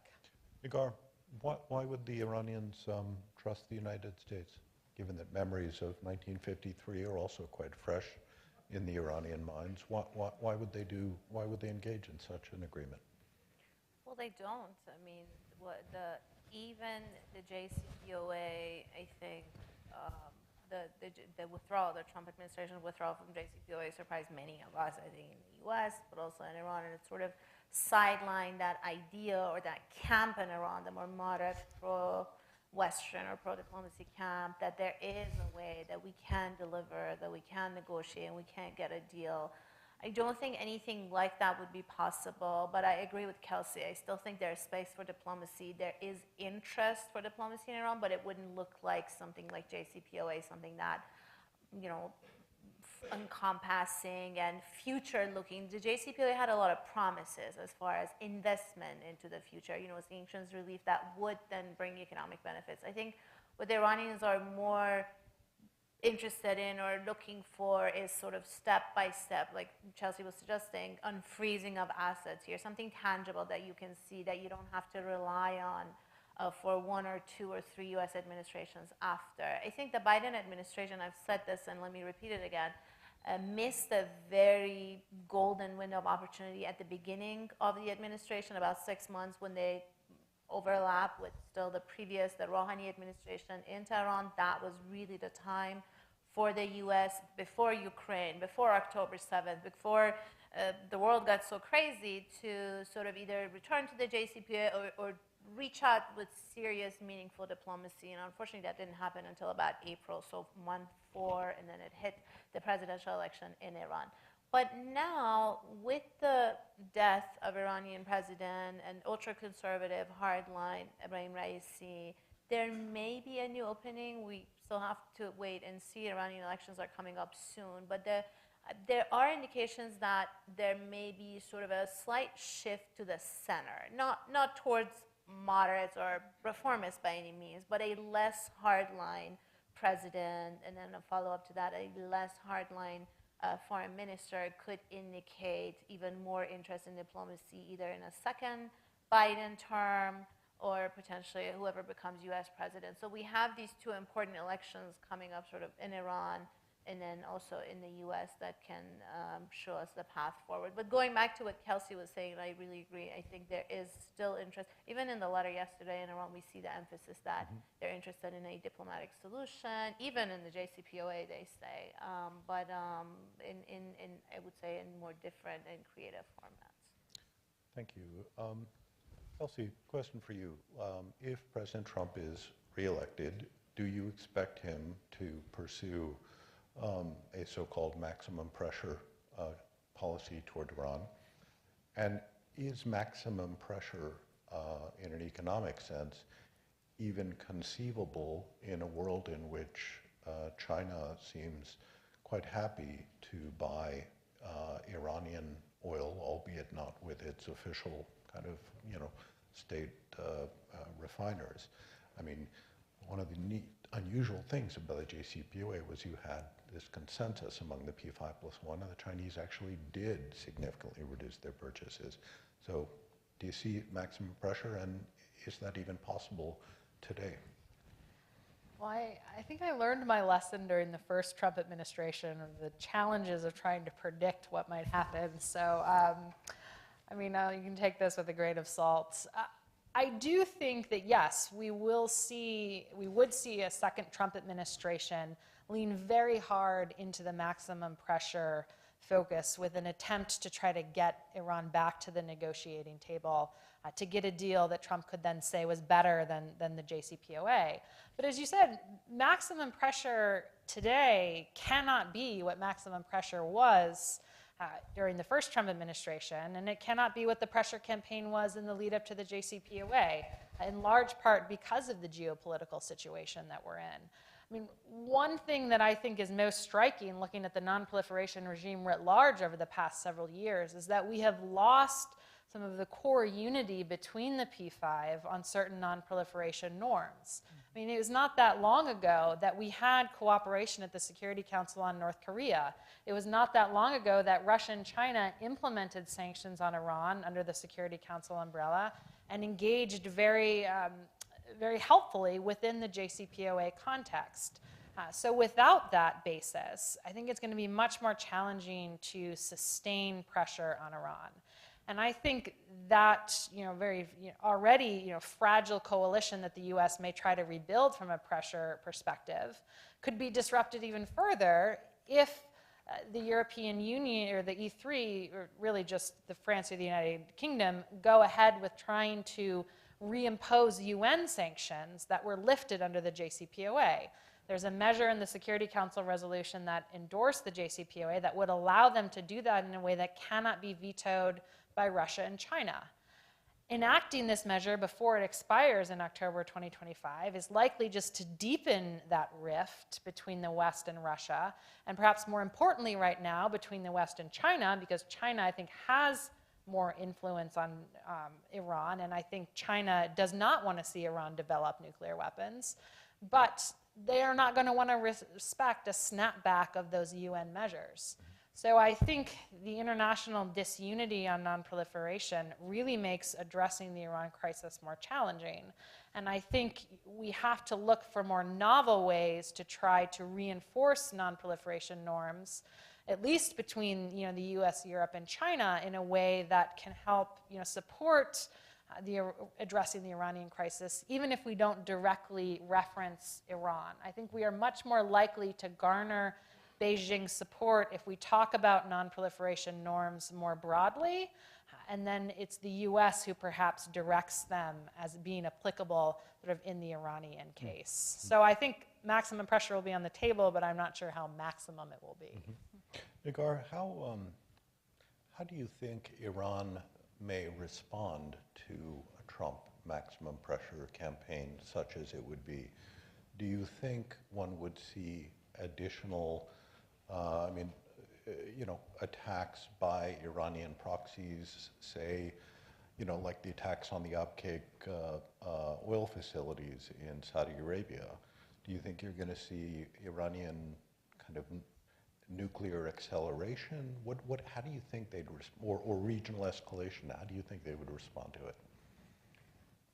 I think more of what we saw under the Trump administration.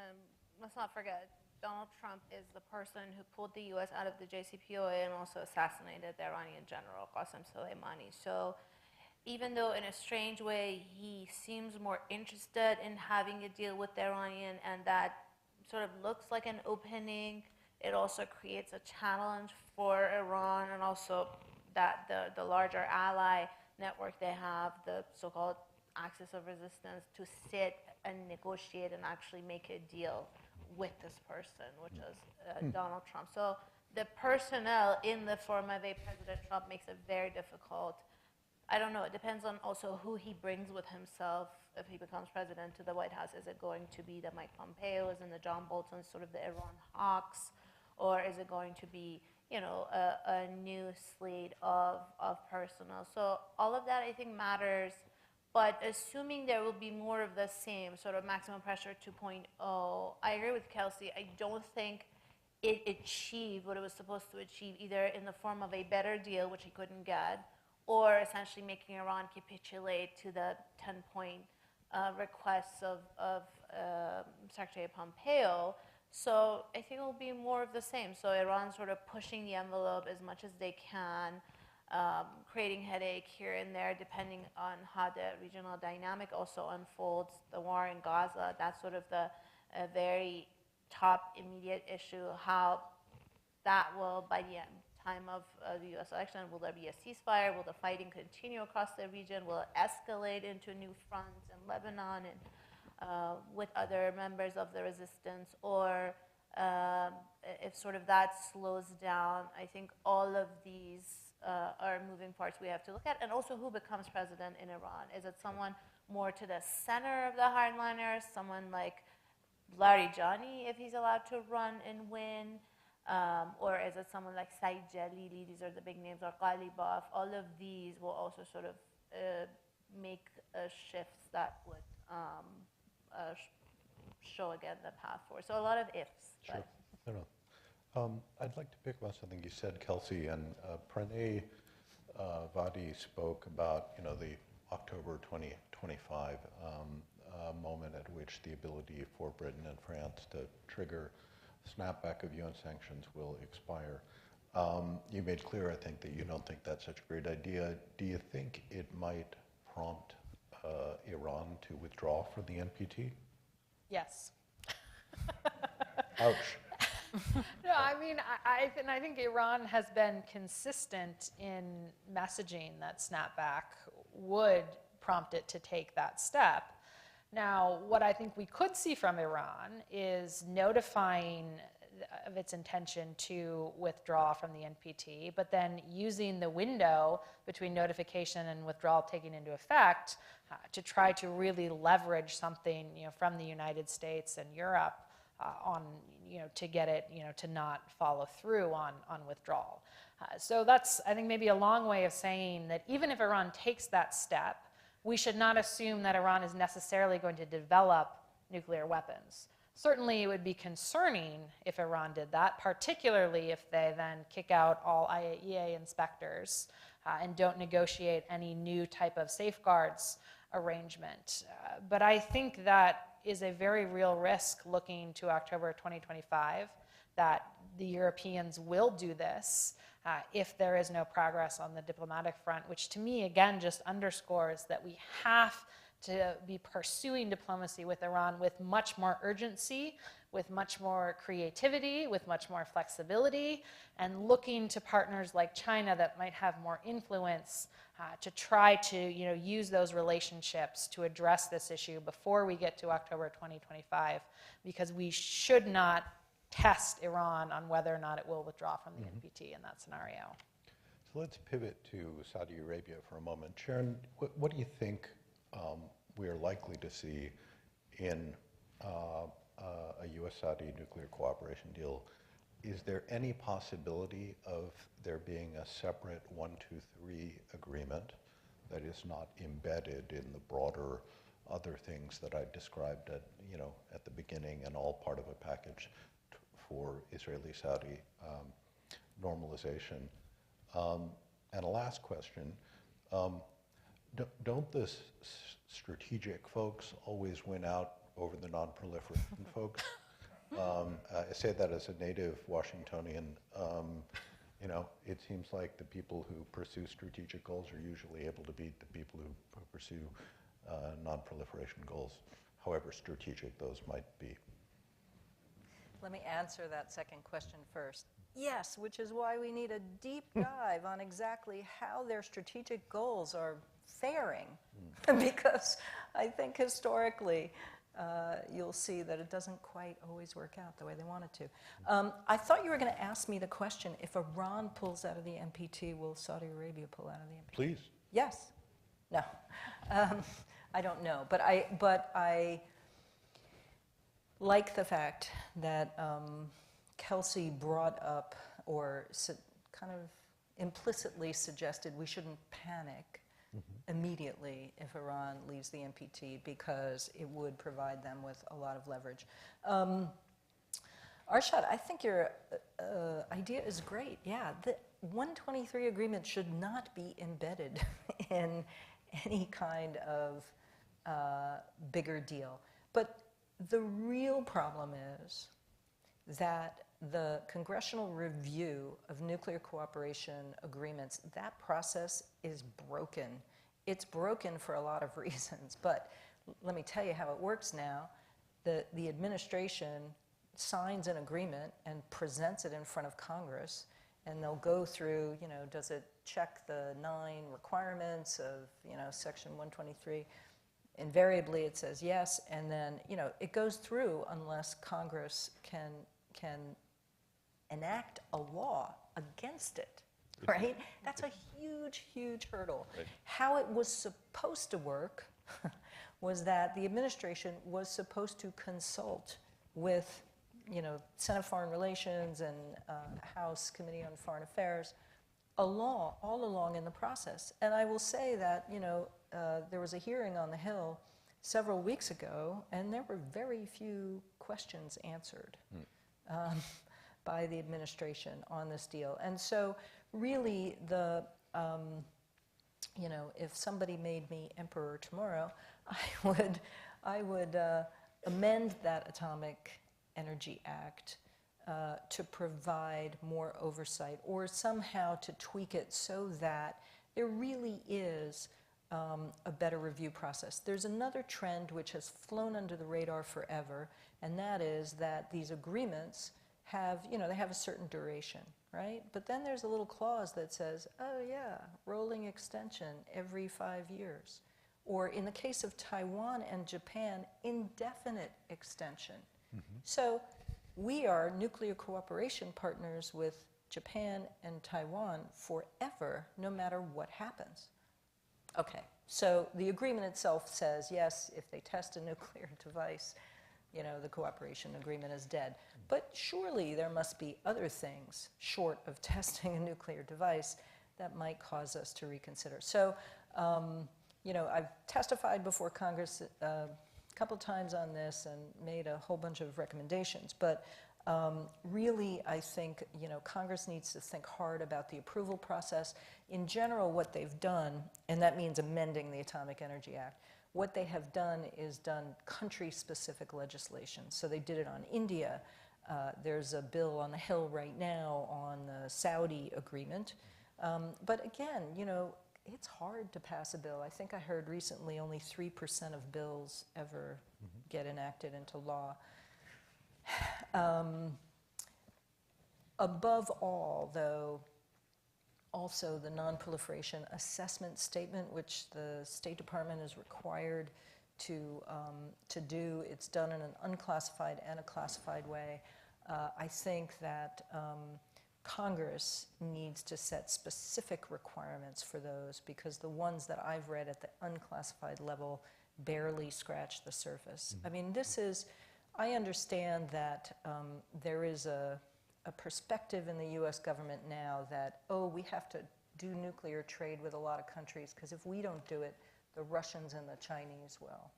And our cooperation is better than theirs because we uphold non-proliferation standards.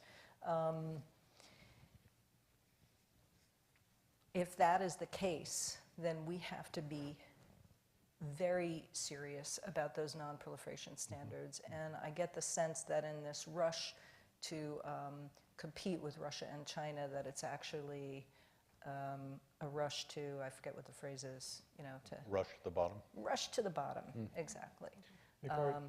And if nuclear energy is going to, there are some folks out there, I am not among them, but if you really think that nuclear energy is going to make a difference for climate change and that we need to build thousands of reactors, this is a very serious issue that needs to get as much attention and money as the promotion of nuclear reactor exports does.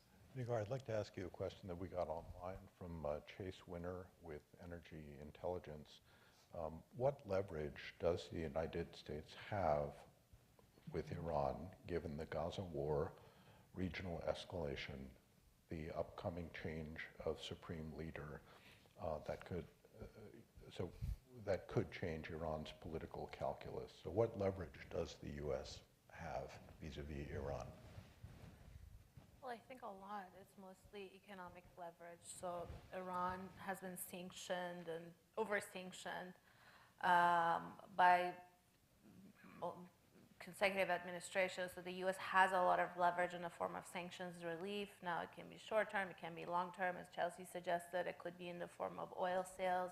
It lacks even enforcement of sanctions, unfreezing of assets, something Iranians have mentioned or alluded to. So I think what Iran is looking to the other side, and this is not just the U.S. but also Europe, is mostly in a form of that economic benefits or the leverage.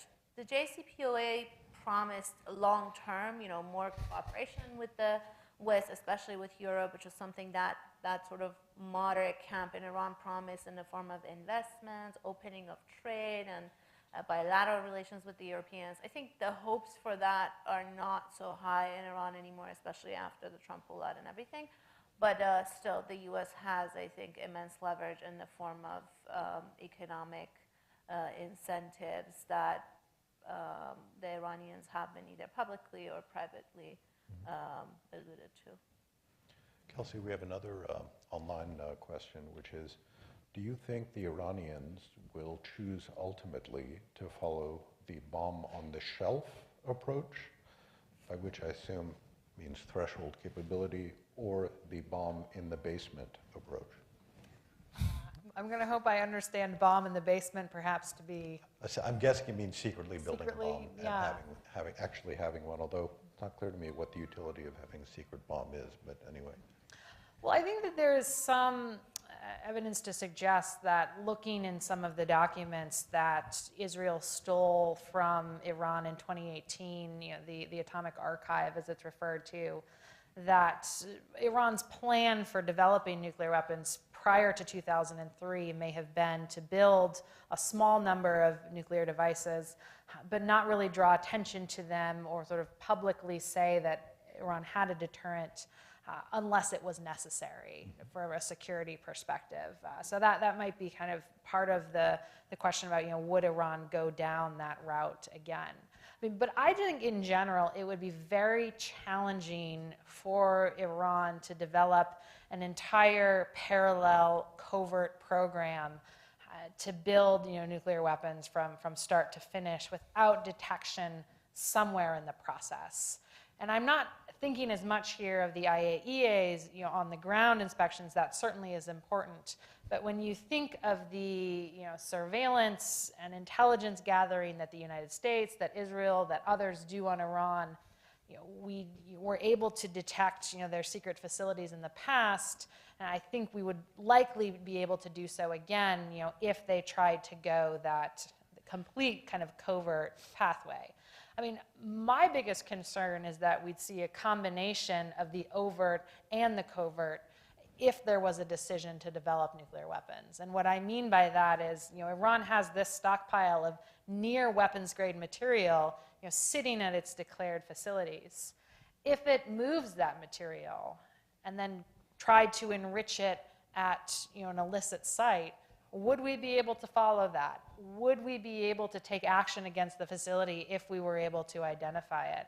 So I may be more concerned about the bomb that's between the basement and the shelf and that kind of combination of pathways if I was kind of ranking, where the risk is. But I think, for now, absent a significant degradation in the security situation, whether that be, an attack, a direct attack by Israel or the United States on Iran, or a significant degradation of Iran's proxies and partners like Hezbollah, Iran is going to be pretty content to kind of stay in that threshold status unless it is induced by the United States to move back. So again, I probably sound like a broken record here, but again, the urgency of diplomacy now, I just think is so critical so we don't have to defend against one on the shelf or the basement. Can I ask you a follow-up on that? So in a way, you were talking about your fear of a bomb on a U-Haul truck. So a bomb that they build and then move somewhere and you don't know where it is.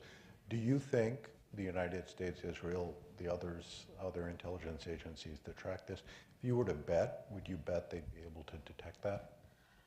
If it was just one, yeah, I would think maybe, yes, they would be able to detect that. But that's why, as I said, nobody is worried about Iran breaking out to build one bomb. Sure. One bomb doesn't provide them a deterrent. If they can break out to build 5 or 6, can we monitor, 5 or 6 U-Hauls? I personally don't want to be in a position where we find out whether or not the United States and Israel can actually do that. So again, diplomacy now, so we don't have to test that capability. I'd like to ask all of you sort of a final question, which is to look at kind of a nightmare scenario that is several steps ahead of this. And that would be Iran does choose to build nuclear weapons. It builds multiple nuclear weapons. Saudi Arabia carries through on its stated intent to acquire nuclear weapons. If Iran does, you then see further proliferation, say, in Turkey or elsewhere. Let's assume then that the US government is living, that we are all living in that world of multiple nuclear-armed states in the Middle East. How do you deal with that? Is there any plausible way to deter those states from attacking each other, attacking the United States? How do you grapple with that ugly scenario?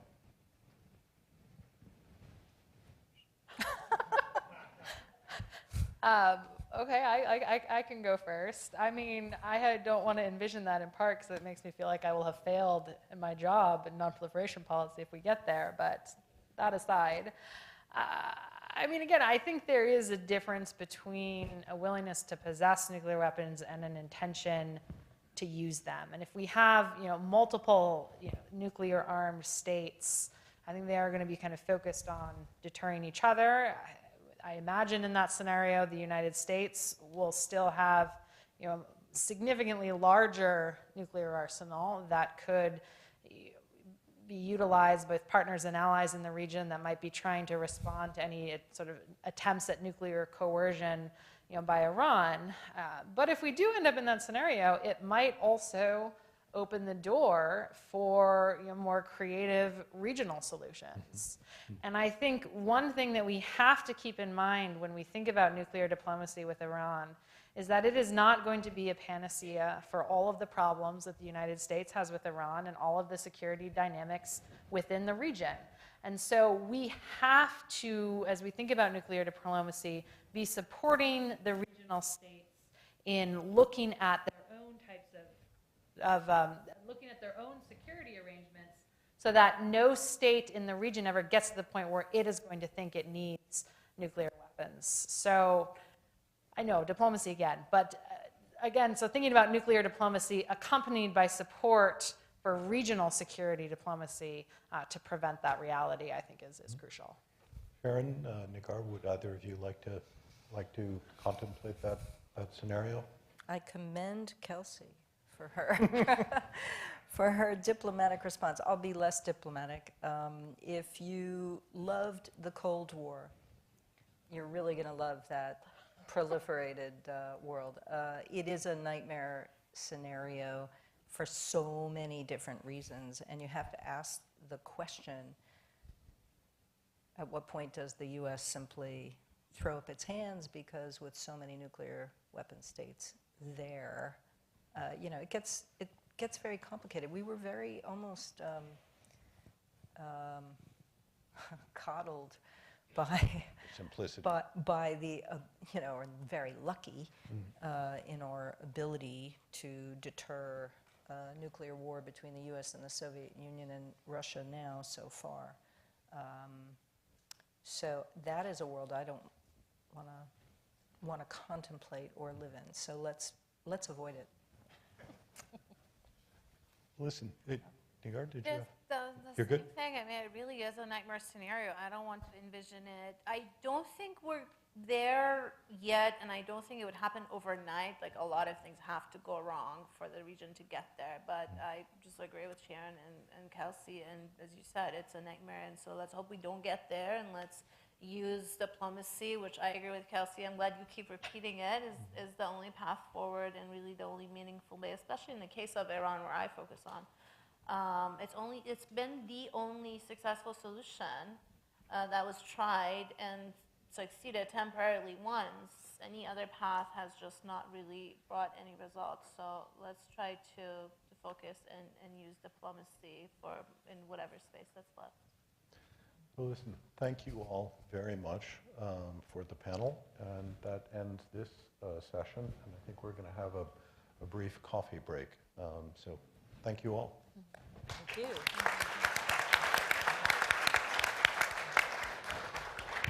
Arshad, and I want to thank everybody in this panel, Arshad for your great moderation, Sharon, and Nagar for stepping in at the 11th hour. And I also want to express a public thank you to Kelsey Davenport, who I've had the pleasure to work with for over a decade, who's been leading ACA's efforts on the Iran nuclear file. And I wish things were in better shape, Kelsey, but we're going to keep pressing forward on the challenges ahead. As Arshad said, we're going to take a brief 5-minute break while we do a microphone switchover. Do not go far, please, because we've got a great panel coming up on issues related to U.S. arms transfer policy. Thanks all.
All right, we're going to get started in just a minute. Please return to your seats. I'm sorry to interrupt your conversations.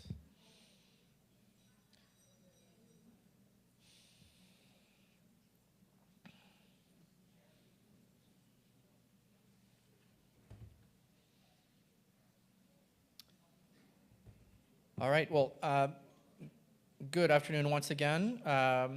We're in the home stretch of our 2024 Arms Control Association annual meeting here at the National Press Club, and for our third and final session of the day, we're going to be exploring issues related to the implementation of U.S. conventional arms transfer policy and law, and we have another stellar lineup of speakers, and this session is going to be moderated by one of the leading experts in that field, Rachel Stoll, who's vice president of the Stimson Center, and I'm honored that she's also a member of the Arms Control Association Board of Directors.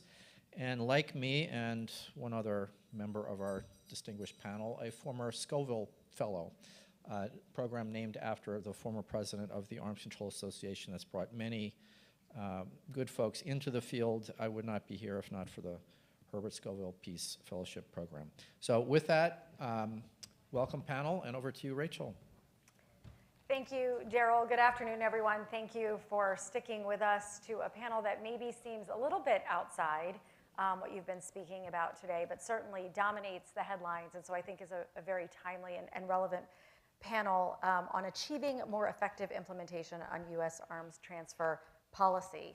As Daryl said, I am a proud member of the Arms Control Association Board and a senior vice president at the Stimson Center, and really pleased to be with such an esteemed panel today. I want to first express my gratitude to the Arms Control Association for their decision to dedicate an entire session today to the issue of the conventional arms trade. I know that many of you are here to discuss ASA, and you've spent the morning and afternoon discussing ACA's critical work focused on nuclear nonproliferation. And while there is no doubt that these weapons pose an existential threat to our world, I think that recent events every day, just listening to the news on my way over here, illustrate how profound an impact the conventional defense trade has on the day-to-day state of armed conflict and human suffering. And I really appreciate ACA regularly putting these issues front and center and their willingness to tackle some of the more challenging issues of our time. From Ukraine to Sudan to Gaza and beyond, the wars that really are shaping our geopolitical landscape and the trajectory of international peace and security are being fought with conventional weapons that can last for decades and pose lethal threats to soldiers and civilians alike. And although many iterations of these weapons have been developed and grown more sophisticated over the years, they remain easily available and effective in waging modern wars. Unfortunately, despite the very real harms these weapons can cause, they are free of the stigma that has helped bridle decades of nuclear risks. In the absence of conventional weapons taboo, it is incumbent upon governments to develop strong safeguards for the conventional arms trade. And while there's ample justification for responsible security cooperation, I think we have all seen how difficult it has been to meet that global standard. So let me just provide a little background of the issues that we're going to highlight over the next hour. U.S. law on arms transfers is very clear. The Foreign Assistance Act of 1969 prohibits arms transfers to, quote, any country, the government of which engages in a consistent pattern of gross violations of internationally recognized human rights. Unfortunately, whether through waivers or convenient legal interpretations or disingenuous implementation, it's clear that the United States, over decades, not just currently, has fallen short of this standard. The Biden administration's conventional arms transfer policy that was released in February of last year was intended to do just that, raise the standards for U.S. arms transfers. As the world's largest arms exporter, the United States has a special responsibility to ensure that its arms transfer processes are rigorous and reflect strong values-based considerations of who is eligible for U.S. weapons and under what conditions.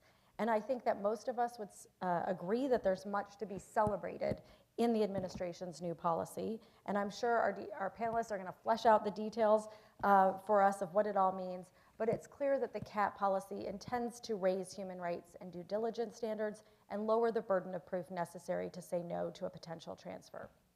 Now, I've been very consistent in saying the policy promised a lot on paper, but I think for many of us, there's been some disappointment about what that policy has looked like in practice. From those of us on the outside looking in, it seems like saying no to a potential arms recipient remains one of the few conventional arms taboos. And despite the various mechanisms and processes that have been developed to ensure greater restraint over US arms transfers, they have not translated into some of the choices that some of us would have hoped for. So what I hope that we can learn from this panel over the next now 55 minutes is how we can better connect the spirit of the US CAT policy to the practice of US security cooperation. What does the CAT policy's implementation look like behind the scenes? How can we tell if it is working? And what loopholes and legal outs does the US government have that erode the potency of the CAT policy? And lastly, what accountability mechanisms do we have to ensure the CAT policy is being applied as intended? Quite honestly, we have the perfect set of panelists to stage this discussion. I'll spare everyone long introductions, but on our stage we are joined by Ms. Mira Resnick, the Deputy Assistant Secretary of State for Regional Security in the Bureau of Political Military Affairs. And for those who don't know Mira, and you should, Mira oversees a myriad of the department's arms transfer and security assistance programs and was instrumental in the development of the administration's CAT policy. Next to Mira, we have John Raming-Chappell, who was the Advocacy and Legal Advisor at the Center for Civilians in Conflicts U.S. program. John focuses on U.S. law and policy related to civilian harm, arms sales, and security assistance, and has written extensively on U.S. arms transfers in this context. And last but certainly not least, we have Ari Talani, who is the Director of the Security Assistance Monitor at the Center for International Policy, and like me and Daryl, a former Scoville Fellow at Stimson, by the way. Ari manages the world's only public database tracking U.S. arms transfers and military assistance programs and conducts extensive research on their impact on human rights and security landscapes. So I think you all have gotten the flow of how we are going to do these panels. You have pieces of paper on your tables if you have questions that you would like to ask. After the panelists give some opening remarks, I will be taking some questions as well as questions I've put together. But let's start with you, Mira. Can you talk a little bit about U.S. arms transfer policy, what it is, and how it is used for U.S. security assistance today? Sure, and let me just start by thanking the Arms Control Association and to Daryl for inviting me. Thank you, Rachel, for your comments, and also it's an honor to be on the panel with Ari and John. I will start by setting the stage at sort of a 30,000-foot level, a global level, looking at our arms transfer policy, and I think that we may get into some of the country-specific questions during the Q&A. The conventional arms transfer policy was updated in February 2023. It provides a framework under which U.S. government agencies review and evaluate proposed arms transfers. The CAT policy aligns U.S. arms transfer decisions with U.S. foreign policy and national security objectives. And by doing so, the United States can be a more effective security partner and can build on its global leadership in strengthening stability, advancing the protection of human rights, and supporting non-proliferation goals. This administration came into office with the understanding that we need to lead with the power of our example and not the example of our power. Democracies don't, can't, and won't play by the same rules as our strategic competitors. We need to do better. Human rights, democracy, and the rule of law are principles that inform how we approach security cooperation and are part of our interests globally. Arms transfers are considered on a case-by-case basis. They are assessed according to various considerations in the CAT policy, applicable export control regulations, and national interests. These considerations range from regional security, technological superiority, non-proliferation issues, and burden sharing, to name a few. The CAT policy helps the USG provide capabilities to US allies and partners and to promote interoperability, advance shared interests, and address shared security challenges. The CAT policy promotes the United States' comparative advantage over our strategic competitors. It also ensures that our arms transfers improve our allies' and partners' self-defense capabilities against strategic competitors such as the PRC or Russia. The updated CAT policy, as Rachel mentioned, elevates the importance of human rights in the arms transfer decision-making process and notes that the United States will not transfer arms to a partner if the US assesses it is more likely than not that the arms transferred will be used by the recipient to commit or facilitate the commission of genocide, crimes against humanity, grave breaches of the Geneva Convention, and other serious violations of international law. Globally, we are operating in an environment of strategic competition, and that CAP policy accounts for this. Recognizing that there is a competition among peers and strategic competitors vying for geopolitical influence, and of course, market share in the arms trade process, the policy recognizes that US foreign policy and national security interests are best advanced by working with trusted actors who will use arms transfers responsibly and who share US interests. This is in our interest and our partners' interests. The policy recognizes that corruption and governance play a role here as well. That said, we recognize that when we are not engaged in security cooperation with a country, that someone else might. The formulation of "if we don't sell, someone else will" neglects to account for many of the dynamics that surround why some countries transition from one arms supplier to another. Factors such as cost-benefit, diversification, and dependency all play a role. Arms sales alone guarantee neither access, nor security, nor unilateral achievement of geopolitical outcomes. However, they can pave the way for building relationships and influencing behavior that can enable security outcomes that are in the US foreign policy interest. Concern over who will fill the void is just one of the many factors to consider. By reinforcing respect for human rights, international humanitarian law, good governance, and rule of law, the CAP policy strengthens the resolve and values that reinforce US credibility and national security. Therefore, by pursuing a policy of restraint and including our values among our interests, we are not in a race to the bottom. The Biden-Harris administration recognizes conventional arms transfers have significant implications for US national security and foreign policy interests. As such, the CAP policy articulates the priorities and rationale for adjudicating arms transfers decisions, codifying the principles that the administration has been operating under since day one. The CAP policy makes it clear that under this administration, the United States will use a holistic approach to conventional arms transfers and adherence to our agreements on the use of US origin defense equipment by our allies and partners, compliance with the law of armed conflict and respect for human rights, and we will take appropriate measures in cases where we conclude that violations have taken place. The United States is a global power with global interests. We are stronger because of our engagement. Our interests and values are inseparable. We are pursuing an affirmative agenda to advance peace and security and to promote prosperity in every region of the world. The CAP policy sets the administration on a course where we can support our partners and allies, including seeking to improve the outcomes of their operations. And we can pursue human rights as part of security. And let me be absolutely crystal clear. We don't face a choice between the two. We can and we must do both. Thank you. Thank you, Mira. I think I started by saying this conversation is really timely and it's really relevant. And so I wonder, John, if you can share with us, why is this conversation, this discussion so urgent today, particularly regarding the human dimension of arms transfers? And I wonder if you could describe some of the legal components, the contours of US policy that we're facing today. Absolutely. Thank you, Rachel. Thanks to the Arms Control Association for hosting this conversation, which is really on a topic of the immense moral and strategic import. And the reason for that is because, in general, weapons kill and hurt people. So that is a place to start. And while there are legitimate purposes, of course, such as deterring or defending against aggression, weapons that are transferred from the United States can also kill civilians, facilitate human rights abuses, fuel armed conflict, and contribute to violence.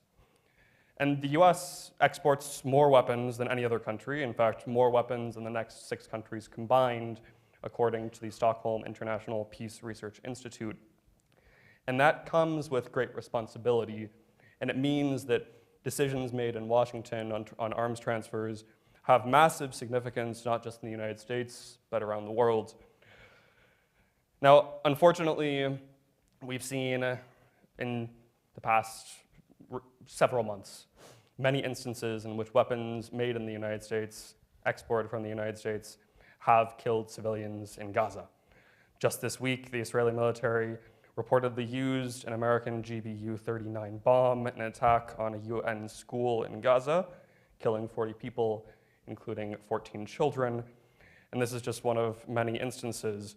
I think that amid famine and civilian harm. I've run out of words to describe the devastation in Gaza, but leading organizations and esteemed experts around the world have concluded that some actions of the Israeli government may amount to war crimes or genocide. Now, the problem isn't just Israel, to be sure. We see that whether in Yemen, where US-made bombs killed a school bus full of civilian children, in Thailand, where US firearms contribute to organized crime, in Egypt, where it props up a government that does not share the United States' commitment to democracy, or in Colombia, where US crowd control weapons were used in 2021 to suppress protests.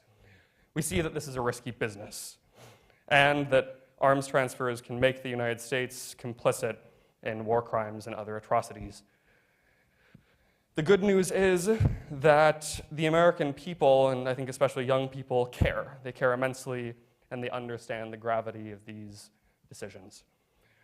Now, Rachel asked me to talk a little bit about some of the law and policy that applies here, and we've already heard a couple. For example, Section 502B of the Foreign Assistance Act, which since the 1970s has banned arms transfers to countries where the government engages in a consistent pattern of gross violations of human rights. Of course, the conventional arms transfer policy, and specifically, I think the real red line in the conventional arms transfer policy is this more likely than not standard that we've just heard about.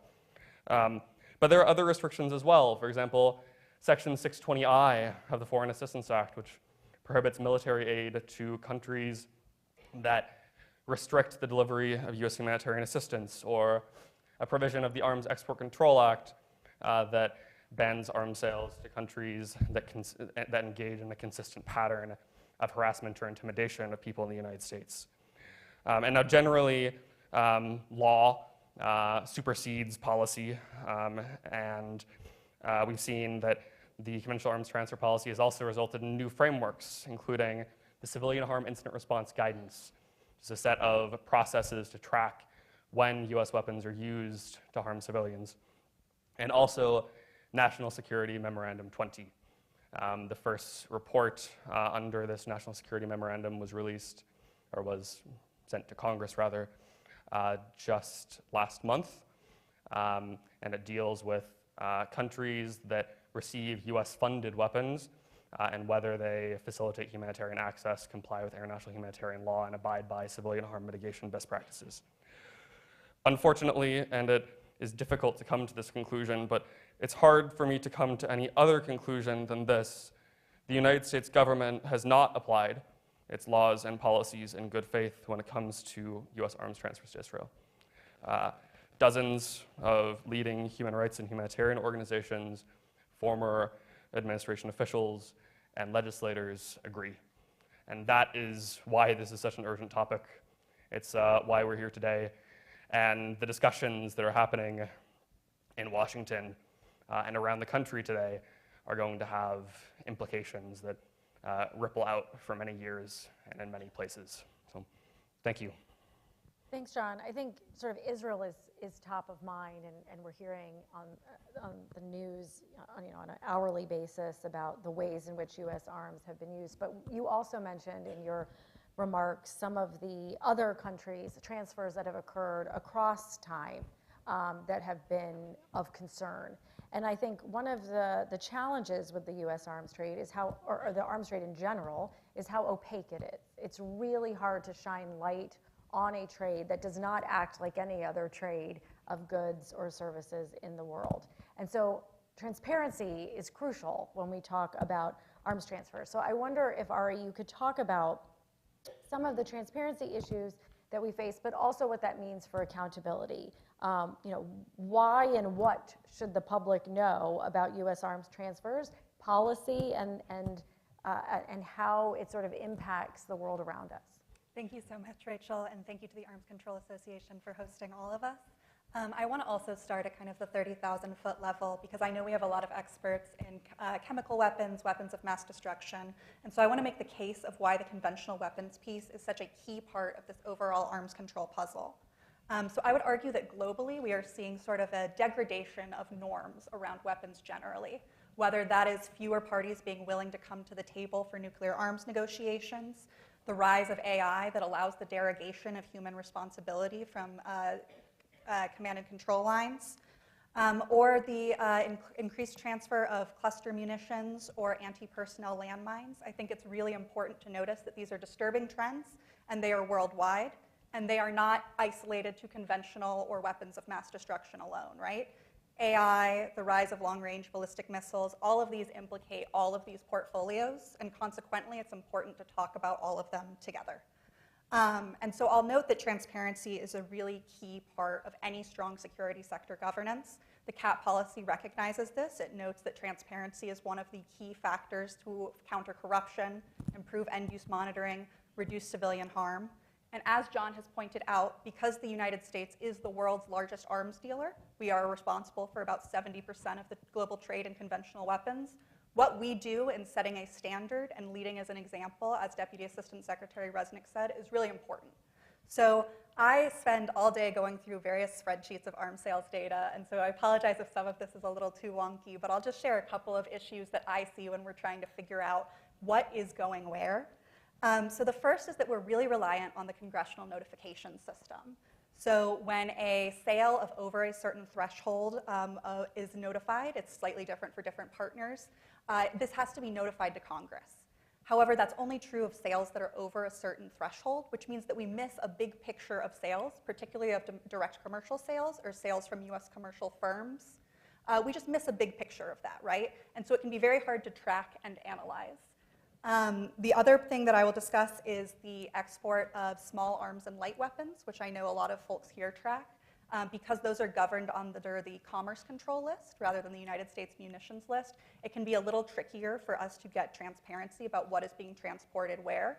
And I'll note the very recent release of a rule that is attempting to improve transparency around firearm transfers. I know that did not go as far as some people would like, but I think it is a good first step in moving towards greater transparency and accountability of the flow of small arms and light weapons, which has been particularly key in driving human security crises and migration flows in Latin and South America. The other thing that I will point out, in addition to the under-threshold sales, is the hardest thing for me is trying to figure out the difference between when a sale is appropriated and when a sale is delivered. So, for example, in 2008, Congress approved the delivery of an F-35 delivery to Israel, and the details of that policy and the details of that transfer were just hammered out this last year, right? These are complex systems with very long acquisition and delivery timelines, during which time the human rights situation can change drastically, US national security interests can change drastically. For some partners, whoever the ruling government or party is can change drastically. And so I'm thinking about this in a lot of different contexts, but when something is notified, it can often take years to be delivered, by which point, there might be a different president, there might be an ongoing war, things can change. And so for me, one of the best things that we could do is make it clear when sales are being authorized versus when sales are being delivered, recognizing the long timeline that can occur between those two. And I think this is a really great place for Congress to exercise some oversight by asking for notifications, not just of the signing of a letter of offer and acceptance, but a delivery. And so that means that they will have a little bit more transparency and understanding where arms are going when, and that when Congress does need to exert greater due diligence concerns, it's able to do so.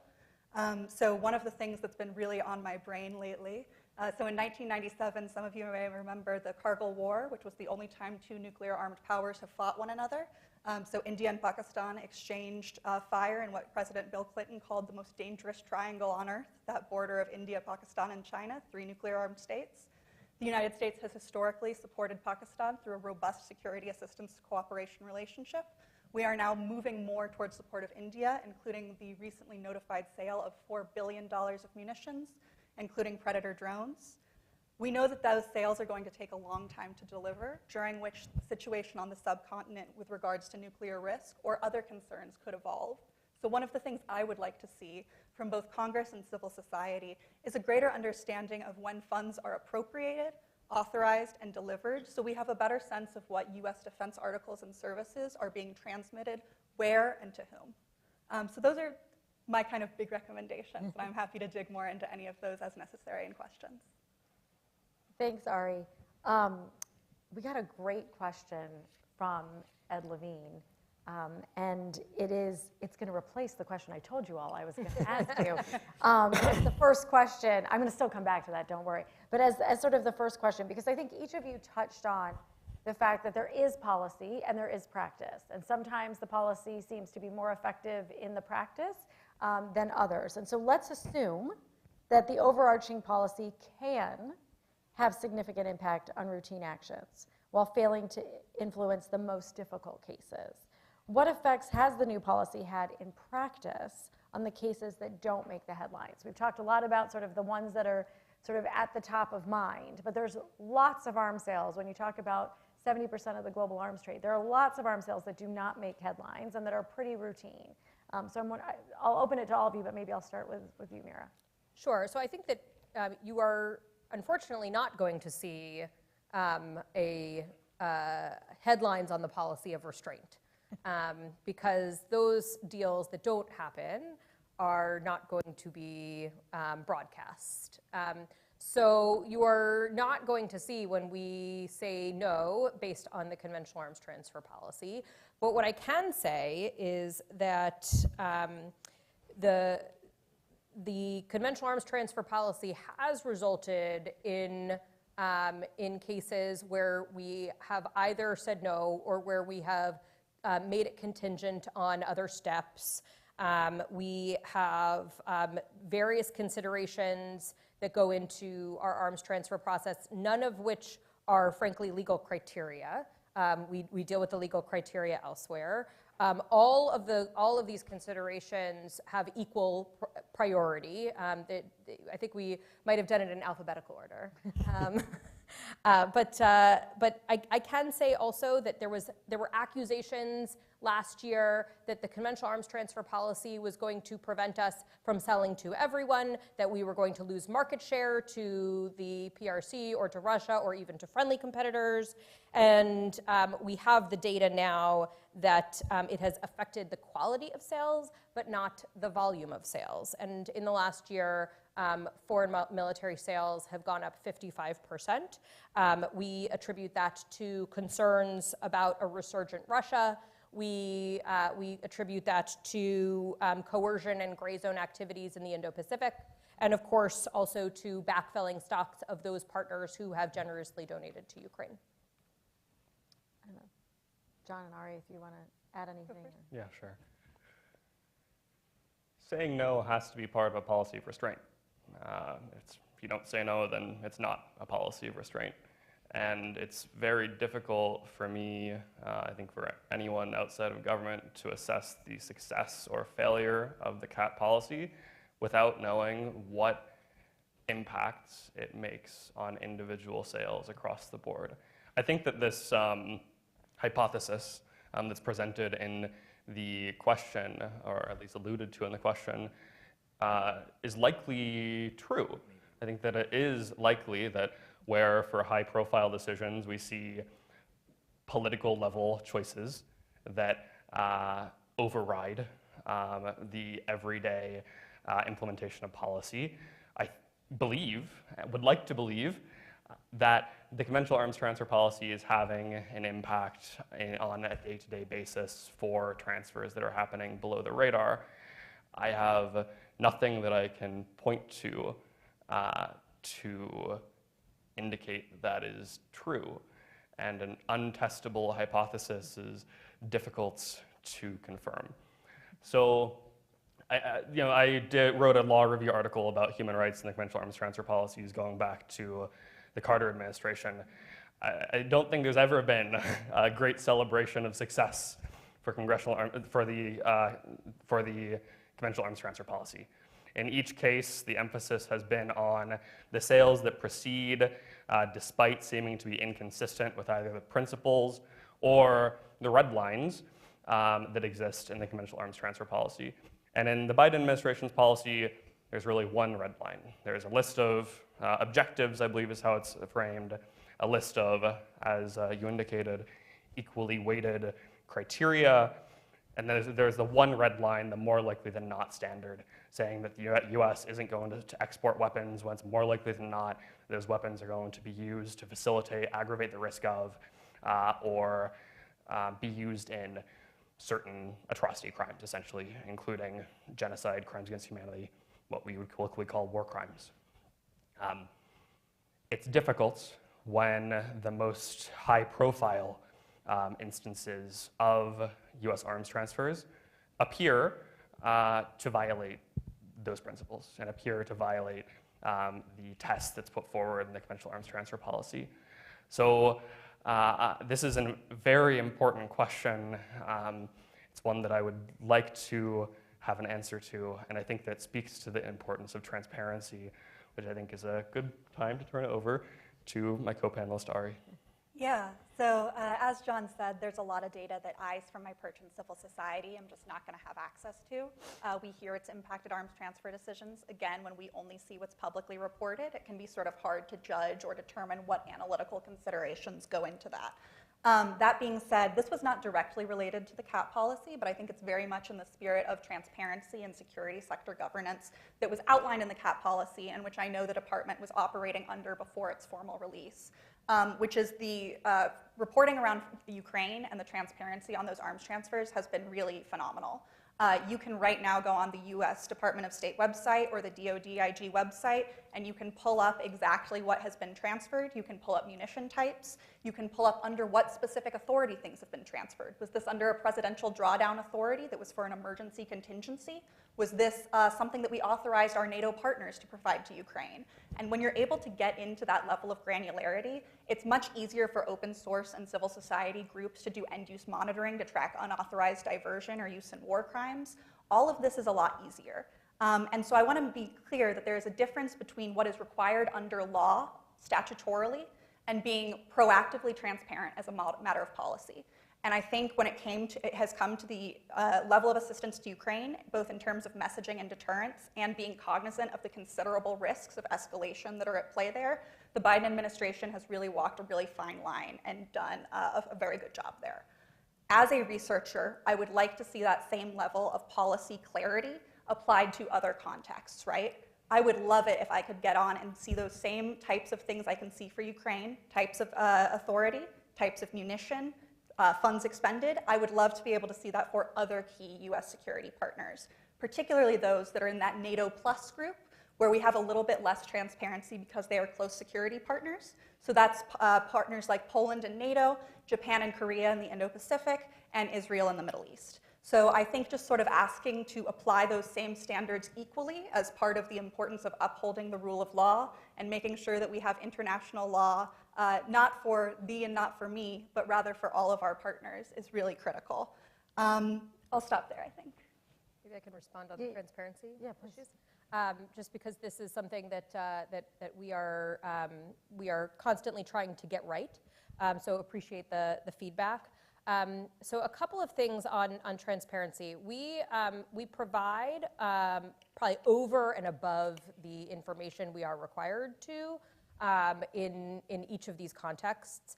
But of course, they are different contexts, and telegraphing the support that we have for Ukraine, it poses a different strategic messaging opportunity than telegraphing the vulnerabilities in the Israeli context. And in other contexts as well. But for every over-threshold case that we have that requires a congressional notification, there are also going to be cases that are under threshold. But I can say that I think that there were some concerns that under threshold cases were being broken up so that they wouldn't cross the threshold. And I just want to be very clear that that is an impossibility. That once a case is implemented under threshold, if there are similar cases like that for the same item and it crosses the threshold, then we cannot move forward with those cases until we notify Congress. So we even notify Congress of items that were under threshold. We also provide transparency to Congress in all of these scenarios where we provide them required reporting on under threshold cases as well. Can I ask one, or not, just a sort of quick response acknowledging that, which is there's on the thread of sort of the degradation of norms, right, which we are seeing not only internationally but in the United States. I want to talk not just about this administration and its policy, but statute and law, because we don't know what the next administration is going to look like, and I want to think about some examples from the last administration. So from 2017 to 2020, the Government Accountability Office found that the Trump administration approved 4,221 below threshold sales to Saudi Arabia and the United Arab Emirates, mostly for their devastating air campaign on Yemen. That was around $11 billion worth of sales. I recognize the sort of policies and practices that are in place, but I do think during the Trump administration, we saw an overuse of presidential waivers for emergency powers.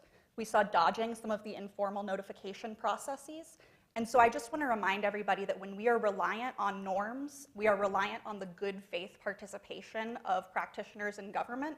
And I don't think we can always assume that we are always going to have the good faith, norm-abiding adherence to law among the United States government, and that's unfortunate. But I do want to acknowledge the risks that happened in the last administration and just note that that is a possibility, and I think it's one of the reasons that it's so important to codify these concerns so that we are not just trusting people to do the right thing as a matter of policy, but requiring it as a matter of law. And I think we could do an entire panel, truthfully, on just transparency and the degradation of transparency norms that we've seen in the last, I would say, 25 years, where it's not just the top line numbers that are revealed, but you used to be able to get very specific country level data in terms of the quantity, the value, the actual system itself, the authority that was used. Now you get an aggregated number of international traffic and arms regulations, U.S. military list number, and it's somewhat meaningless for those of us outside. It means something, and you can get sort of aggregate data, but being able to drill down to the level, particularly when you've seen that it is possible in a case like Ukraine, and then you can't get that information, and it doesn't have to be for Israel, but it can be for any number of other countries, is so frustrating, because you know it's possible. You know as a researcher it exists, it's just not visible. So Daryl, that will be panel for next year. We're going to talk about conventional arms transfer transparency. But let me go back to this idea about, we have good laws and policies in place, and as you said, Ari, it really does depend on, not just good faith implementation, but also in following the letter of the law in many cases. But because so much of this is policy and regulation, and it isn't just rooted in law, there's really a lot of interpretation that can be made by the various actors along sort of the transfer, just the decision-making process, but also the chain itself. And so I'm wondering from each of you, what could, whether it's Congress or the executive branch or civil society, what could we all do better to more effectively implement U.S. law and policy as intended without prejudice or favor to certain governments, so that we're looking at these, as the conventional arms transfer policy indicates, on a case-by-case basis, but with these criteria and norms in place. I don't know who wants to. I'm looking at you, John. Okay, sure. You look like you're about to. I guess I'll go ahead. So I have said today, many others have said, as I mentioned earlier, that the United States is not complying with its law when it comes to U.S. arms transfers. Generally, when there is non-compliance with law, courts get involved. And the place where I want to start is, why is that not the case with the arms trade? Why is that not the case with U.S. arms exports? Because generally, U.S. courts don't intervene on any substantive issues related to U.S. arms transfers. And the reason comes down to something called justiciability. It's this set of principles that is rooted in the Constitution for when the U.S. judicial system won't weigh in on certain disputes. You've probably heard of standing. You might have heard that this issue is moot, and the mootness principle. Another is the political question doctrine. And the political question doctrine, I think, is one of the largest barriers that I have seen to judicial enforcement of U.S. arms transfer restrictions. Specifically, there's a case called Corey v. Caterpillar, which dealt with a woman, an American young woman, who was killed about 20 years ago by a Caterpillar tractor, actually in the city of Rafah in Gaza. And it was a question about, it was a case against Caterpillar, but because it implicated whether it was proper for the United States to provide a license for the export of these goods, the court in this instance found that it was not justiciable, so they didn't get to the merits. Now, interestingly, there's currently a lawsuit, Defense of Children, International Palestine versus Biden. This is a lawsuit brought under U.S. implementing statutes, the Genocide Convention. The Ninth Circuit is hearing arguments on the 10th, so that must be in 2 or 3 days.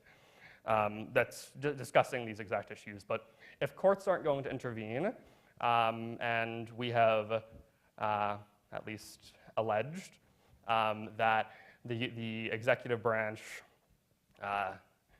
has not applied the standards in all instances, then that leaves Congress. And so I think that Congress has not done nearly enough, frankly, when it comes to enforcing legal standards on the books. But we have seen a number of important letters. We've seen an effort by Senator Sanders to force a floor vote on human rights issues related to Section 502 of the Foreign Assistance Act. And we also see important legislation like the Safeguard Act, which would make reforms kind of across the major U.S. statutes related to arms transfers. So I think that we're in a situation where the burden is on Congress to conduct oversight and to stand on the right side of history, in my view. And I hope that we can count on Congress to do that. I don't want to let it go and make it and have the audience assume that the administration agrees with that assessment. We have applied relevant policy and law to conventional arms transfers, including in the Israel context. And I'll say a little bit about the Israel context, and then I want to discuss some of these recommendations as well. So we look at cases to Israel on a case-by-case basis.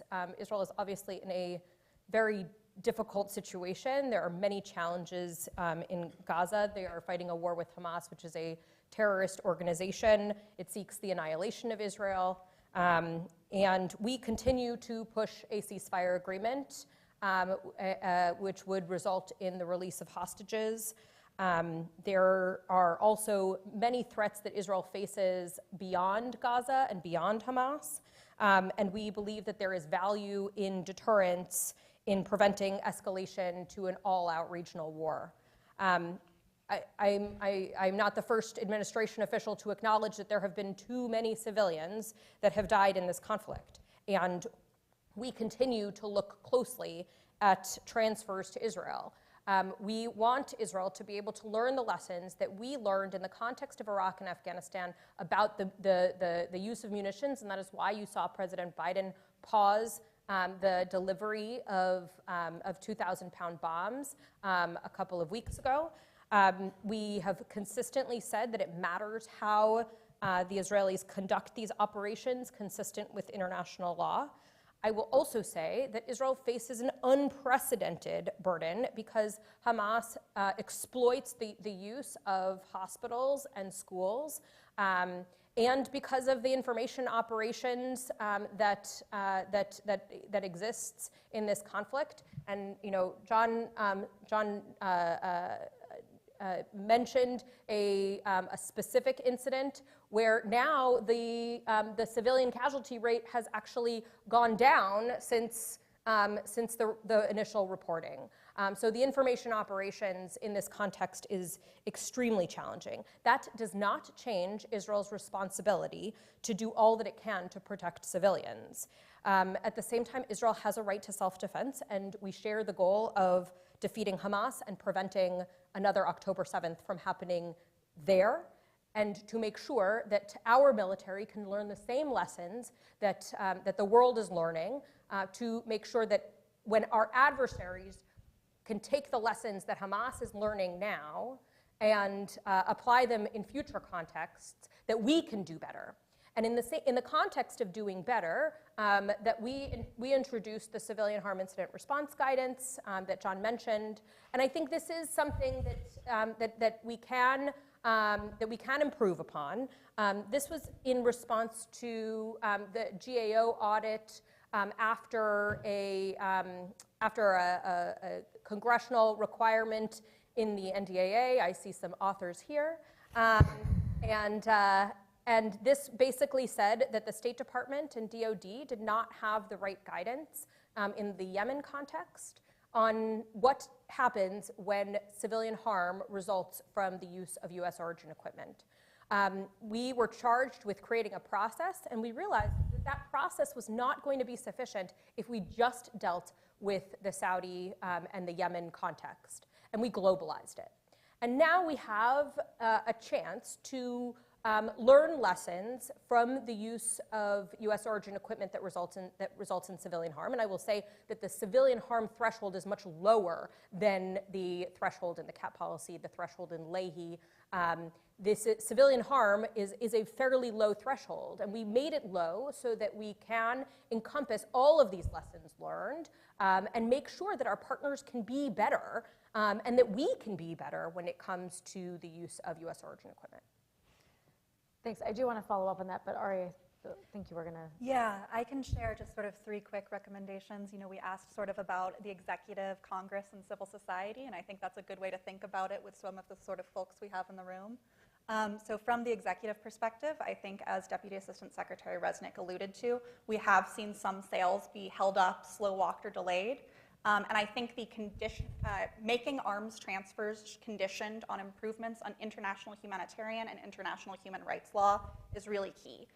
So when we're talking about learning from lessons in the global war on terror, I'm thinking about the US assault on Raqqa, where the Islamic State was encircled and there was really devastating harm to civilians in an urban operation. For that operation, any bomb that was over 500 pounds required very senior level authorization to use. In the first several weeks of Israel's assault on Palestine, we saw repeated use of those 2,000 those 2,000-pound bombs. And so when I saw President Biden using that leverage to try to signal about the importance of protecting civilians in Rafah, where 1 million civilians have been displaced from Rafah to date, around 1.2 went in, around 1 million have been displaced. I thought that was good. I thought that was good political messaging, and I would like to see more of that from the administration. Again, not just in the Israel case, but for munitions which carry far higher risk of civilian harm and collateral damage, I would like to see a higher sort of threshold or greater due diligence exercised there. For Congress, I want to think about, and I'm going to maybe go a little too wonky again, but I want to think about actually a pretty recent reform to the Arms Export Control Act, which is codified in 22 U.S.C. 2776I, for anybody who is fact-checking me. And that states that with the consent of the ranking member and the chair of the given Foreign Relations Committee, Congress, whether the House Foreign Affairs Committee or the Senate Foreign Relations Committee, can ask for a notification about a delivery, not just an authorization. However, this has only been enacted, to my knowledge. There may be private stuff I don't know about, but publicly this has only been enacted once in 2015 by Senators Corker and Cardin in response to the devastating civilian harm in Saudi. I would like to see that better institutionalized so that our congressional officials and congressional staffers on the relevant committee have greater insight not just into authorizations, but deliveries. So one thing I would do is I would just strike that section, and instead of saying chair and ranking member, I would say chair or ranking member, so that it doesn't require bipartisanship for folks to be able to get more information and transparency. So that's kind of my advice, sort of more strictly for Congress, and if there are other staffers in the room or anybody who wants to talk about this more, I am certainly happy to do so. I'll also just note that for civil society, which I think encompasses a lot of us in the room, I think caring and paying attention is a big thing, and recognizing that conventional and weapons of mass destruction are no longer distinct portfolios. We really need to be thinking about them together and comprehensively. So I guess saying please care is kind of not a great action item, but I think it's very good to have people coming to events like these, tracking these, asking questions. It's an interesting process, and it really is sort of the connective tissue of how the United States engages with the world in many contexts. So I think just paying attention to these portfolios and treating nuclear and conventional not as these two separate beasts, but as things which are mutually interlocking and impacting one another is really key moving forward. No, I think that's a great point, Ari. I think that, too often we in civil society, Congress, the administration work in silos, right? And I think that the key to sort of addressing some of the conflicts that we're seeing around the world is getting out of our silos and being a little bit more innovative in not only our problem solving, but the way we look at the tools in the foreign policy toolbox, that it's a much wider, stay with the metaphor, a much larger set of tools that we have than just simply those available sort of in the conventional arms space. And so I think it's a really important, just a way that we frame the conversation and frame the policies that result from that conversation. I do, Mira, want to come back to something that you said, because I think, and I don't want this to become, the entire panel to now become about Israel, but I do want to just follow up on a point that you made that, obviously there is thought that is going into arms sales to Israel, and I think the criticism that has been from probably the widest group of stakeholders that I've ever seen talking about arms transfers. You see it from not only human rights groups, but social justice groups. It's really sort of expanded those that are, to use Ari's words, paying attention. But arms sales to Israel seem to really belie the spirit of the CAT policy and some of those red lines and the more likely than not standard. So I wonder if you could explain why sort of in the process, and this is a little bit in the weeds of sort of decision making, but how the conclusion is being made, whether you look at not just the CAT policy, but the legal justifications as well. How is the policy being made to sort of override the human rights elements of those policies and continue to sell arms to Israel? Thanks for the question, Rachel. So as I discussed, the conventional arms transfer policy deals with many different considerations, including regional security, including interoperability. These are definitely certainly considerations that are going into our assessment. But we also have not assessed that Israel has crossed that line, that more likely than not line, that these transfers would lead to an unacceptable risk of war crimes or violations of international law. There are a lot of issues that go into that. A lot of them were outlined in the National Security Memorandum 20, but some of that is that Israel has its own accountability mechanisms that are in place.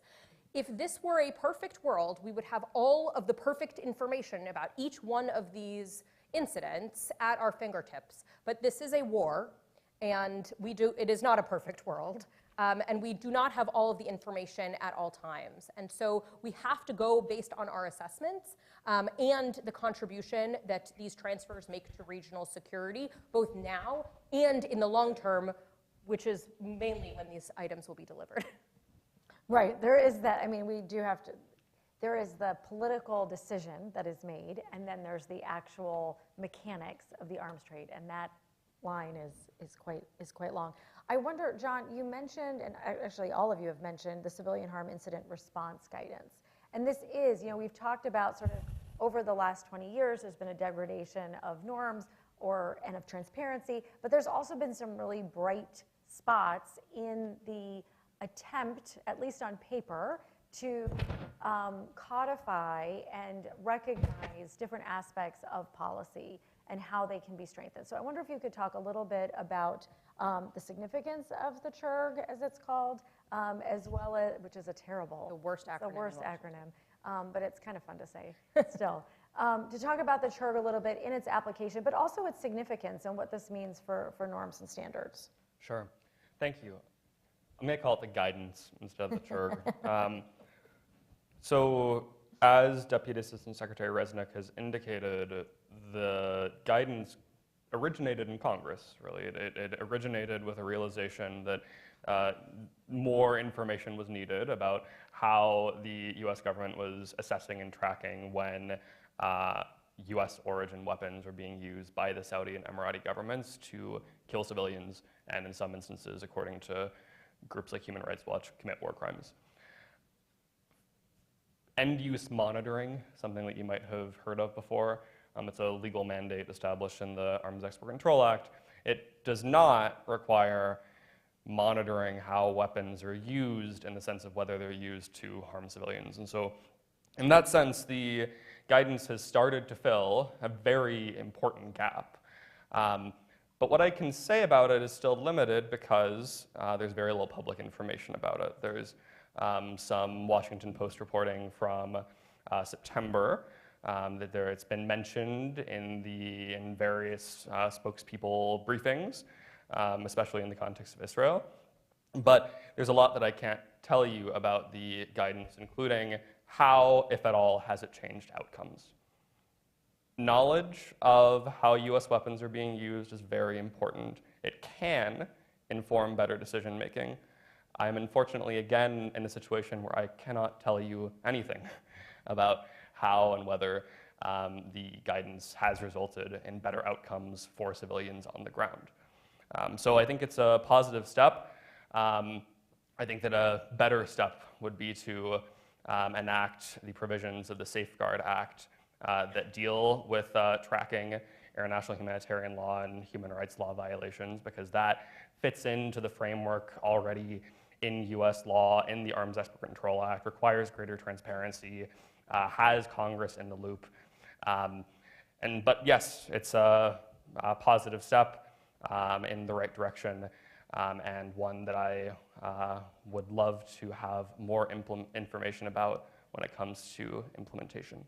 I think the point that you just raised, John, that using information about behavior is an indicator of perhaps behavior in the future, and using that in your arms transfer decisions is a really important one, because the previous administration actually said we don't have to look at past behavior as an indicator of potential future behavior. Yeah. So going back to your point, Ari, about codifying some of this good practice and making it administration changeable, or eliminating the risk of a new administration coming in.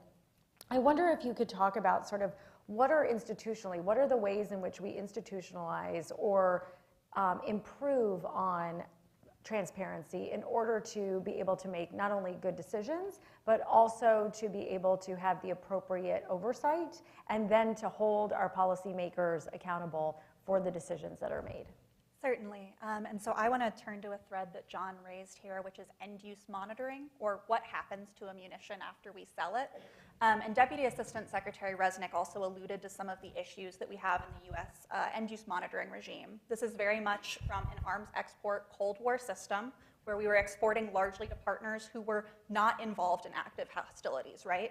So in a case like Ukraine or a case like Palestine, it becomes a lot more difficult to determine where and how munitions are being used. And the two programs that we have to conduct end-use monitoring are really set up around unauthorized diversion and transfer, right? And this is something that has been very challenging, particularly in the Ukraine context, right? So previously, Ukraine had a lot of risk of weapons diversion and arms transfers, as do many of the post-Soviet states.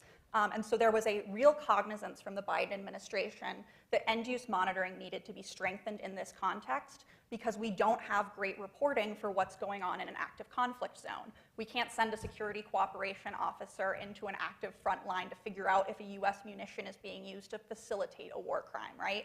That is not practical. So what happens a lot in practice is that we end up seeing the intelligence community or civil society reporting kind of backfilling some of that gap. So if you look up National Security Memorandum 20, which was the report previously mentioned that included how US partners in active conflict zones are using United States defense articles and services, including in the commission facilitation or assistance of violations of international humanitarian law, you see that many of the cases reported are coming from civil society, right? We say, okay, here's a picture of a GBU-39 that was found in Rafah. We know that this was exported by Boeing. We know from the Cage Code it was from the 2010s. And so we're kind of doing this back-end end-use monitoring, relying very much on open source tools from Human Rights Watch, from UN reporters, from groups like Bellingcat that are doing things remotely. What I would, if I could make maybe like one change in the Arms Export Control Act, I would incorporate those provisions of the Safeguard Act, specifically Sections 7 and 8, which incorporate international humanitarian law and atrocity concerns into the mandate of end-use monitoring. And I'll note that's also going to need to come with a lot more resourcing for the State Department, right? The way that we conduct Blue Lantern and Golden Sentry, which are the 2 EUM programs right now, they're under-resourced, they're understaffed, it's a tough job. You're trying to cover 70% of the global arms market with like 15 people. It's not realistic. So I would like to see an increased mandate statutorily, which requires the use of international humanitarian law or probable violations to be tracked and monitored. I would like that to be implemented in the same way that we do public and civil society reporting on Leahy violations. So if there is a unit that a local civil society or a civilian feels is committing gross violations of human rights, so if there is rape under color of law or torture that is happening, say, from a unit of the Colombian military, civilians can report that to the United States government so that it feeds into the overall vetting process of trying to keep US munitions out of the hands of bad actors. I would like to see that type of system spread, not just to be Leahy specific, not just to be unit specific, but to encompass international humanitarian law, atrocity crimes, and international human rights law concerns into the statutory end-use monitoring mandate, accompany that with ramped up resourcing for those offices so that we have a better idea of where US munitions are being used. We are attentive to the strategic competition landscape and the increase in armed conflict. And we are better able to track and understand where these munitions are going, being used, and how they are impacting the United States brand abroad, particularly as we move into sort of this new era. Because I think there was a lot of very interesting stuff in NSM 20. It's really tough when you just have a couple bullets from the intelligence community and then a bunch of civil society reporting, and you don't know how those cases were prioritized or selected or what the due diligence processes were. So if I could get anybody to take one thing away from this, incorporate international humanitarian law into end-use monitoring and up those resources. I would certainly welcome further exploration of that with the full acknowledgement that we would not have the resources to do that now, and that any changes in the mandate would have to be explored with full resourcing because we wouldn't want to fall short of our mandate. Yeah, I mean, I think there's some common sense, good practice provisions with regards to the arms trade that I think you could get all key stakeholders to sort of agree on from sort of an ethical and moral perspective, but also from a practical one, that you can't monitor billions of dollars worth of weapons with skeleton staffs and short time frames and In turnarounds. conflict. In conflict zones, right? It's just not feasible. And so we have to keep it, sort of front of mind that the weapons that we're sending today, whether they're delivered today or delivered a year from now, have long-lasting consequences and really last far beyond not only the conflict for which they're being used or the non-conflict in which they're being used, but for lifetimes of different political considerations and changes in policy. I think Ukraine, you mentioned Ukraine already at the start of your intervention. I think Ukraine is a place where not only are we seeing incredible transparency, but we are seeing incredible conflict that is waged for years, and we're a country which this is not their first foray into this kind of conflict, but also has a very long history of having challenges with the control of conventional weapons within its borders in post-conflict zones, or post-conflict periods of time. So I wonder, we have a question from the audience about sort of this long-term impact of weapons to Ukraine. And there's a question about if you could speak to, and I think this is targeted to you, Mira, speak to Biden's policy of providing cluster munitions to Ukraine. It goes to the norms issue, it goes to the civilian harm issue, it goes to the transparency issue, as well as the long-term impacts of providing weapons in conflict. Sure, I can certainly speak to that. This was not an easy decision. This was not the first resort. And this was really the result of a lack of production of the munitions that Ukraine needed to survive. We continue to work with Ukraine to ensure that the cluster munitions that Ukraine uses are not used in civilian areas. We have lived with a dud rate of a certain threshold, and in the meantime, we have increased the capacity for munitions production. Our partners have increased capacity for munitions production. So hopefully, as that production comes online, we will make sure that Ukraine is less and less reliant on cluster munitions, which again was not the first resort. We're running to the end of our time, and I want to give our panelists an opportunity to share. I mean, we've covered a lot of ground, and I think part of that is there is so much fertile ground to cover when we're talking about arms transfers and the various aspects of this issue. But I wonder if there's something that you want to leave this audience with. Maybe we'll start in reverse order from where we started. Ari, we'll start with you. Oh, I was hoping you would start at the other side. There's so much to leave people with. So I would just reiterate kind of my earlier point. I think paying attention is something that is really important we can all do. And also, I really want to hit again on this point of sort of norms and a lot of dangerous trends that we see not just in the United States, but everywhere. The increased use of artificial intelligence in making targeting decisions, the spread of the use of explosive weapons in populated areas. When you look at conflict deaths now, they do not look like they did 20 years ago. They are mostly women and children, and that is because of the use of explosive weapons in populated areas, long-standing toxic remnants of war from unexploded ordnance, including from cluster munitions and anti-personnel landmines. So these are things with a long time horizon that have a devastating impact.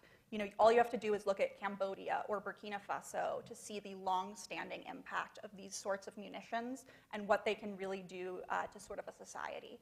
So I would ask us all first and foremost to pay attention. I would also ask us to make sure that we kind of as a group, as a voter, as an analyst, are working to strengthen norms, right? We cannot just rely on Congress or the administration to do the right thing.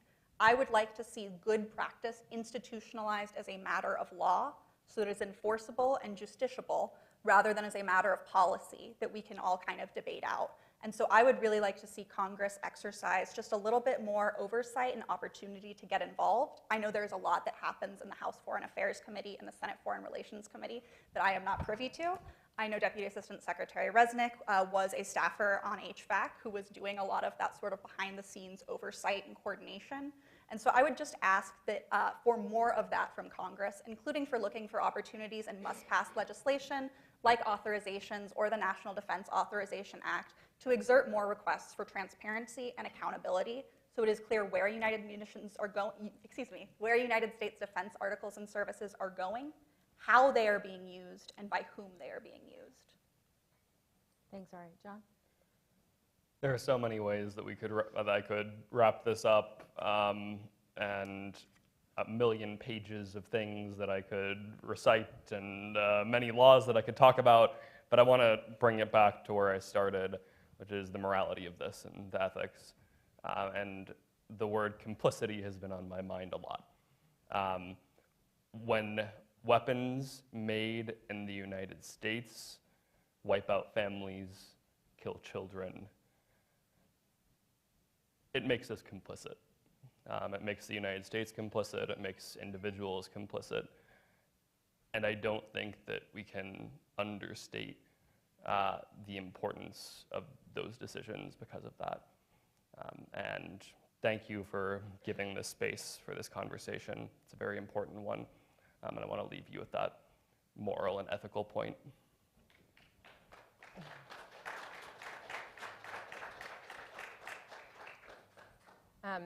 Thank you so much for the information that has been provided on this panel, and I want to continue to ask civil society to continue their outreach to the State Department, to the administration, to ensure that we have the information that you have. It helps shape our arms transfer policy and our arms transfer decisions. I want civil society to understand that we have to be careful of double standards here.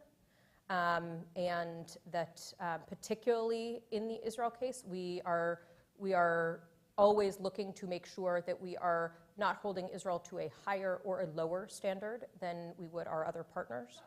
And we are always looking for opportunities to strengthen our own security, whether that's through working with our partners and allies to help make sure that they are better in their operations. Thank you so much. So thanks to all three of you. I think this has been a panel of a really frank and open discussion and, for more than almost 30 years, I shouldn't say more than, almost 30 years in Washington, I've really tried to make these issues sort of at the forefront of our discussions, the forefront of our policy debates. I didn't anticipate in the last year that it would be quite such a popular topic, and the challenges that we have seen sort of play out in conflicts around the world due to the conventional arms trade have been really horrifying, frightening, and terrible. And with those challenges, I think, comes great opportunity to really shake up the way that we think about, the way that we talk about, and the way that we address challenges of the conventional arms trade. I think we've heard lots of recommendations here today, but I think we all are seeing what we're seeing on a daily basis. We're all becoming a little impatient. We want to see those changes now. I think we are having debates that I have never anticipated having on the floor of the U.S. Congress. We're having votes on whether or not arms sales should go forward at a much faster rate than we ever saw before. We're having public consciousness about these issues. This is obviously a really important stage and a really important place to have that happen, but take these ideas, take these debates, take these issues back with you and incorporate it into the work that you're doing on so many other important issues.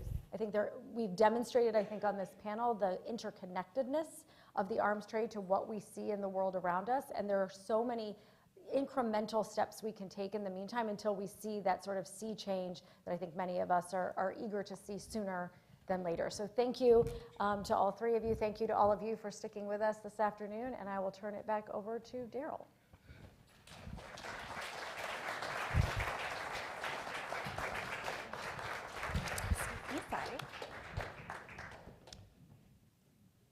Thank you so much, Rachel, Mira, John, Ari.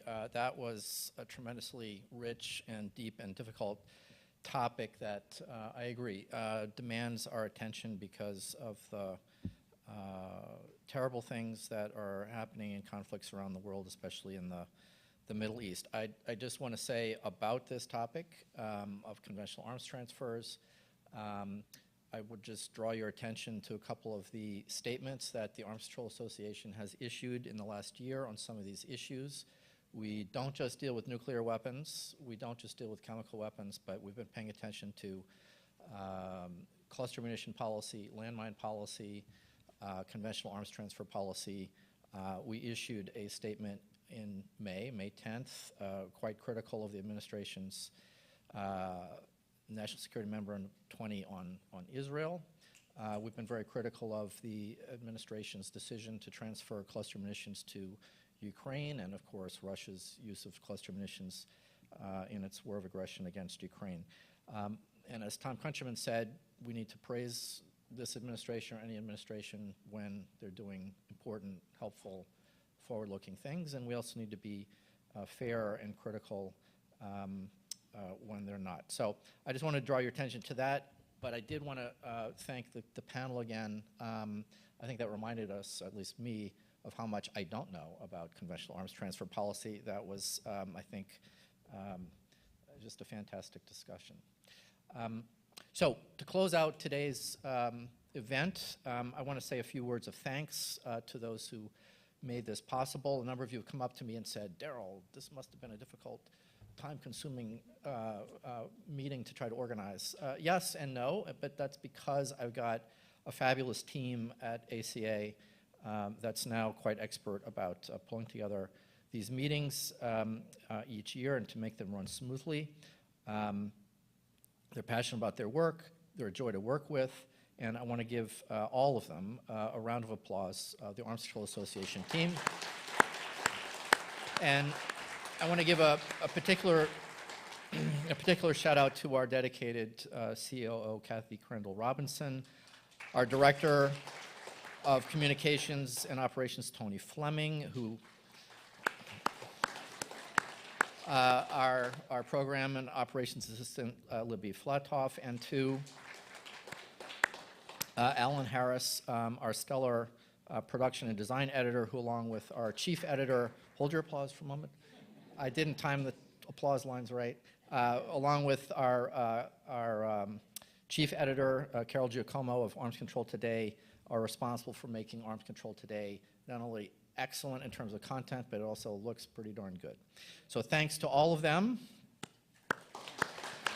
For those of you watching online, you have our videographer, Brendan Kawanaki, to thank for that. I want to thank the C-SPAN audience for being with us, and C-SPAN, my favorite network, for being here with us today. I also want to thank our board of directors. You heard from Tom Countryman, who is fabulous, but we also have one of the most dedicated expert boards of directors right now that I've ever worked with in my long career with ACA. Some of the folks are here: Greg Tillman, Laura Kennedy, Lily Adams was here a little bit ago, who's working hard on the effort to extend and expand the Radiation Exposure Compensation Act with other colleagues. So thanks to our board of directors and the staff. And then you might have seen earlier today on the screen the names of some of the generous meeting sponsors who've helped make this meeting possible. Your financial support and assistance is essential to be able to pull off this, not only this event, but our programs and initiatives through the year. And there's also the list in your program book.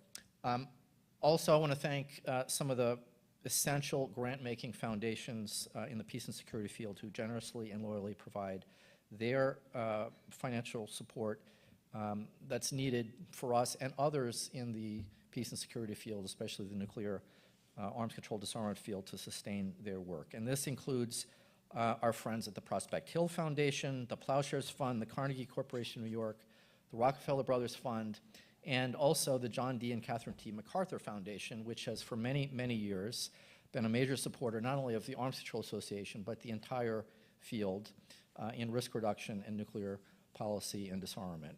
Unfortunately, next year they're going to be shifting their attention to other urgent issues, but we greatly appreciate their support. And if it wasn't for a MacArthur Foundation grant that came to the Physicians for Social Responsibility in 1988, I probably wouldn't be here.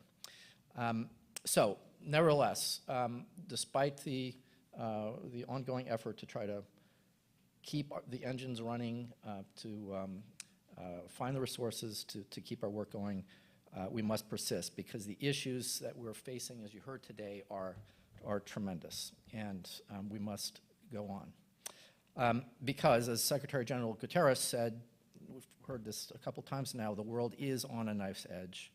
And as Tom Countryman reminded us, it is our time to try to tackle the big challenges that we're facing and to make a difference. It's going to take persistence, passion, and your involvement. And I want to thank everybody here and online and out there for joining us today. We are adjourned.